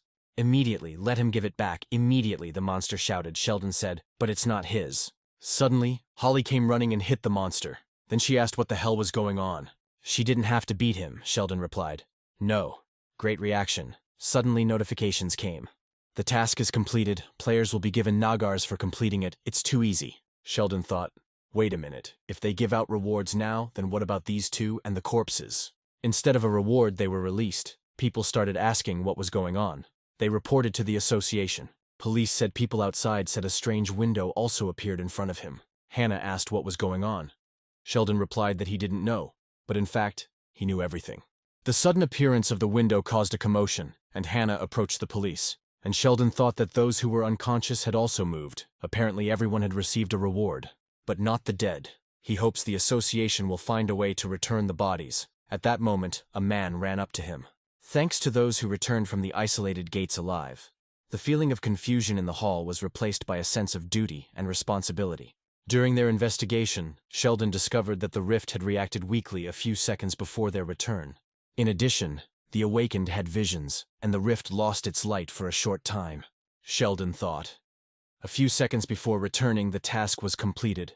The activation system was late because the gate was closed. However, unlike the previous life, now all awakened ones have become players. This is a big change. The plan needs to be changed radically, so that no one can meet with the leader who stands behind the priestess. He remembered Les's advice about physical strength and thought that he still had a lot to sort out.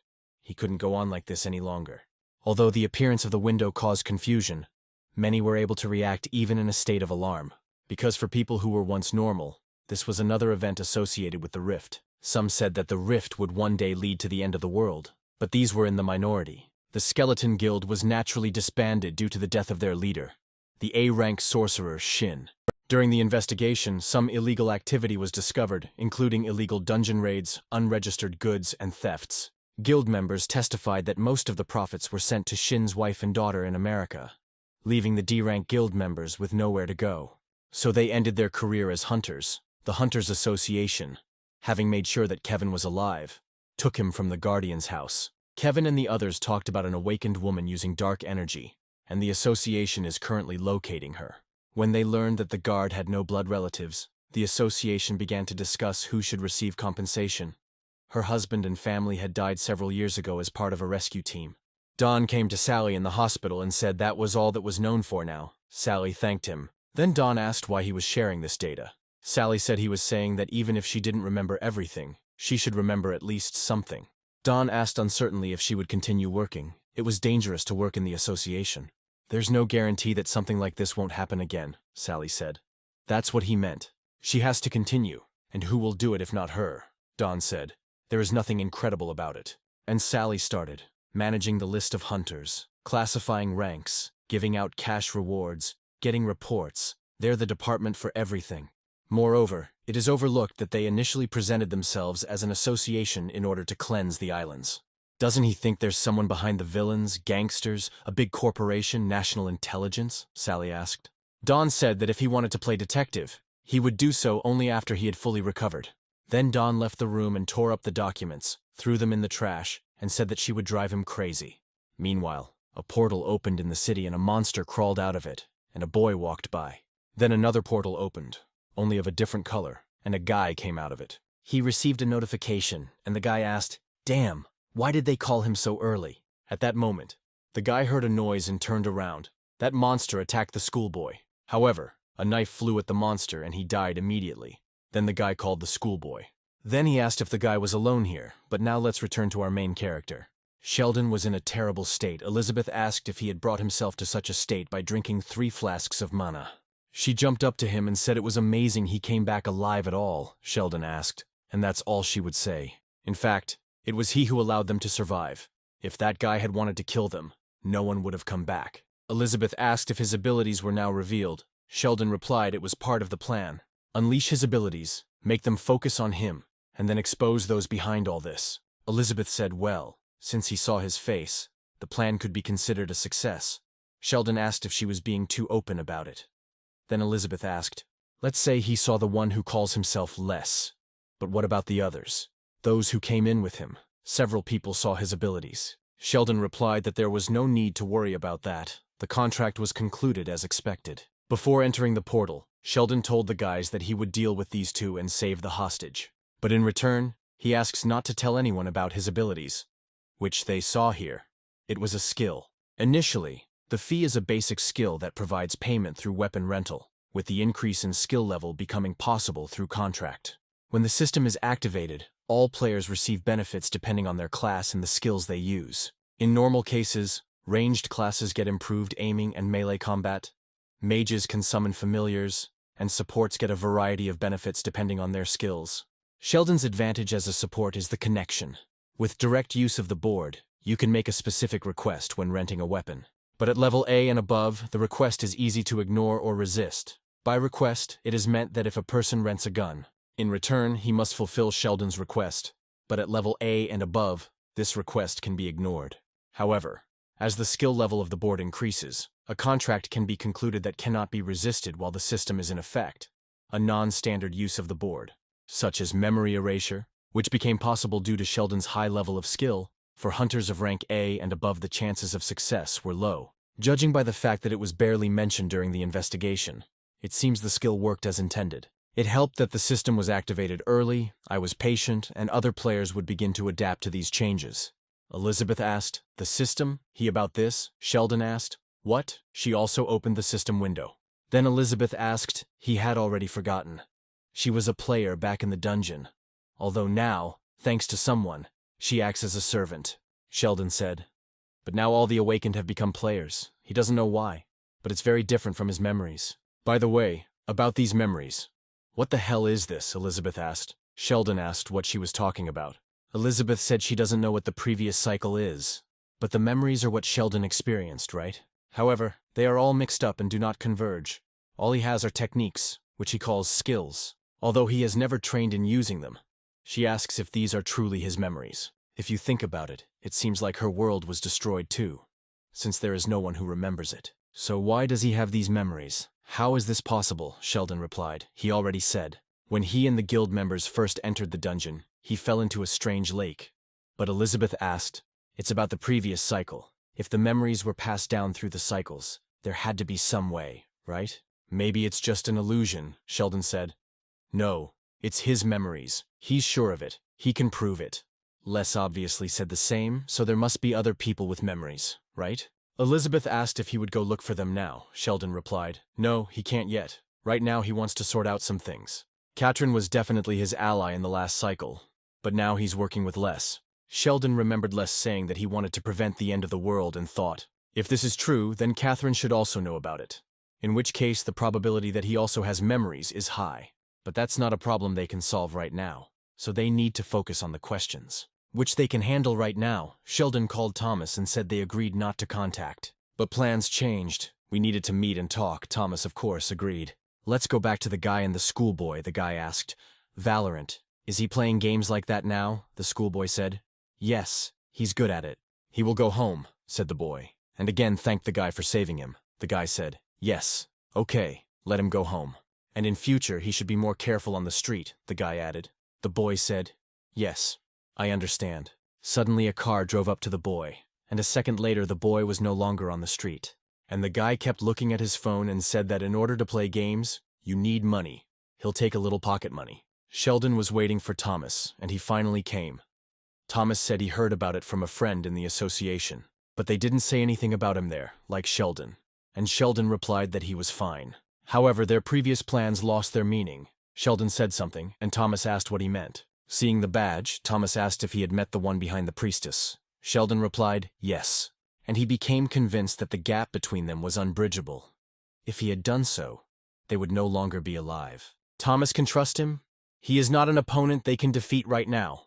Thomas then asked if Sheldon had seen his face. Sheldon said yes, but he doubted he was registered as a hunter. He might not even be one of the awakened. Thomas asked what Sheldon wanted to say. Les, a strange name. But his abilities are also unusual. He doesn't use mana at all, Sheldon thought. And not just using magical energy, but using it on such a destructive scale. Besides, Katrin and the priestess were next to him. Everything is clear with Katrin. But the priestess was not in his memories. However, the skills of this priestess seem familiar to him. Who is she? Sheldon wondered. Then Thomas called Sheldon and asked if he was okay.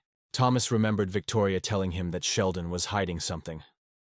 When they first met, she felt a certain energy from him. Thomas the warrior may not have noticed it, but it didn't look like magical power at all. But after the activation of this system, not only she, but also most people were able to see this energy with their own eyes. It was exactly the same as the one that came from the skill that the performer's ally used. It doesn't seem like Sheldon was with them after all. He actually stood up to them until she intervened. So if there's a chance, let her try to find out more. Sheldon probably trusts Thomas more than her. Sheldon seemed to have a lot to think about, Thomas said. And so it was, Sheldon continued to think. The original plan has completely failed, and now that the system is activated, there is no point in hiding his abilities. Memories of the previous cycle, should I tell about them too? Thomas suddenly said. It seems Victoria didn't trust him very much, but he's different. Even if his rank and skills are suspiciously mismatched. Even if Sheldon always gets in touch first. He only reports on his own affairs and disappears, even if Sheldon, the head of one of the leading guilds in the country, pulls him. If Sheldon can reach his full potential, he doesn't care, Thomas shouted. So if Sheldon has any doubts, maybe tell him honestly. Sheldon doesn't need to worry and do everything alone. No matter what anyone said, she was on his side, Thomas said. A strong male friendship. Sheldon thought maybe he had been overly cautious. If we talk about preparing for the end of the world with the heroes, he didn't trust them at all. Sheldon asked if he could really open up to him. Thomas shouted, "It's over." And Sheldon said, "God will come to Earth and the world will end." The end of the world came suddenly, just like the moment of the first awakening, in the past, when Sheldon was walking with the guild. Minu received a notification. The last chapter is the end of the world. The main goal is to kill God. The reward is saving the world. The final quest, Minu asked what it was. Dave asked, "A new quest. Their guild leader will regain his power." Min replied, "No, it's different," Sheldon shouted. "Look there!" Everyone turned around and saw a crack in the sky. People started shouting what was going on. What did it all mean? Judging by the quest window, it was about a deity. Dave only touched the feather slightly and immediately exploded. Even the feathers of this deity were dangerous. For a whole week, players and heroes desperately searched for a way to kill this deity. But after exactly 7 days, their world had met its end. That was the past that Sheldon remembered. And all this, Sheldon told Thomas. And Thomas said, "That's it. Now he understands," Sheldon said. He didn't expect Thomas to believe it so easily. But suddenly Thomas grabbed Sheldon by the sleeve and said that first they would visit the hospital together. Sheldon shouted, "No, let him listen to the end, a week after the descent." Half-dead, Sheldon said. Now he realized the way to kill the final boss was just a trick. If only he had realized this a little earlier. Maybe they could have saved the whole world. But he realized it too late. If only he had one more chance. At that moment, that strange man appeared. The heroes he had eliminated at the very beginning were the key, Sheldon realized, before that strange man killed him. Thomas asked, "His memories." "So it all ends with his death," Sheldon answered. "Yes, that's right." Therefore, he believes that behind the performer who is pursuing the awakened one, there is also a god. Thomas then asked what this trick was that could kill a god. Sheldon said he didn't remember that. Then Thomas asked what about the heroes? Did he remember their number or names? Sheldon shook his head. And he said there were about several hundred of them. He doesn't remember all of them, only those he crossed paths with. Of the dozen or so who made it to the end, he only remembers a couple of faces, as if someone had deliberately erased some of the memories. Sheldon looked at Thomas and thought, it looks like Thomas is still hesitant. Well, I guess that's a normal reaction. Thomas was a great help to him. He should have approached the issue more delicately. Thomas held out the ring and said, "In that case, it would be better to keep the ring for themselves, as they will have to work closely together in the future." Sheldon asked if Thomas believed him. Thomas said he was not looking at it from a faith standpoint, but from a standpoint of whether he could provide him with the necessary help. The way he told that story suggests he doesn't need someone who will believe his words, but someone who Sheldon will trust. He will trust Sheldon, but in return he wants Sheldon to trust him. Sheldon accepted Thomas's offer and took the ring. Now they have matching rings. Thomas thought, he doesn't know if he's telling the truth or not, but if he can be brought into the guild, he could become a strong ally for them. It was time to start talking about joining the guild, but then Sheldon put a book on the table, and he said, "This is what he got on the islands of the endless sky. It's good that he took it with him." Sheldon asked if Thomas's system had also been activated. Thomas replied, "Well, yes." Then Sheldon said, "Perhaps Thomas understands the importance of acquiring the first skill book. He will give it to him as a sign of trust, an SS rank item. Its price on the market will be astronomical." Thomas asked why Sheldon was giving this to him. Sheldon replied, "Just so Thomas would become stronger. Much stronger than now. It would be even better if Thomas could get something useful at the same time." Thomas said he promised all the support that Sheldon needed. Sheldon replied, "For starters, a solvent for magic stones." "Will he be able to get it in 2 days?" Sheldon asked, and said that about 6,000 liters would be enough. Thomas shouted, "Is he going to fill the pool? This isn't tap water." And Sheldon continued, "We still need the hair of the Monkey King, the whiskers of the heavenly fish, the slime of the Witch of the Wastelands." Thomas shouted again, "These are top-quality materials. They can't be obtained in a couple of days." What Sheldon had in mind, some of the items he had never even heard of. He had dealt with such things in the previous playthrough.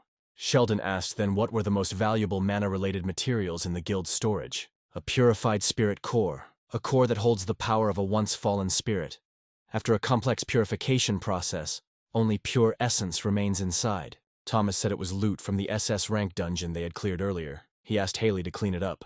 Sheldon wanted to take the ball, saying, "Great, that should be enough," but Haley snatched the ball. Thomas said that since it required special handling, they would deliver it themselves to where he needed it. After all, he needs to use it with the solvent. Sheldon gave him the address. Before Thomas left, Sheldon said that he would tell him everything that happened on the island, only in private. Soon Sheldon went out of town to visit his mother, and one day, unexpectedly for everyone, a crack appeared on the ground. And mana gushed out from there, but it did not become a blessing for the entire people. Those who resonated with mana became awakened and gained new abilities, but for those who had particularly low sensitivity to mana, she turned into poison, a disease later called multiple mana perception disorder. In severe cases, it was fatal, and survivors suffered from various complications. Sheldon asked his mother how she felt. His mother replied that she felt much better after the treatment. Sheldon asked where her things were. Mom answered she received them. Someone came from the guild. She doesn't remember very well. but it seems like it was some kind of awakened one. Sheldon thought, in the end she showed up herself, probably grumbled a lot. In any case, thanks to Thomas, the opportunity appeared. Use the chance. The magic stones that he collected for a whole year. His mother has mana intolerance, and he brought a bunch of stones. Holly came to the guild office and asked if the leader was looking for her. Hank said, dissatisfied. He heard Holly had been to the island of the endless sky. Holly answered uncertainly about that. She had already given the full details to the secretary. Hank replied. Yes, he had already read it. Unusual awakened and portal-creating monsters attacked. A passage suddenly opened from which monsters poured out, and the quest began. The man asked if he had noticed some unidentified dark force. Don replied, yes, that was it. He couldn't really see anything because of the monsters, but it seemed like another awakened one was using it. The man asked if someone had seen this man. Don replied, 3 hunters who were accompanying him. The deceased hunter Shin, the hunter Hannah, and Sheldon. Hank found out about it and was unhappy. He said he couldn't believe Sheldon was there and what happened. Holly responded nervously. She didn't see. Then Hank got angry and shouted what it meant. Don also said that there were monsters swarming around and he didn't get a good look while he was fighting it instead of the other hunters. Then he and the hunter Holly dealt with those who lost consciousness. They couldn't leave them. That person had disappeared. The man asked. Then they questioned the hunter's eyewitnesses. Don answered yes, but both said that they saw this man for the first time. Don thought that it seemed that if he didn't remember the contents of the contract, there would be no problems. Earlier, Don had said in a meeting with Sheldon that this was becoming quite a hassle, as according to the contract between the players, certain information about the counterparty could not be disclosed. Don said that when he is restricted like that, he wants to break the rules in any way possible. Sheldon replied, frankly, if you think about it, you can find a loophole to pass information, because the conditions are not specified. The punishment is not specified. It is only possible to find out who blabbed. But, as he has already said, he has his own reasons for so carefully keeping silent. Don said, well, that's what he had expected. Too much suspicious, he suddenly remembered. They had met before. About a year ago, he already suspected that Sheldon was not an easy person. But how did Sheldon learn how to use the system to hide information? Sheldon said. Don still won't believe it. Don asked. Okay, is the apocalypse really coming? Sheldon said. If you're so interested, you can make one agreement with her, but if he somehow breaks it, Don will fulfill one of his requests. Holly sighed and thought, the end of the world, a second life. No matter how hard you try to explain, no one will believe it anyway. She asked if the price was too high for some story that was hard to believe. Hoping he wasn't going to make her do anything weird, Sheldon asked who she thought he was. While not quite equivalent, it may offer her valuable equipment instead. He knows a few things about her. He seems to understand what she needs to strengthen her special skill. Holly said he says it based on those past memories, Sheldon said, but there's a condition. Then Holly asked what the other condition was. Sheldon said, nothing special. He would give her a small quest using his abilities. Even if he fails, there are no penalties and no deadlines, just a reward and that's it. Holly finally agreed. But the goal was to defeat the Banshee of Despair. She thought where he should find this Banshee in order to defeat her. Hank shouted, she's going to answer? Everything in this report is true, Holly said. Yes, it's all correct. Then he said that help from the association had not arrived in time, and that the equipment that had been issued had been lost. Both the fact that the criminal's face could not be seen, and the fact that the boss monster's trophies could not be obtained. It's all true, Hank shouted. Holly thought for a moment and replied, yes, it's all true. Hank read the report again, and he asked, she didn't lose consciousness, which means she received the entire reward for the quest. Holly thought sadly. This bandit is trying to take away her reward. Holly said yes. Hank said he should have said it right away. Holly asked if he wanted to take her away. Hank made a face and asked what she was talking about. Holly earned her with her efforts.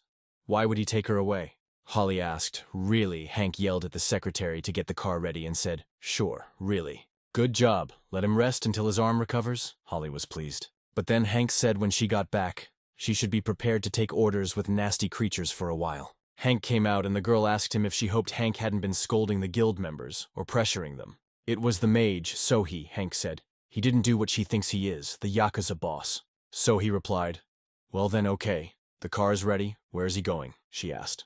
Hank replied, home. He was going to the home of a former skeleton guild hunter who wasn't doing so well. When Don left, the man pressed a button under the table and said, the manager heard everything. It seems they are hiding something. Mage, Chan replied. Yes, it looks like that. We need to put him under surveillance and interrogate the 2 hunters who allegedly saw the criminal. The man said, that is, Hannah and Sheldon. Okay, let them do their thing. Now let's get back to Lizzie. She thought today was really sad. Last time she took her anger out on a few guys.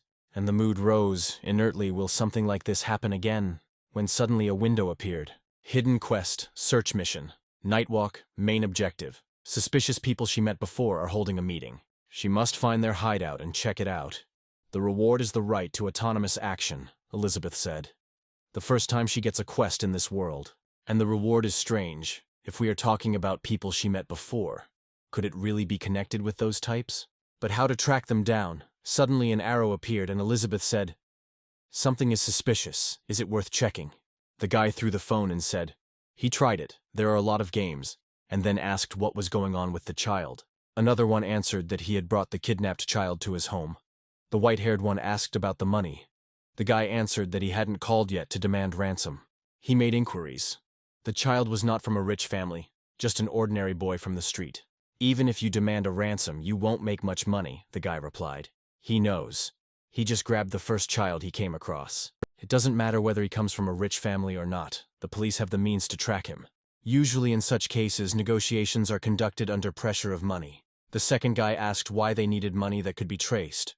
The first one answered that it was a personal matter, he just needed that kind of money. The second one was completely confused. Then the psycho said, what difference does it make after all? It's a false lesson created for destruction. What difference does it make what kind of money they get? Suddenly the psycho felt something and turned around. Elizabeth had already arrived at her destination and asked if the quest didn't end when you found the hideout. Why don't they give out the reward? That's when that psycho said he felt some strange energy. A strange guy came out and, seeing the cat, asked who she was. Elizabeth thought he recognized her and was the first to address her. Suddenly a window appeared and Elizabeth was informed that she'd completed the quest. She had the right to act independently, though only for 5 minutes.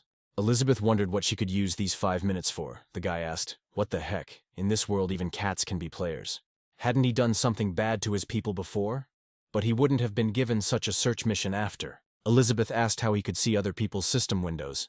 The guy replied that she was going to die soon, so why should she know such things?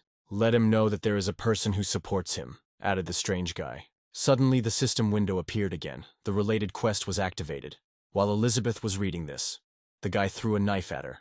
But Elizabeth calmly jumped over it and, transforming, said, so that's how she was supposed to use it. The guy said he thought the system here had been activated fairly recently. There was no way someone could have appeared here who could dodge his knives. Elizabeth asked. Source fragment. What is it? The guy said. She doesn't listen to him. The system window appeared and Elizabeth said there was a good reward for him. The guy said there was no need to treat him like a monster. He is a man. Although is he a man? The guy asked himself. Elizabeth asked. He is from that guild. Empty fantasy or something like that. She would like to know more. But she doesn't have time for it. It doesn't say kill him so she can just cut off his legs. The guy asked if he should just die. She looks pretty strong. I don't want to waste energy on someone who hasn't been raided. Elizabeth asked if she understood correctly. He wants to die for her. And what kind of raid? The guy replied. He will get him. And then he will complete the quest. So it would be better to just die, Elizabeth asked. What's wrong with him? He attacked first, the guy replied. It's obvious that he thought he would destroy her in one go. Who knew that she would dodge? And now he doesn't want to fight. He's one of those people who only works on the orders of the boss. But then the system window appeared, and the guy was ordered to kill the player in front of him. The reward was 10 billion won. Elizabeth said, whatever. Instead of taking part in this stupid conversation, she would prefer to torture him. But the guy said it was too late, during which time his boss had managed to provide him with work. Elizabeth also received a notification. As all players in this area accepted the quest, the arena was activated, and the dimension isolation was activated. The arena appeared and Elizabeth shook her head. The guy said there was no need to worry, it was just the arena area. Now no one will know what is happening here. Only Elizabeth wanted to say something, when the psycho cut off her head. Elizabeth thought, damn, if her fog had lingered even a little bit, she would have died. The psycho realized that his blade hadn't felt anything. He turned around and attacked her again, Elizabeth using her blood magic, bloodthirsty palms. Then the guy turned around and threw his knife up. It cut through the hands created with blood magic. The guy ran up to Elizabeth. Then Elizabeth hit the guy, and he flew away. He thought he wasn't going to attack here because the area looked very suspicious. But the red hands only appear from here. Can this ability be used anywhere? Or this ability has a limited area of damage? The form is always different, but it is obviously always blood magic. So she's a vampire, but he's heard that blood mages are very rare. And how does she know about empty fantasy? He has so many questions now, he can't just kill her. The guy threw the knives around. The guy destroyed the bloodthirsty palms with ordinary daggers, so Elizabeth became worried. The psycho ran along his dagger. He did not step on the ground, and thought that her physical strength was not impressive. But she is a magic-type player, which makes her able to easily dodge physical attacks. So it really is an ability with a limited area of effect damage. The psycho poked his finger into the ground, then tasted the blood. Elizabeth screamed, "What is he doing? He ate her? What kind of crazy person is he? Has he gone completely mad or something?" An opponent with an attack whose area of effect prevents them from walking freely on the ground, freely avoiding physical attacks and dealing damage from afar with the help of minions. "But can she avoid attacks she can't see?" Elizabeth screamed. "Crazy bastard! Why should she fight someone like him?" The guy said that a fight between two monsters is not so bad. Elizabeth asked who he was calling a monster. Then the guy put on a mask and asked if he wanted to continue acting like this. Putting on the mask, he disappeared. "They are the same," the guy shouted and began to run around his daggers. Elizabeth could feel his aura. But the guy was too fast. He cut her throat and said, "Use the ability." While he was cutting her, impressively, she did not let down her guard, but she could not see him. She said she didn't think he was an ordinary person anyway, but he really is something special. The guy said he thinks she's a monster just like him. Just look at her superpowers and stuff. Elizabeth told him to watch his language. She didn't want someone like him calling her a monster. She couldn't defeat him with her normal abilities. If he continued to dodge, Elizabeth would lose due to time running out. And this crazy bastard keeps attacking her. He will definitely try to kill her, which means she has only one choice. The guy thought she was invulnerable to all physical attacks that weren't accompanied by mana. So there is only one way for him to complete this quest. That's right, he has it. She falls for his provocations quite easily, which means there is only one thing he can do in this situation. To catch a monster, you have to trick the monster, the guy asked. She doesn't have much time left. He was right. Elizabeth had 1 minute and 20 seconds left. She thought the guy was going to change strategy. The guy told Elizabeth to let the monster try to speed up. Elizabeth got angry and shouted, "Stop calling her a monster." She called upon blood magic, executioner's hands. But the guy started laughing and said, "Impressive." As is typical of a monster, Elizabeth fell for his bullying and became even more angry. The guy thought his mockery had touched her. He shouted now. Suddenly a staff appeared behind Elizabeth. The staff was held by some guy. He asked if she was dead, but Elizabeth was alive. Elizabeth flew away at the right moment and then flew back and killed the guy. Then she noticed that there were 2 more guys there. At that moment, the psycho came running. So Elizabeth created an executioner's hand and repelled his attack. The wound was more serious than it seemed, and there was very little time left. The other guys also began to attack her. Elizabeth wanted to hide in the fog, but the magician burned her path, and the second guy pierced her with a sword. But she killed the magician, and the psycho told the guy to hold her tighter, otherwise he would die himself and attacked. Elizabeth had 20 seconds left. The psycho cut down that guy instead of Elizabeth. And Elizabeth turned into a cat, then turned back into a human form, and used her abilities. Screaming, just as she thought, "He is a monster," Elizabeth used the skill, doll manipulation, bondage strings. The tied-up guy asked if she was hiding mana under the ability's area of effect. Elizabeth replied, he himself said that he felt a strange energy, and she was just setting a trap, hoping that he would fall for her. Did he really think that she would fall for his taunts? The psycho replied that he lost because he let his guard down. He would have won if his allies hadn't been so bad. It would be fun to beat her. Elizabeth asked what he was talking about, but the guy said they would see each other again. The guy just went and died. The hidden quest was completed. The reward for completing it was received. In the morning, Sheldon asked Elizabeth if she knew how surprised he was to see her this morning. The vet clinic decided he was a sadist. Elizabeth said she wouldn't have died even if he had abandoned her. What was he so upset about? Sheldon said. Yesterday the cat was completely healthy, and in the morning she was bleeding in his living room. Yes, who would not be alarmed? Sheldon asked. Elizabeth answered, speaking as if she really was his pet. Sheldon asked, so what happened while he was visiting his parents? Elizabeth said she was fighting against the guild Empty Fantasy. It seems they all killed 1 or 2 people before. One day he said something to her. That no one knows how the guild came to be is an empty fantasy, Sheldon said. That's right, because of them many players died. Before they could become heroes, Elizabeth replied, to be honest, the boys weren't anything special. Only one of them stood out. He was the one who hurt her. Sheldon asked where he was now, remembers where they were yesterday. Elizabeth said he won't be there again. Sheldon said she was right. I'm sure he's already gone. Maybe talk to Thomas to sketch his portrait. Sheldon continued to mumble. Then Elizabeth said what he was talking about. She won this quest that he mentioned, and thanks to it, she can now return to her true form. Sheldon asked if she had regained her powers. Elizabeth replied, "Not yet, only 1/5 of them." Then Sheldon asked what happened to the guy she fought. Elizabeth asked if he could congratulate her first. But Sheldon said, "Let him not act the fool. What happened to him?" Elizabeth replied, "She wanted to save his life." To ask, "But he suddenly just died," Sheldon asked, "and his body accidentally exploded." Elizabeth asked, "Yes, and how does he know?" When suddenly the bell rang, Elizabeth asked, "Is he expecting guests?" Sheldon replied, "No, he thought maybe Elizabeth was being followed." He opened the door, and there was that monster bird, he said, "Found it." Then Sheldon immediately closed the door. Elizabeth asked what was going on. What happened? Sheldon said there was a monster. The bird started screaming, "Payback, payback." Sheldon asked what the hell was going on. Elizabeth asked what kind of monster it was. She couldn't fight right now. He would attract the attention of everyone around him. She was right. So Sheldon brought the monster home. Sheldon wondered what kind of monster would behave like this. Was it a monster? The bird repeated, "Retribution." And Sheldon shut his mouth. But the bird said let him feed him, and Sheldon gave him cat food.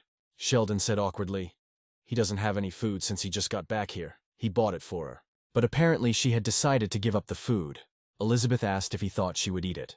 Sheldon said, "In any case, you can eat it, and in the meantime he'll ask questions. If he doesn't like it, he can bring something else." The bird said she could ask whatever she wanted, and Sheldon asked, first of all, how he found this place. The monster answered, "He knows where his things are, always." Sheldon asked, "And that's it?" The monster answered, "And that's it." Then Sheldon asked, "He can't use mana on the islands. It's because of him." The kid became sad and said he didn't know. Sheldon sighed and asked what he was doing. Chatting with a monster. He hoped it would do some good, but it was a waste of time, Sheldon thought. Sheldon said he would ask him one more thing since it was a monster from the gate. Sheldon didn't know what the little monster could do. After this question he will eliminate him. Sheldon asked how the monster escaped from the islands. The monster answered, his friend helped him. Someone told the monster, he can't just turn off. Sends him after the player who broke the rules of the game. He needs to make the game fair. This strange boy told the monster that he was a trick in this game. Sheldon was very surprised. Meanwhile, Les grabbed the monster and said, he thought this one was intelligent, but it turns out he was just another monster. To create a weapon, he needs more players. He heard this from someone somewhere. When the end of the world comes, a being will appear to listen to the cries of the desperate. Blackbird, Les didn't know what he prayed for or what he sacrificed. He just clung with all his might to the immeasurable mana. But since he ended up in this isolated dimension, there is no use for her here. He doesn't even remember what he tried to do with her. However, he knows what he must do now. He will save all the people who have turned into simple toys, and he will destroy this system. And to do this, he needs to create a weapon capable of killing God. A few days later, Victoria asked if Sheldon really said that, the end of the world, and a second life. Victoria asked if Thomas believed him. Thomas answered, honestly, no, but if you think about it. It is also hard to believe in their current situation. Only 20 years have passed since the appearance of the fracture and the awakening. And only now is a system announced, due to which the awakened become players. And then a mastermind with ridiculous powers appeared, right behind the performer and the priestess. If it weren't for Sheldon's words, he would have thought that some evil god got bored and decided to turn the whole world into a game. Victoria asked to send her the location, but Thomas told her to cool down. He had already said that his capabilities were ridiculous. Then Victoria asked what Thomas thought. Thomas replied, Sheldon came to him recently, and he said something that was very hard to believe. This monster that came to him recently. Thomas asked Sheldon if that's how he described the boss from the islands. Sheldon said that's exactly it. He tracked his contaminated mana. He thinks that the monster itself is a product of contaminated mana, Thomas asked. And where is this monster now? Sheldon said no need to worry. He made a contract with the monster. Thomas asked why Sheldon was telling him about this. Then Sheldon answered, he plans to use it, Thomas asked. Use the boss who escaped the gate. Sheldon said he had a reason. He called himself a trick. He knows from experience that there have been many cases. When monsters with a lot of polluted mana guarded dungeons with a rank error. If he can track something like that, it would be useful when raiding dungeons. It's not just for him. Other people can enter too. He's thinking of joining the subsidiary mass murder guild, Thomas said. But they don't have any subsidiary guilds, Sana's guild, unlike the main guild that raids dungeons from CC to B rank. Sun's Daughter Guild is made up of lower-ranked awakened guilds that raid dungeons below B rank. Sheldon said that in theory, the mass murders should have created a daughter by now, Thomas asked. In his past life. Sheldon knows why, Sheldon asked. He remembers their raid on an unconfirmed dungeon at the request of the Hunters Association. The entire top brass of the mass murder guild, except for Thomas, should have died then. And everyone from the Shinhwa Guild, including the guild leader Hank, should have died. The Shinhwa Guild, having lost its awakened SS and A ranks, disbanded, and the mass murder guild created daughter San, in order to accept the remaining suppressed members of the Shinhwa Guild. Perhaps because he never seriously believed in him.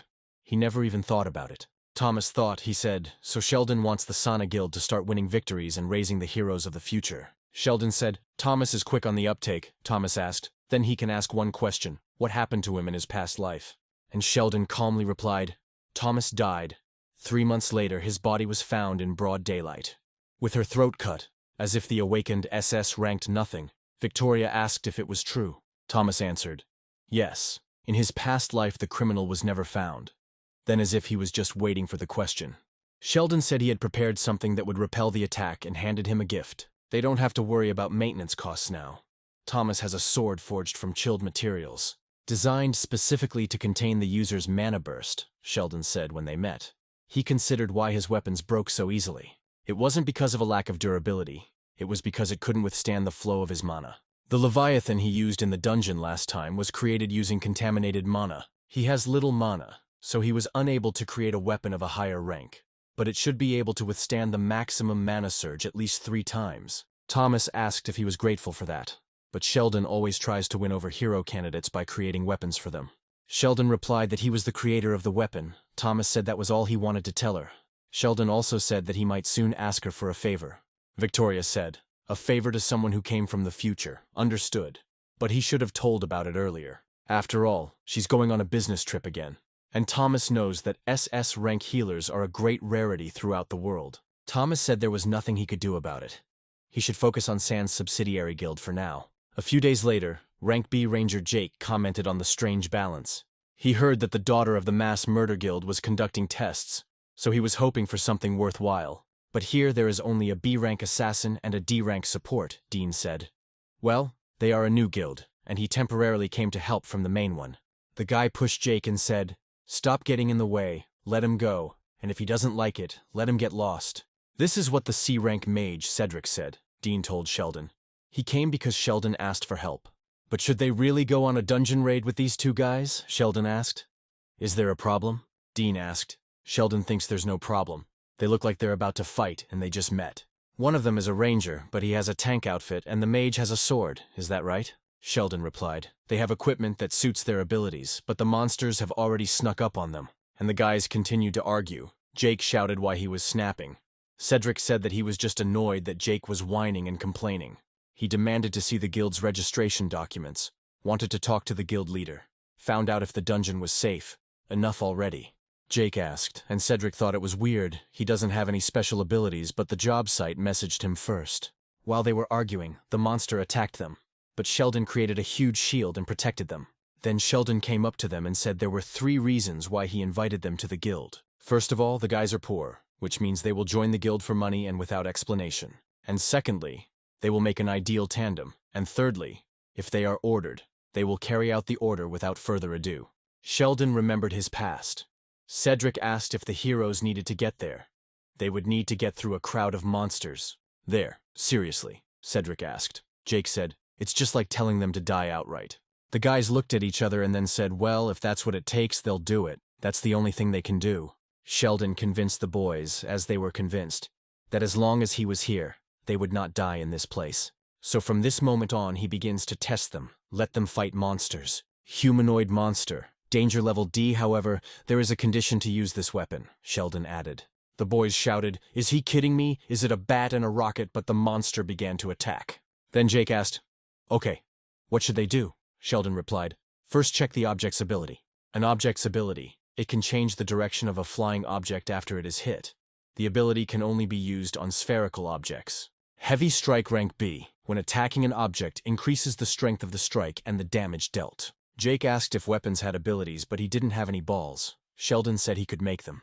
He has the ability to change shape. Only Jake wanted to ask how Sheldon knew about it, how the monster attacked him. Then Jake used the ability, a bouncing thrust, which gives elasticity to the selected objects. Jake asked Sheldon what he was supposed to do with the shitty ability, like play catch with the monster. Sheldon said his powers don't suck. Jake just doesn't know how to use them. Jake has to trust him. He will show Jake why Jake got the Pathfinder class today. Before Jake came to Sheldon with Cedric in his past life, Sheldon stayed on low-level teams as a tank, which didn't suit him at all. Unlike Hannah, Jake needed to work on his weapons and partner to spice up his specialty. Sheldon called Cedric and whispered something. Cedric asked in surprise, "Is the weapon really capable of such a thing?" And Sheldon replied, "The abilities of the weapon and the awakened one are similar." Cedric should believe him.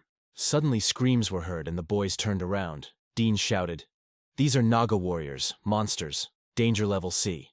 The danger level goes up if they have a leader." Sheldon asked Dean to hold them off for a bit. Sheldon told Cedric to get ready and told Jake it was time to show off his skills. Jake used the ability, shape-shifting. For a limited time, the object will take the form that is most convenient for the player. He swung the bat and the ball flew straight towards the monster. Surprisingly, it worked. Dean was fighting the monsters and the ball flew towards the monster, but the monster dodged it. Sheldon shouted to Cedric, "Now Cedric's ability is Glare. He can teleport short distances. The distance depends on the user's abilities." The ball returned to Cedric and he hit it. Sheldon created a shield, and the ball hit the monster straight away. The explosion was strong enough to kill the monster instantly. And the second monster was killed by Dean, piercing it with swords, Jake said. They defeated 3 monsters in the blink of an eye. Sheldon said that the monsters' rank simply depended on the party's level, and they wouldn't have been able to defeat them one-on-one. But when you have a partner nearby who can hit the ball and do it with perfect timing, they can easily defeat them at the level they are at now. It's not that easy to use. But with a little help, they can definitely become top-tier hunters, Jake said. But without this weapon, none of this would be possible. He never heard of the abilities of objects like Sheldon did. Sheldon replied that this was classified information. Cedric said that since this guild is in the top 3 countries, it is clear that they have their own secrets. Weapons, using abilities, working with a partner, it's all as if they were undergoing personal training. Sheldon said that it was like they had joined the guild that understood the system better than anyone else in the country. Sheldon then asked Dean to take the boys to the gate. Their test was over. Dean asked if Sheldon was going to take down the boss on his own. Sheldon replied yes, he had business with the boss. Sheldon walked up to the gate and told the bird to come out, then asked if this was the place he was talking about. The bird replied, "Yes," Sheldon said. Okay, since he got it where he wanted it, it was time to fulfill the terms of the contract. Earlier, Sheldon asked if he wanted to make a contract so he could collect the contaminated mana. The bird replied yes. The system allows him to collect contaminated mana. It belongs to him. Now he will connect to it. Sheldon thought that since he called himself a trick, it was hard to trust him completely, especially without knowing who he really was. He asked the bird what he would do with the polluted mana he collected. The bird replied that when it had collected enough of it, it would return to him, of course, after which it would disappear. That was its role. Then Sheldon asked his name. The bird answered, Twilight. Sheldon asked if he could help him. Could Twilight do something for him? Twilight replied, yes. The final reward, the strange creature offers Sheldon a deal. The final reward for the quest is the ability to create a weapon to kill a god, Sheldon thought, and that was the first gate they came to after signing the contract. Twilight said that this was the perfect place for him and dismissed the other gates. In some normal dungeons, he would be able to explore the hidden side. The hidden sides have stronger enemies and more valuable rewards. Sheldon didn't know what was waiting for them ahead, but everything is definitely going as it should. They entered and Sheldon thought, this is the hidden side. The layout is the same, but everything here looks like a fake, filled with contaminated mana. The contaminated mana is contaminated. Sheldon cannot absorb it. He must defeat the owner of this mana to purify it, Sheldon thought. Now he understands why Twilight brought him to this dungeon. The monster attacked Sheldon, but Sheldon quickly jumped aside. In this dungeon, there is exactly what Sheldon needs. Infected Rajanaga, threat level B+, leader of all Naga creatures commanding them. Purifying tethered dart, object rank A+. A weapon forged from an incredible amount of magic stones and refined cores. The blade was attached to a long rope and was designed for a variety of purposes. Sheldon threw the knives at the monster, but the knives immediately disappeared. It was the monster's additional skill. Mana corrosion. The monster said the loot's weapon is quite interesting, but its mana is so pathetic. Sheldon replied that he didn't think she would die from something like that. He still had something he wanted to show her. He used the skill of creating demonic weapons. He already has a created weapon. The monster thought, polluted mana, it's dangerous, she needs to dodge, but she couldn't. Sheldon used the net skill so she couldn't dodge and her arm was blown off. Then Sheldon attacked the monster, but he was still able to kill the fake monsters. A skill that absorbs contaminated mana. If he doesn't stop it somehow, it will be difficult to land a good hit. The monster appeared behind Sheldon and spat its saliva at him. Sheldon quickly created a shield. Although he repelled the attack, the explosion created a cloud of Naga poison. Fortunately, Sheldon has an item that can combat the poison. The ability of the A-rank Purity Aura item, within a radius of 5 meters, neutralizes poisons and negative energy of rank B and below. The monster's skill is Mana Corrosion, which drains its mana using a poison cloud. Sheldon wanted to dodge, but immediately fell back. He couldn't use the skill due to lack of mana. The monster said, "It seems that the tiny amount of mana has run out. Now let him fulfill his duty as a sacrifice." She attacked Sheldon, but he smirked and asked if she still didn't know who the predator was. Sheldon used the item's ability, Restoration. Once a day, the user's mana can be fully restored. Sheldon's sword flew in and killed the monster. Sheldon defeated the owner of the contaminated mana. He cleared the hidden side of the dungeon. The amount of contaminated mana absorbed increased, and got contaminated mana, collected enough contaminated mana, and opened a new ability. Sheldon could use it right away, Sheldon said. Okay, then first we need to collect the most important item. The poisonous fang of a corrupted Raja Naga, the queen of snakes, enhanced with mana-tainted venom. Twilight said he knows what it is. The wound from it burns like hell. But with his newfound skill, Sheldon can make it into a cure. Active skill, Disassemble, can disassemble an object and restore the components to create it. Collect the poisonous fang of the infected Raja Naga and the purified spirit core, Sheldon said. Received item. Purified poisonous fang of Raji Naga. Purified with divine power and fortitude. It also has a strong healing effect. After administration, it significantly increases the user's mana and physical abilities, Sheldon said, and never thought that he would use it in this life. He stuck the fang into his hand, and immediately he fell down, coughing up blood. Sheldon started screaming, and the aura started growing and growing. Then Sheldon stood up and said, with minimal preparation, it was over. Thanks to the poison he had absorbed, his mana had doubled. Sheldon's body became lighter, and he became more mobile. He raised his sword and cut the monster's body. His strength also increased significantly. Only with this strength, Sheldon could become a B-rank fighter. Sheldon still has a long way to go before he is satisfied, but if he collects other items, he can speed up his growth. Sheldon obtained the essence of Raja Naga, a crystal containing the deadly venom of Raja Naga, the queen of snakes, and can neutralize all poisons of rank B and below. Sheldon received all the items from Raji that he needed. Meanwhile, a guy was running through the forest, and as soon as he said that maybe they weren't chasing him anymore, his head was cut off. And the killer was the same psycho that Elizabeth fought. He killed all the hero candidates. The psycho said that if he had been given such a quest at the very beginning, he would not have had to resort to this stupidity with the kidnapping. He opened the store, then switched to the first-class store. The store menu opened. The guy said these items are so expensive, related quest. He hoped this quest would bring him some money. The new quest will bring him 1 billion won, the psycho said. With this amount, he will be able to buy at least a B-rank gate destroyer. The guy was watching this psycho and thought, so it's true that there's a crazy bastard wandering around the area who's killing players. The guy understood that he couldn't cope with him alone and wanted to call for help first. But he didn't have time. This crazy freak had already noticed him and grabbed him, asking if he wanted to report him.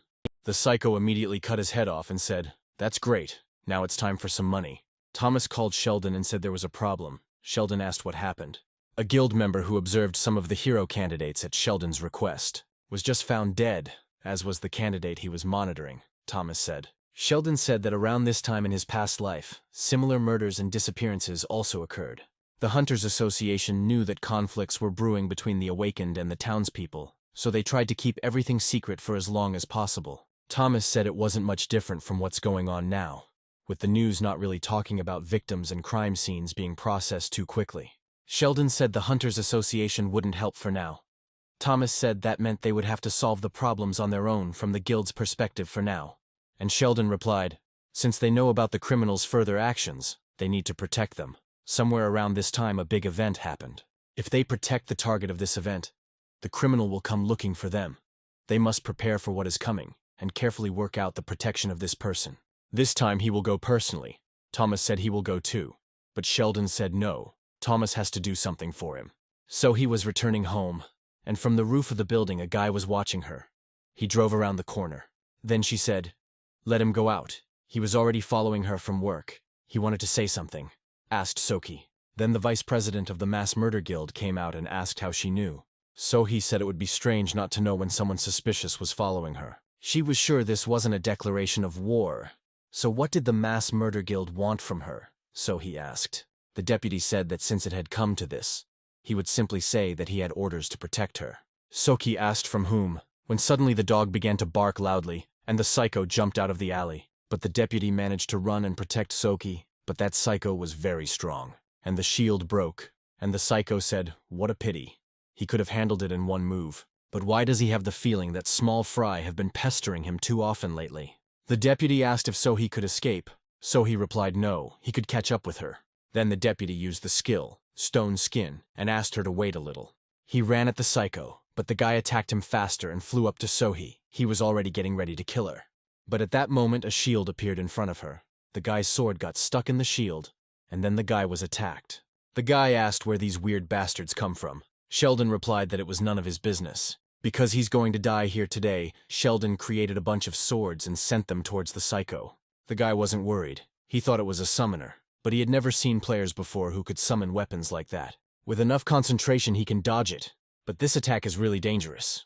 Before that, the Blood Mage, now this one. Such players couldn't appear so early. But who is this guy? The guy approached Sheldon, and Sheldon told him, he really is as fast as they say. Then the guy understood everything and asked if he was on the same team as that cat. Sheldon replied if he was interested. Let him try to find out, but will he be able to, after all? He lost to an ordinary cat, Sheldon teased. The guy said irritably, yes, that makes sense. He and that cat are definitely connected. Sheldon created a shield and thought, this is the direct sword control Elizabeth was talking about. The guy had already appeared behind him and said, too slowly. But Sheldon said calmly, as he thought.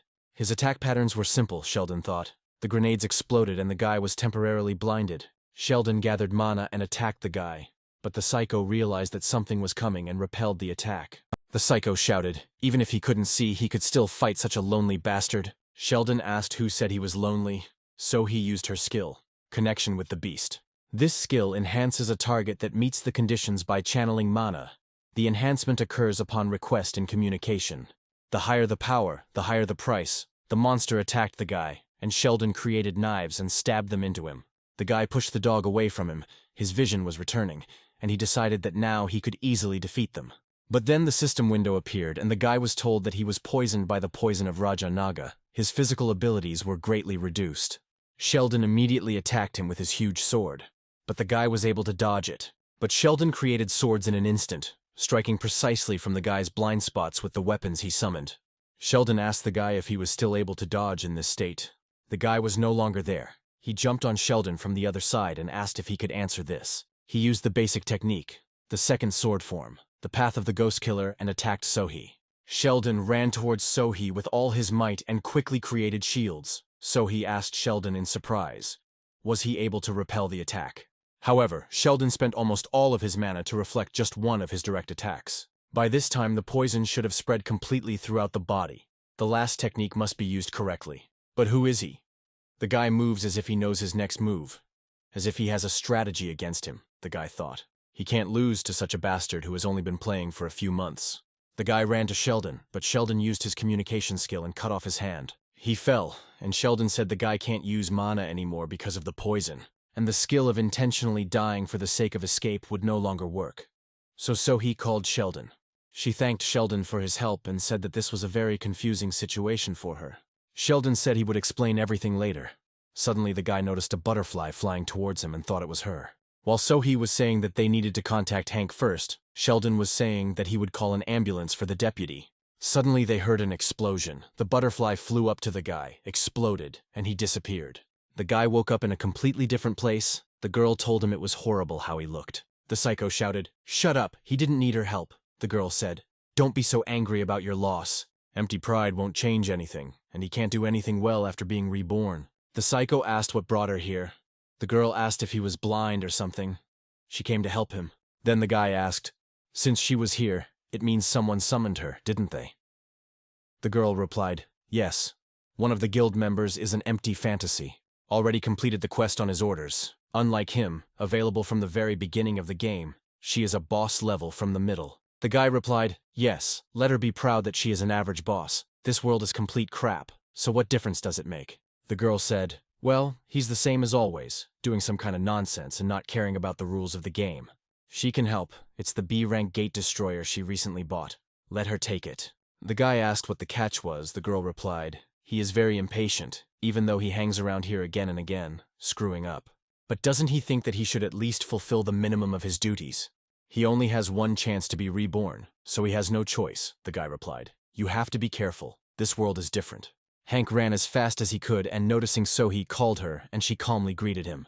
Sheldon was there with her too, and Hank asked what Sheldon was doing there. Sohee answered, "The mass murder guild, and Sheldon saved her." Hank asked what, why. Sheldon replied that Sohee herself would tell him everything important, and he could find out the details later from Thomas. Hank asked if a member of his guild was attacked and almost killed, and Sheldon wants to leave without explanation.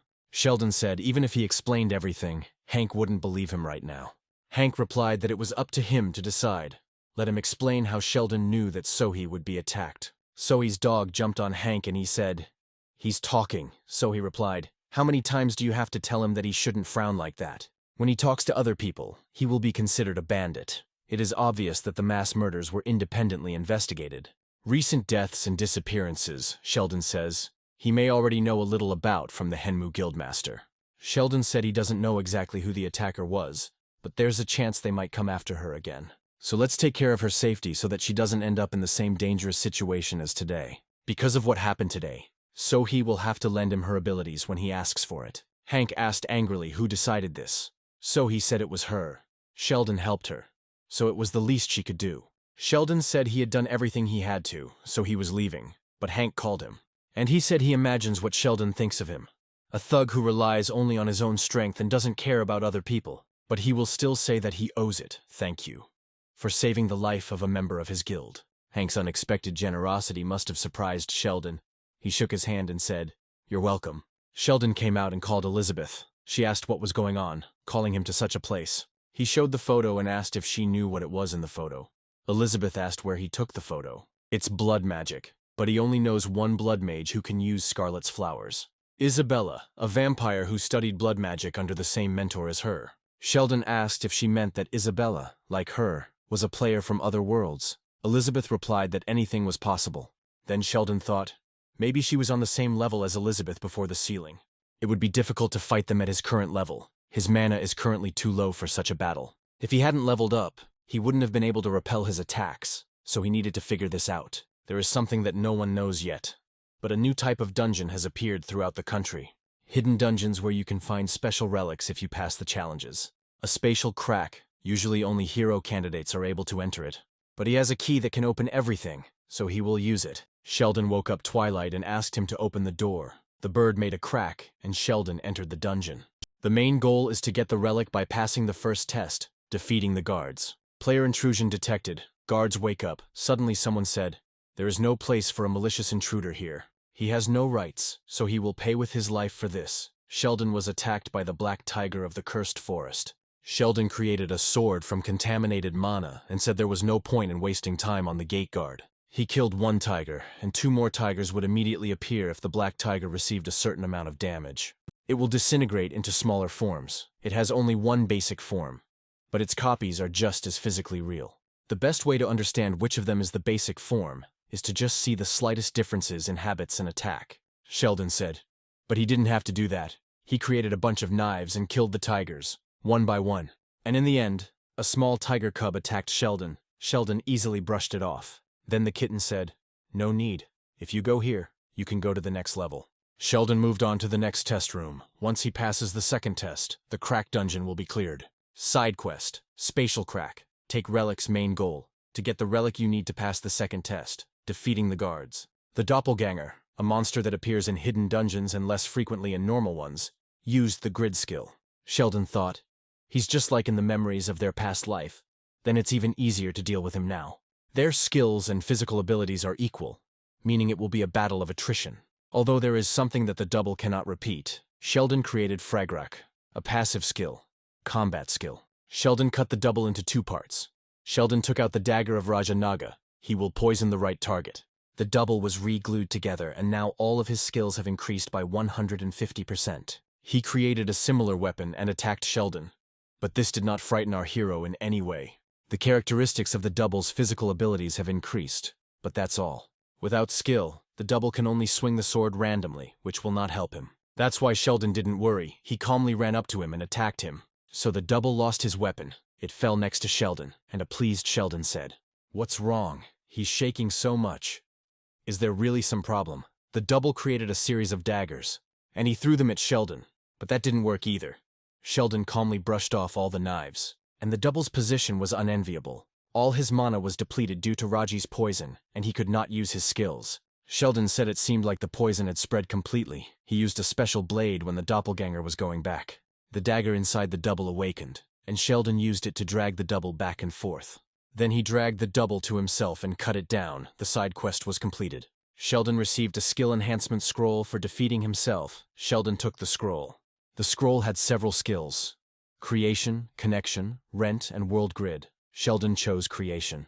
With his skill level up, he can now infuse elements. Sheldon was asked to choose an element. Sheldon chose thunderstorm. Now Sheldon can infuse thunderstorm elements into summoned weapons. Then Sheldon assembled the double, and Twilight asked why he needed it. Sheldon answered, "To create objects." Queen of the Lesser Star, the deity responsible for the hero Sheldon of the 6 heroes in his past life. She specializes in restoring missing abilities, as well as removing these abilities. If he knows the way, then he is among the deities who require him to solve mysteries and discover new possibilities.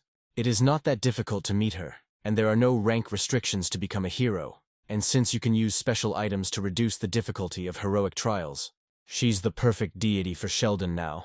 She said she likes his courage. Good. Now she's interested. Is he just an arrogant child? Or is he someone who has the real potential to become a real hero? His test is to defeat the chaos of the 4 evils and his followers who have taken over the base.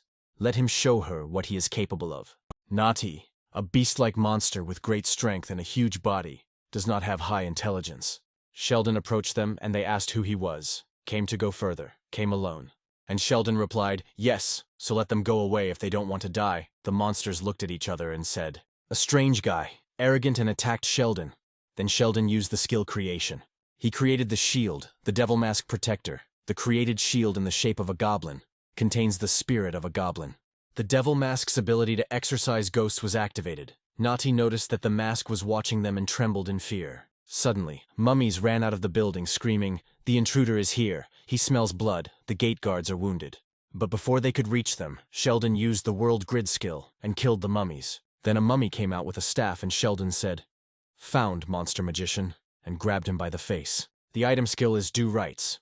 Mana Drain. Sheldon said they don't have that much mana, but it's still useful. The other mummies ran towards Sheldon. Then he used the skill, Large-Scale Production, Filling Attribute. The mummies said he felt something burning, and weapons filled with the elements flew towards them from the sky. Skill Link. He can select the target's weapon and connect to it to control it at will. Suddenly, another monster appeared and said, "It was funny. It seems he is no stranger to fighting.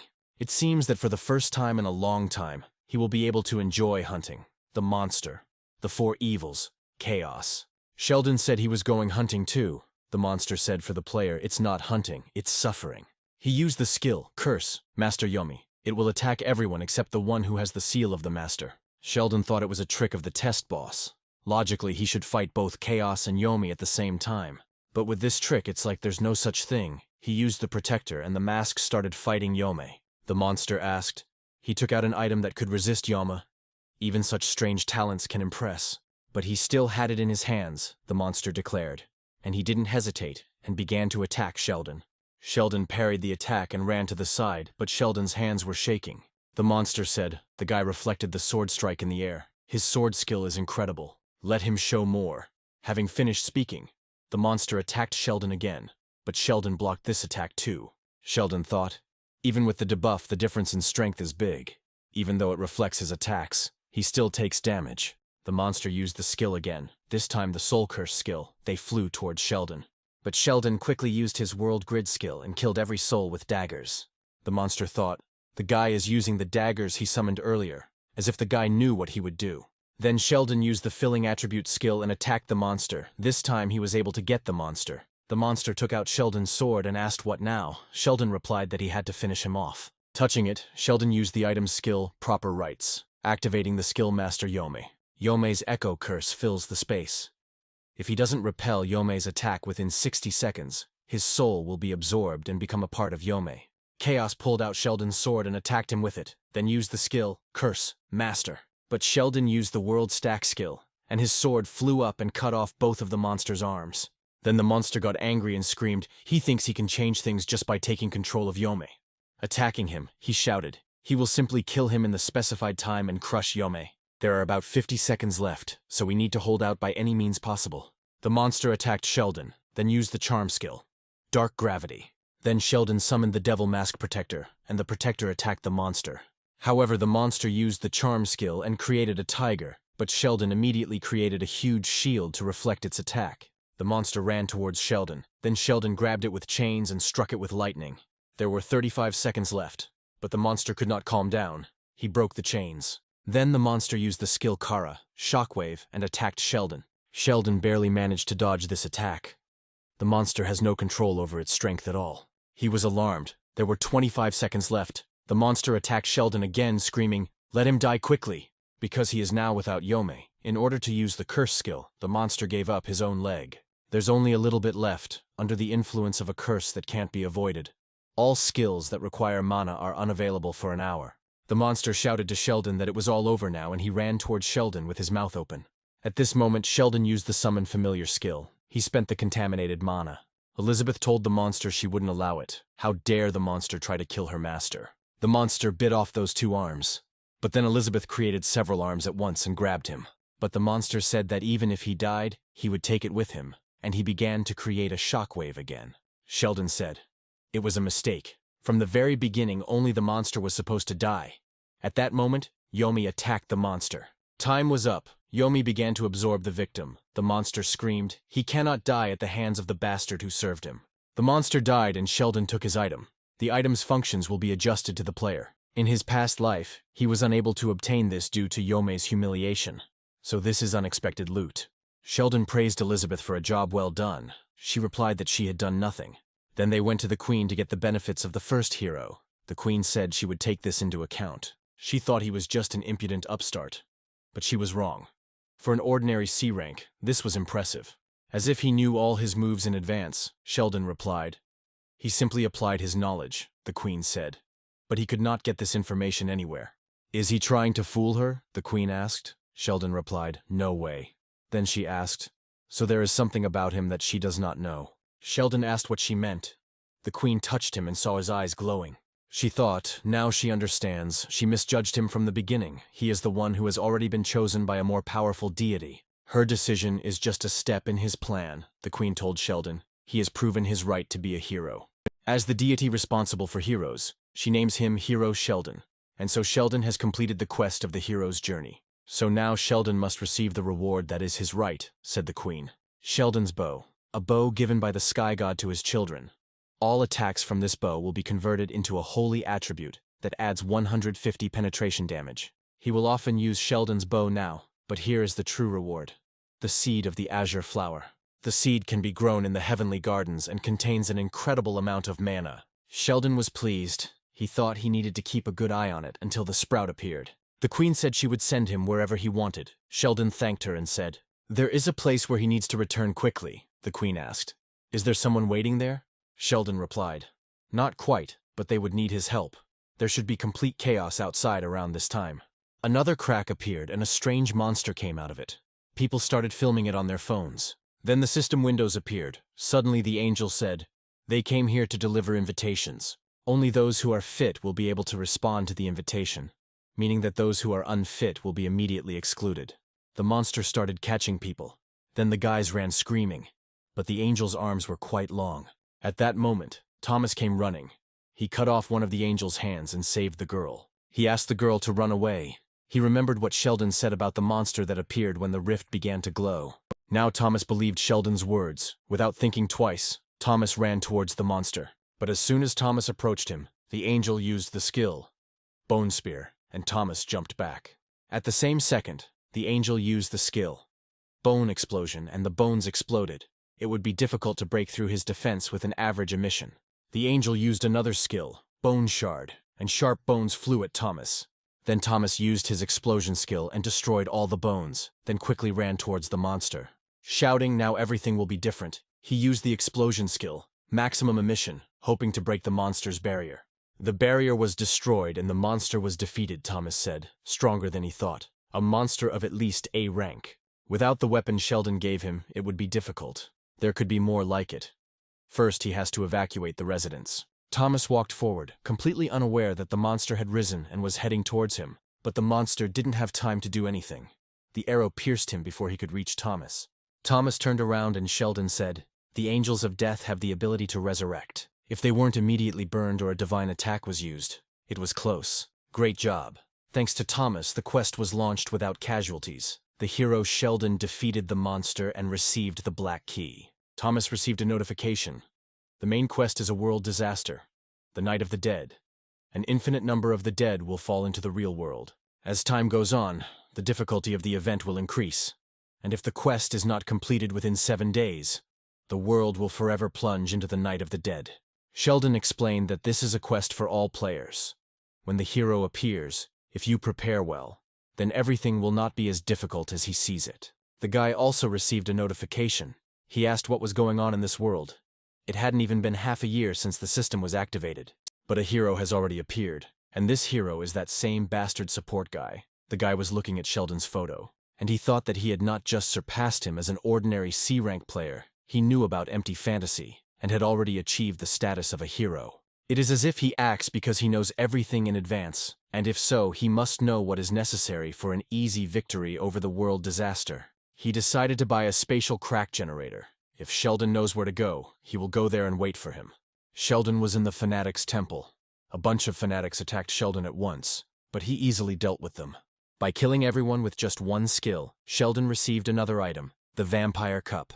Sheldon said it's simple inside, but to gather all the necessary resources alone, it would take him too long to get the item to Elizabeth in time. He would need help. Sheldon called Elizabeth and said, "The work for the pickaxe is mana stones containing divine power." He would need them, Elizabeth shouted. He called her to do his dirty work for him. But Sheldon said calmly, "They need as many of them as possible to complete the Night of the Dead quest. Her skills are perfect for this. When the time is up, the secret boss will disappear. You need to quickly make an item for him." They didn't have much time, so he would explain everything later. Elizabeth was angry, but she still worked. Elizabeth said it was a shame she wouldn't forget, and Sheldon said, if he remembers correctly, the secret door was somewhere here, in a past life. From somewhere here, a crowd of monsters appeared. But as soon as Sheldon entered, he froze. The corridor was full of corpses. He realized that they had died not so long ago. Who was here before him? Sheldon asked, when suddenly he heard a voice. Something about him being late. "He's been waiting for a long time." Sheldon asked how he got here. The guy answered. Sheldon disappeared somewhere immediately after he received the status of a hero. As if Sheldon was faithfully following the test strategy, he thought that Sheldon would not bypass the secret boss of the dungeon. He warns you right away that you shouldn't expect him to fall for the same trick twice. The psycho held the ancient vampire extract in his hands and said that Sheldon wasn't the only one who could analyze his opponent's behavior. Sheldon doesn't have time to come up with new tricks. If you don't give Sheldon time to respond, he can easily kill him. Having said this, the guy attacked Sheldon, but quickly realized that his plan did not work. Sheldon asked. It occurred to him that he could easily defeat someone like him. If that's all the guy can do, then he guessed wrong. Sheldon attacked the guy, and he realized. Sheldon's stats had increased with his hero status, he shouted, but it was of little use in close combat. The guy dodged the attack and said that Sheldon couldn't match his speed. Sheldon replied that he didn't need to. He used the skill. Creation and spears appeared in front of the guy's face. He said he wouldn't fall for these pathetic tricks anymore. Sheldon attacked him again.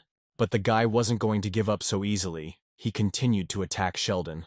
Although he understood that Sheldon, despite the fact that he had recently received the status of a hero, had become stronger. So much so that he could compare with him. The guy almost died from the arrow, but noticed it in time and dodged. When the item Sheldon summoned appeared, he completely missed the opportune moment to attack. There wasn't even a gap to attack. Something was wrong, the guy thought. He couldn't think of anything.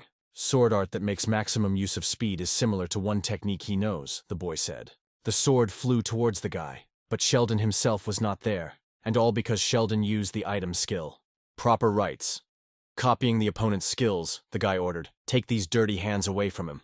But at that moment he was poisoned and his physical abilities were reduced. Sheldon asked where he got such a skill. The guy asked what he meant. Sheldon replied that the secret book that contained this knowledge had not yet appeared. Then the guy said if he wanted to know something, he should show respect before asking. He opened the shop and bought an explosive potion. The guy shouted. He didn't want to go that far and use it. Then the guy said he admits it. He didn't think he would go that far for such a bastard. The guy used the basic technique, the third sword form, and shouted, he will cut him into pieces. A mad, destructive ghost storm. But Sheldon calmly asked if that was all the guy could do after claiming he would kill him.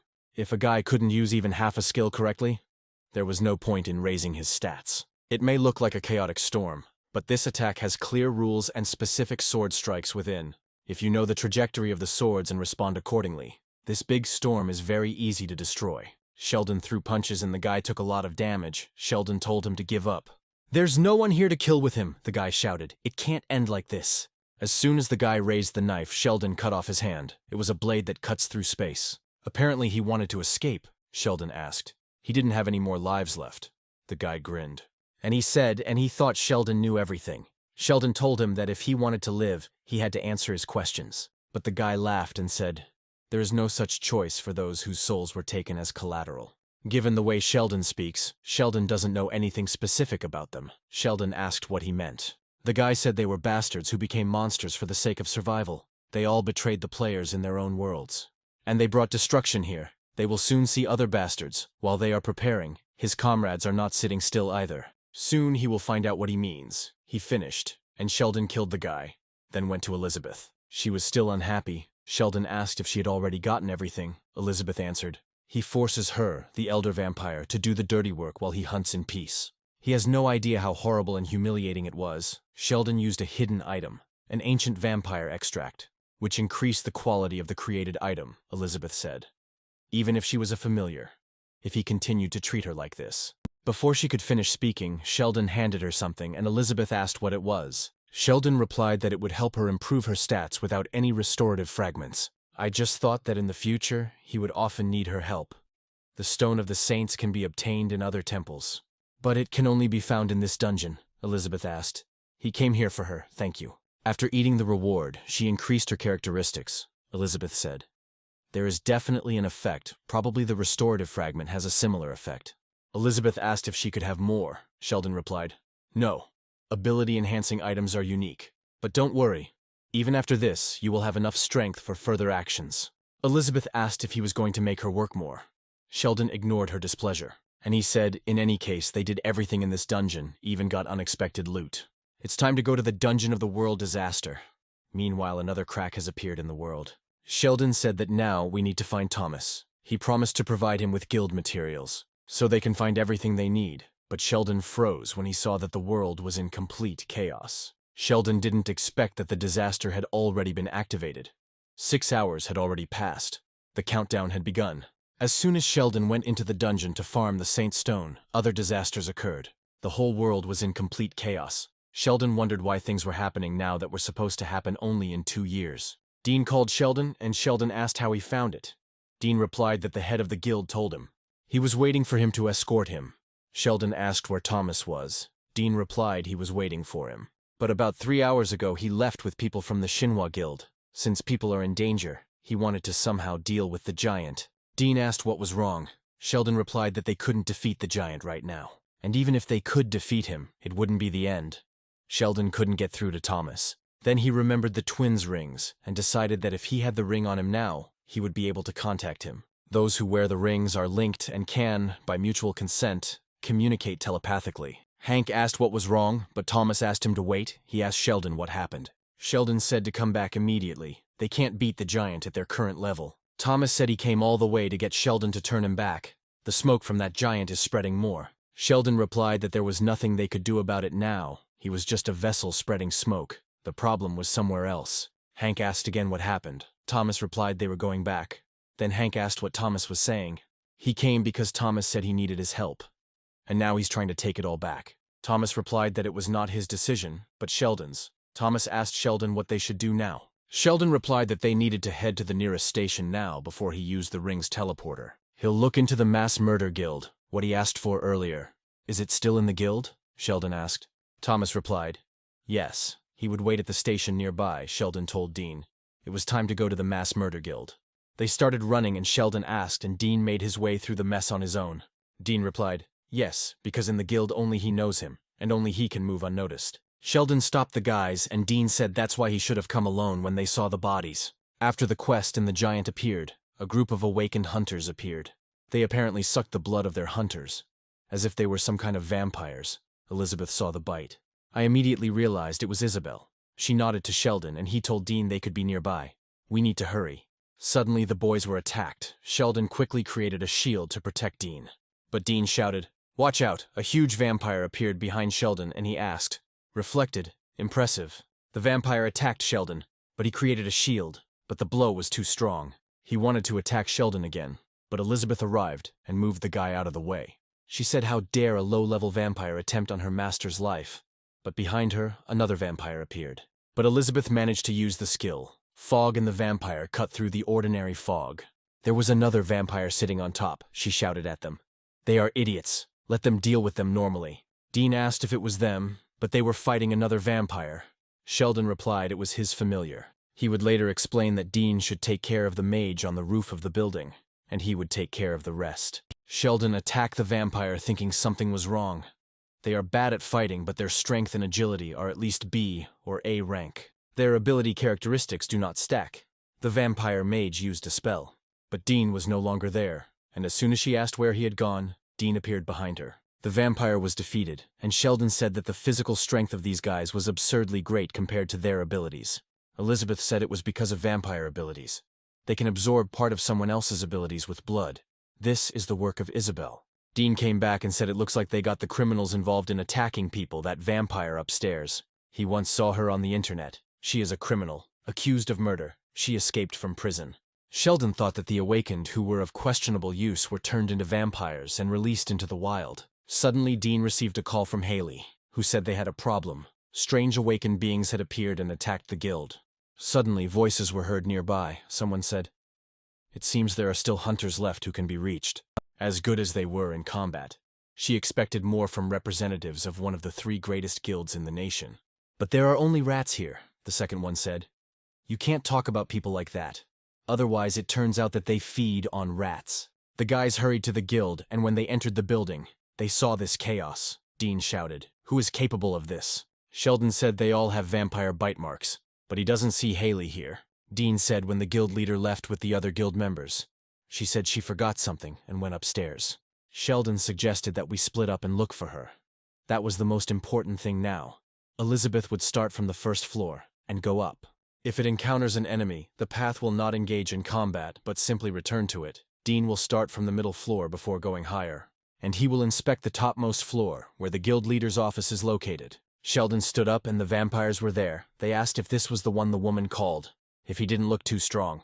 The vampire guy's name was Sam, and the vampire girl's name was Sunny. Sheldon noticed Haley's bag and asked, "What did they do with Haley?" the girl asked. "He was talking about the owner of the bag," the guy said. Let him guess, if he was so interested. More precisely, if he could. Having finished speaking, the guy attacked Sheldon, but Sheldon was already prepared. The guy tried to trick Sheldon by kicking him, but Sheldon realized this and created a shield. Then the guy jumped back and said, "This is a divine attribute. Without this armor, he would have already fallen back." The girl screamed, "Be careful!" The guy turned around and saw that Sheldon was using his creation skill. Then he screamed, "He's definitely better than those rats." He's upgraded his shield to absorb 80% of the damage from attacks. Directly aimed at the shield, Sheldon used 2 skills at once, stacking the world and creating copies. Then the girl created a black shield and saved him, the guy said. "She was just in time," the girl replied. "Of course." But Sheldon was already next to them. He attacked the guy, but he repelled the attack with his shield. The sword fell to the side and the guy decided that he could make fun of Sheldon. But at that moment, his hand was cut off. The guy fell to his knees, and Sheldon filled his weapon with the element of lightning and shouted, "It's over." But Sheldon's attack was repelled by the vampire girl with the help of her divine aura. Then she asked what was wrong.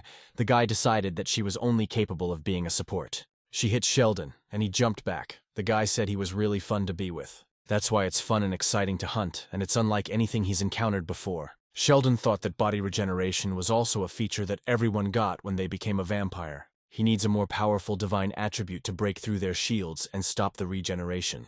Sheldon started using his creation skill, and the vampires attacked him, yelling at him to try harder. After all, hot blood tastes much better.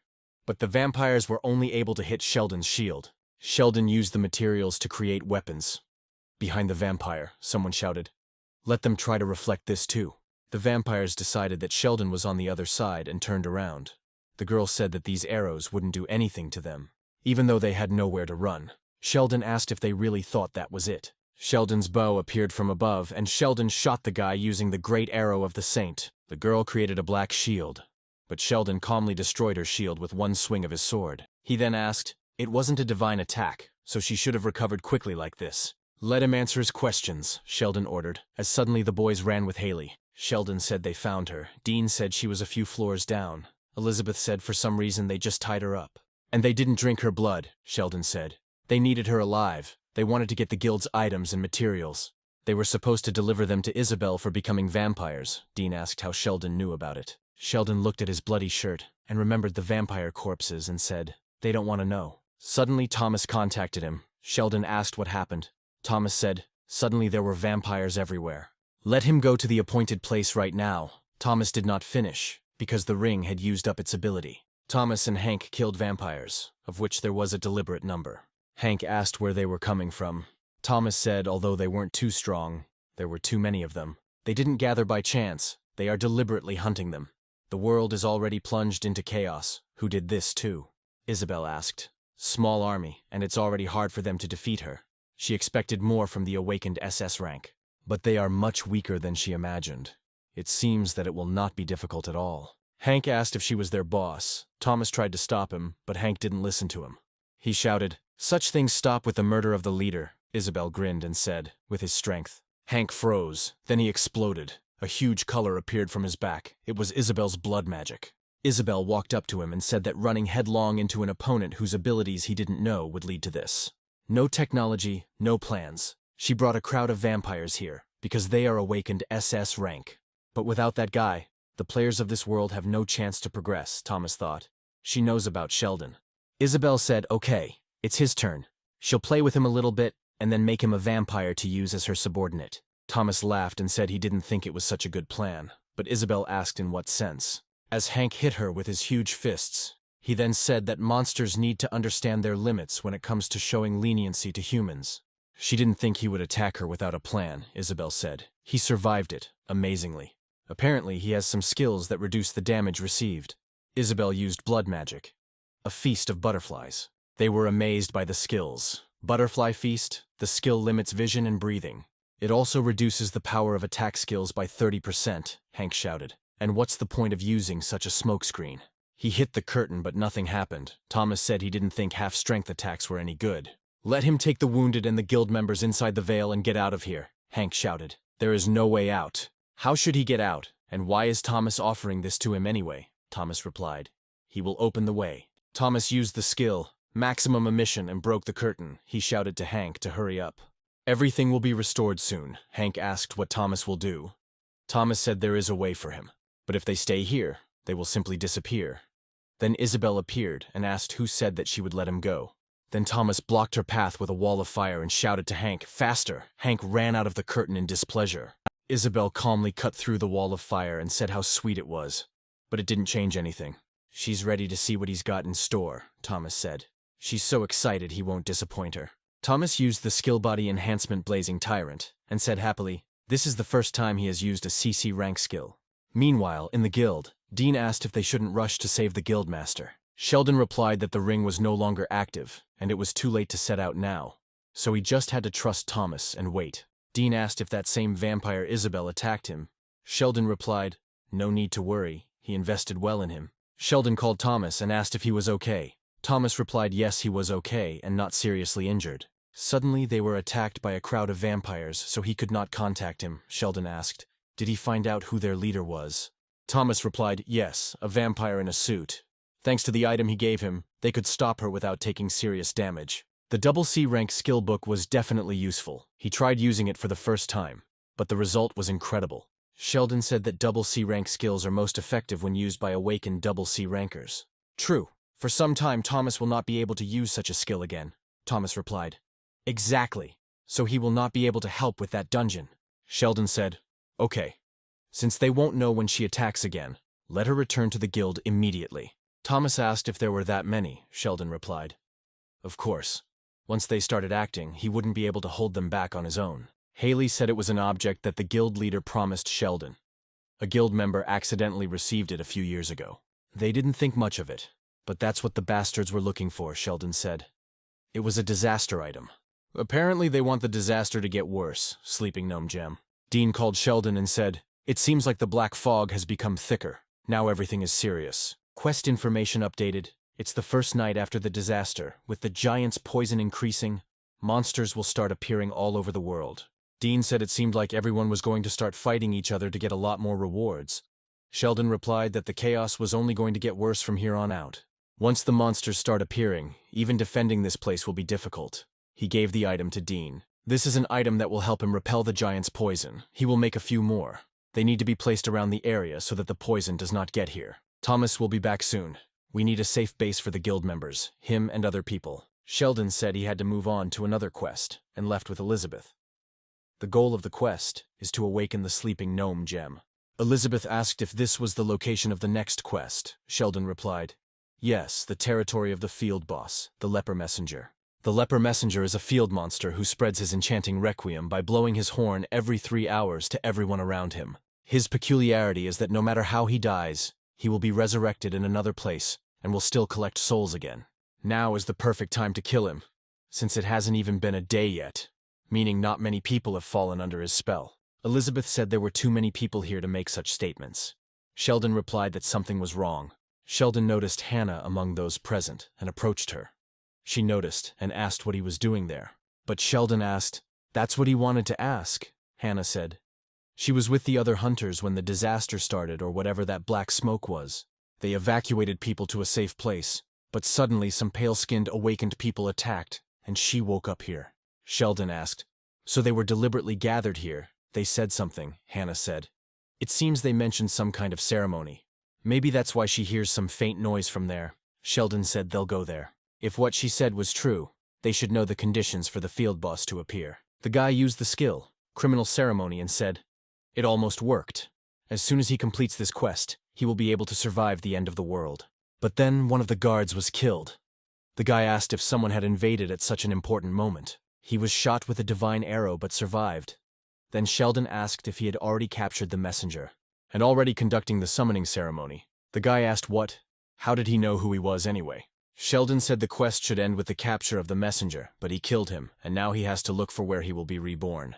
Then Sheldon fired again, but this time the guy was protected by another vampire. She asked, He came alone. You need to start a fight when you know the enemy's strength. Sheldon replied that he knew, but he wasn't alone either. When 2 vampires attacked him, Hannah killed them immediately. Then the vampire attacked him, shouting at him for being so self-confident just because he had defeated a couple of people. Sheldon blocked her attack, but he realized that she had changed the weapon's shape.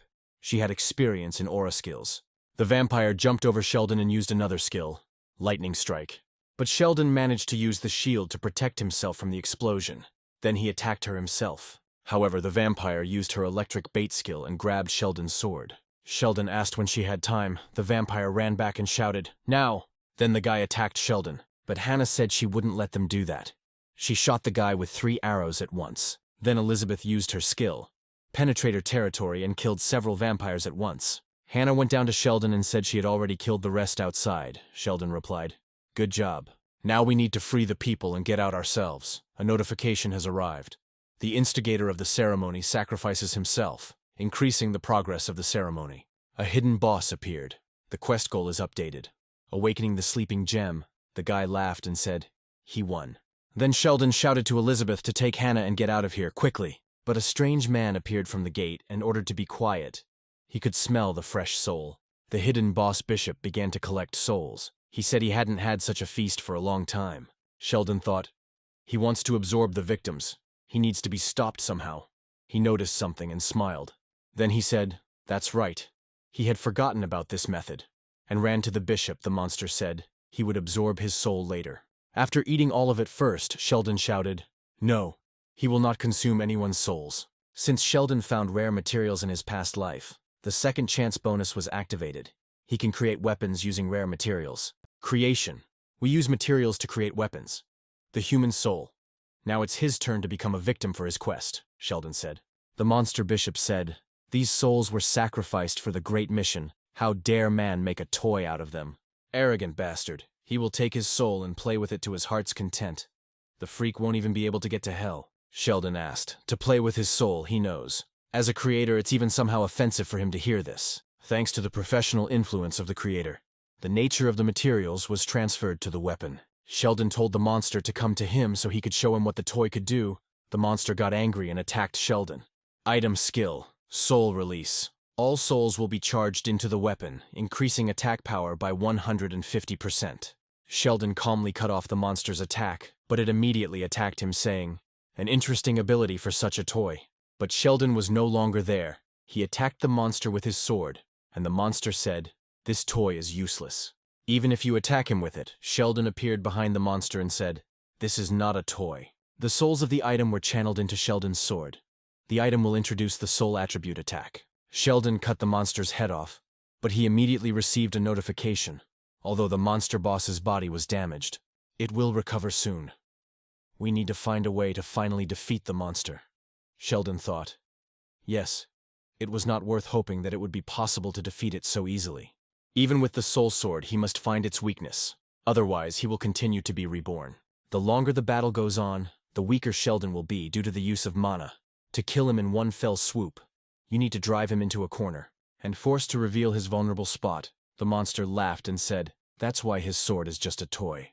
Even if he hits him 1,000, even tens of thousands of times, if it doesn't kill him, then it's not an oven, but just a stick. He can try to improve this sword of his an infinite number of times, but it can't do anything else anyway.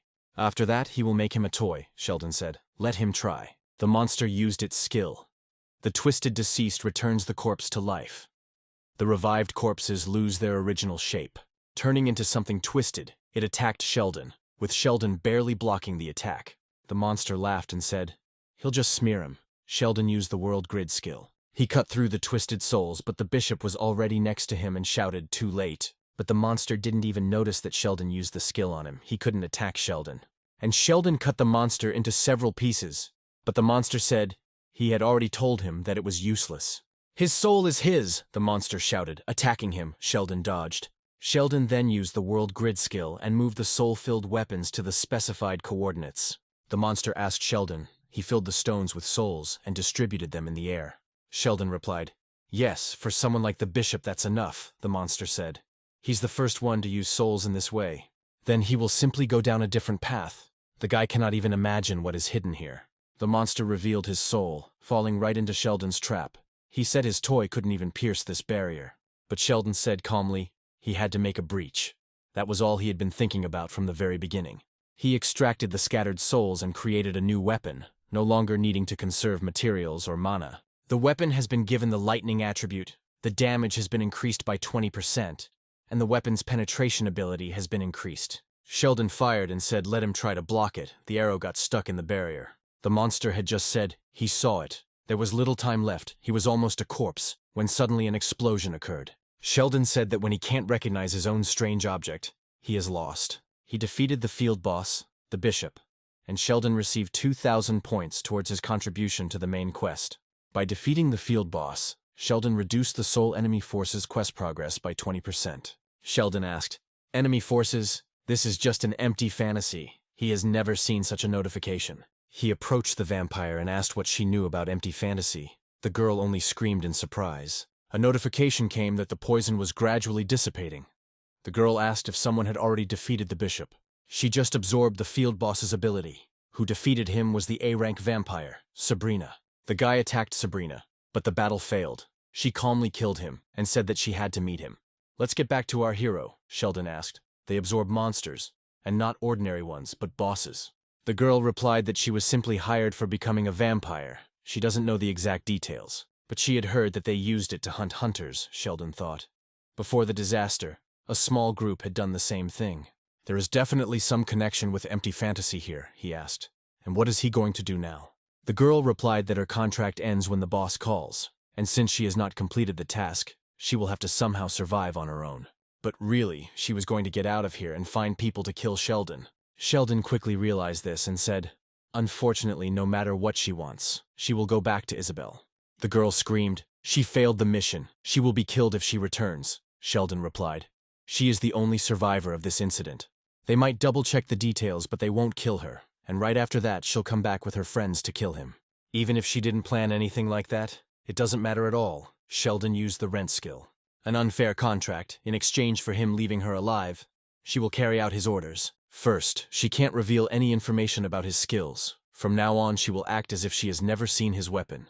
And secondly, if he contacts her, she will respond immediately. He will be able to find out information about the empty fantasy. Thirdly, let him say where the bastard who absorbed the boss's power is now. And finally, in the future, she should address him formally. If he violates any of these conditions, he will pay with his life. So her life is now in his hands and in the hands of Isabel. Now let her tell him everything she knows about the sword demon. The girl told what she knew. Then Sheldon untied her and she left, absorbing the boss and using his abilities after, which means the goal of the quest changed. Since there were no other notifications, the quest objective apparently did not change very suddenly, but we successfully managed to direct the spy into an empty fantasy, and now it's time to collect the real reward. A notification has arrived. A player has been detected inside a special system.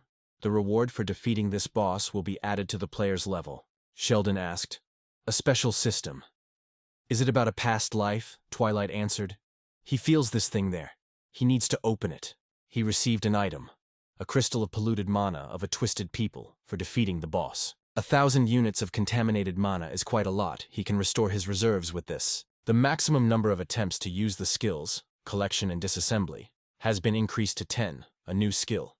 Continuity has been received.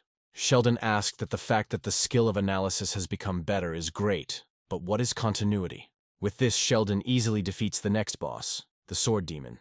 Now the choice of reward, the summoning of Twisted Dead or the soul trap staff. Sheldon thought, subjugate the soul, he can use it to his advantage. The squad of the dead can wield weapons, but that is not enough for his purposes. The staff would be useful for subduing others, but Sheldon thought there was more to be gained from it than the system offered. The rewards have been collected. It's time to head to where the next monster awaits, Sheldon said. Hannah said that everyone who was sacrificed woke up when their souls returned, thanks to Sheldon. Everyone survived. Sheldon said, no, he didn't get by without help either anyway. It was time for him to go on his next quest. Hannah offered to help, but Sheldon said she had another task. Everyone here is awakened, but they are definitely not hunters, but just ordinary people. The further you go, the thicker the fog will be, and more problems will arise. While it is still possible to move, you need to take them to the Guild of Mass Murder. In another part of town, a guy said this area looks safe. The second one said there was a witness who claimed it. That somewhere here they saw a sword demon. We can't let our guard down, the red-haired man asked. The boss who is targeting the awakened and hunters. There is no need to worry. When he appears, they will receive a notification. The guy opened the window, and the red-haired man said, now he is on the network. A notification came that a field monster, a sword demon, had appeared. The guy got scared. He wanted to say something to his partner, but Sabrina had already killed him, and he tried to run away. Using his stealth skill, Sabrina attacked him, shouting, hiding is useless. I couldn't even imagine that such rumors would spread about him. Now it's clear why there was no prey nearby yesterday. The redhead asked what she was, a human or a monster wearing a human guise. Sabrina said it doesn't matter. All that matters is that she needs them all. She swung her sword. But at that moment, blades were thrown at her. Then Sheldon said, so he found the sword demon. Sheldon attacked her, but Sabrina just jumped back and thought, he's not a normal guy. Rizik asked. He literally fought off the sword demon with just pure force. Who is he? Sabrina said he was the one who killed the bishop. His gun was funny. Sheldon said then he would give her one. Sheldon created a grenade and it exploded right in front of Sabrina's ear, but of course, she survived. Sabrina said the ability to summon weapons, unfortunately, it won't help against her. He's not the one who killed the bishop. He's too worthless, Sheldon asked. He knows that he's not a weapon yet. Sheldon appeared behind the demon and punched her, saying, answer fists! Sheldon spent the points of contaminated mana on the skill continuity.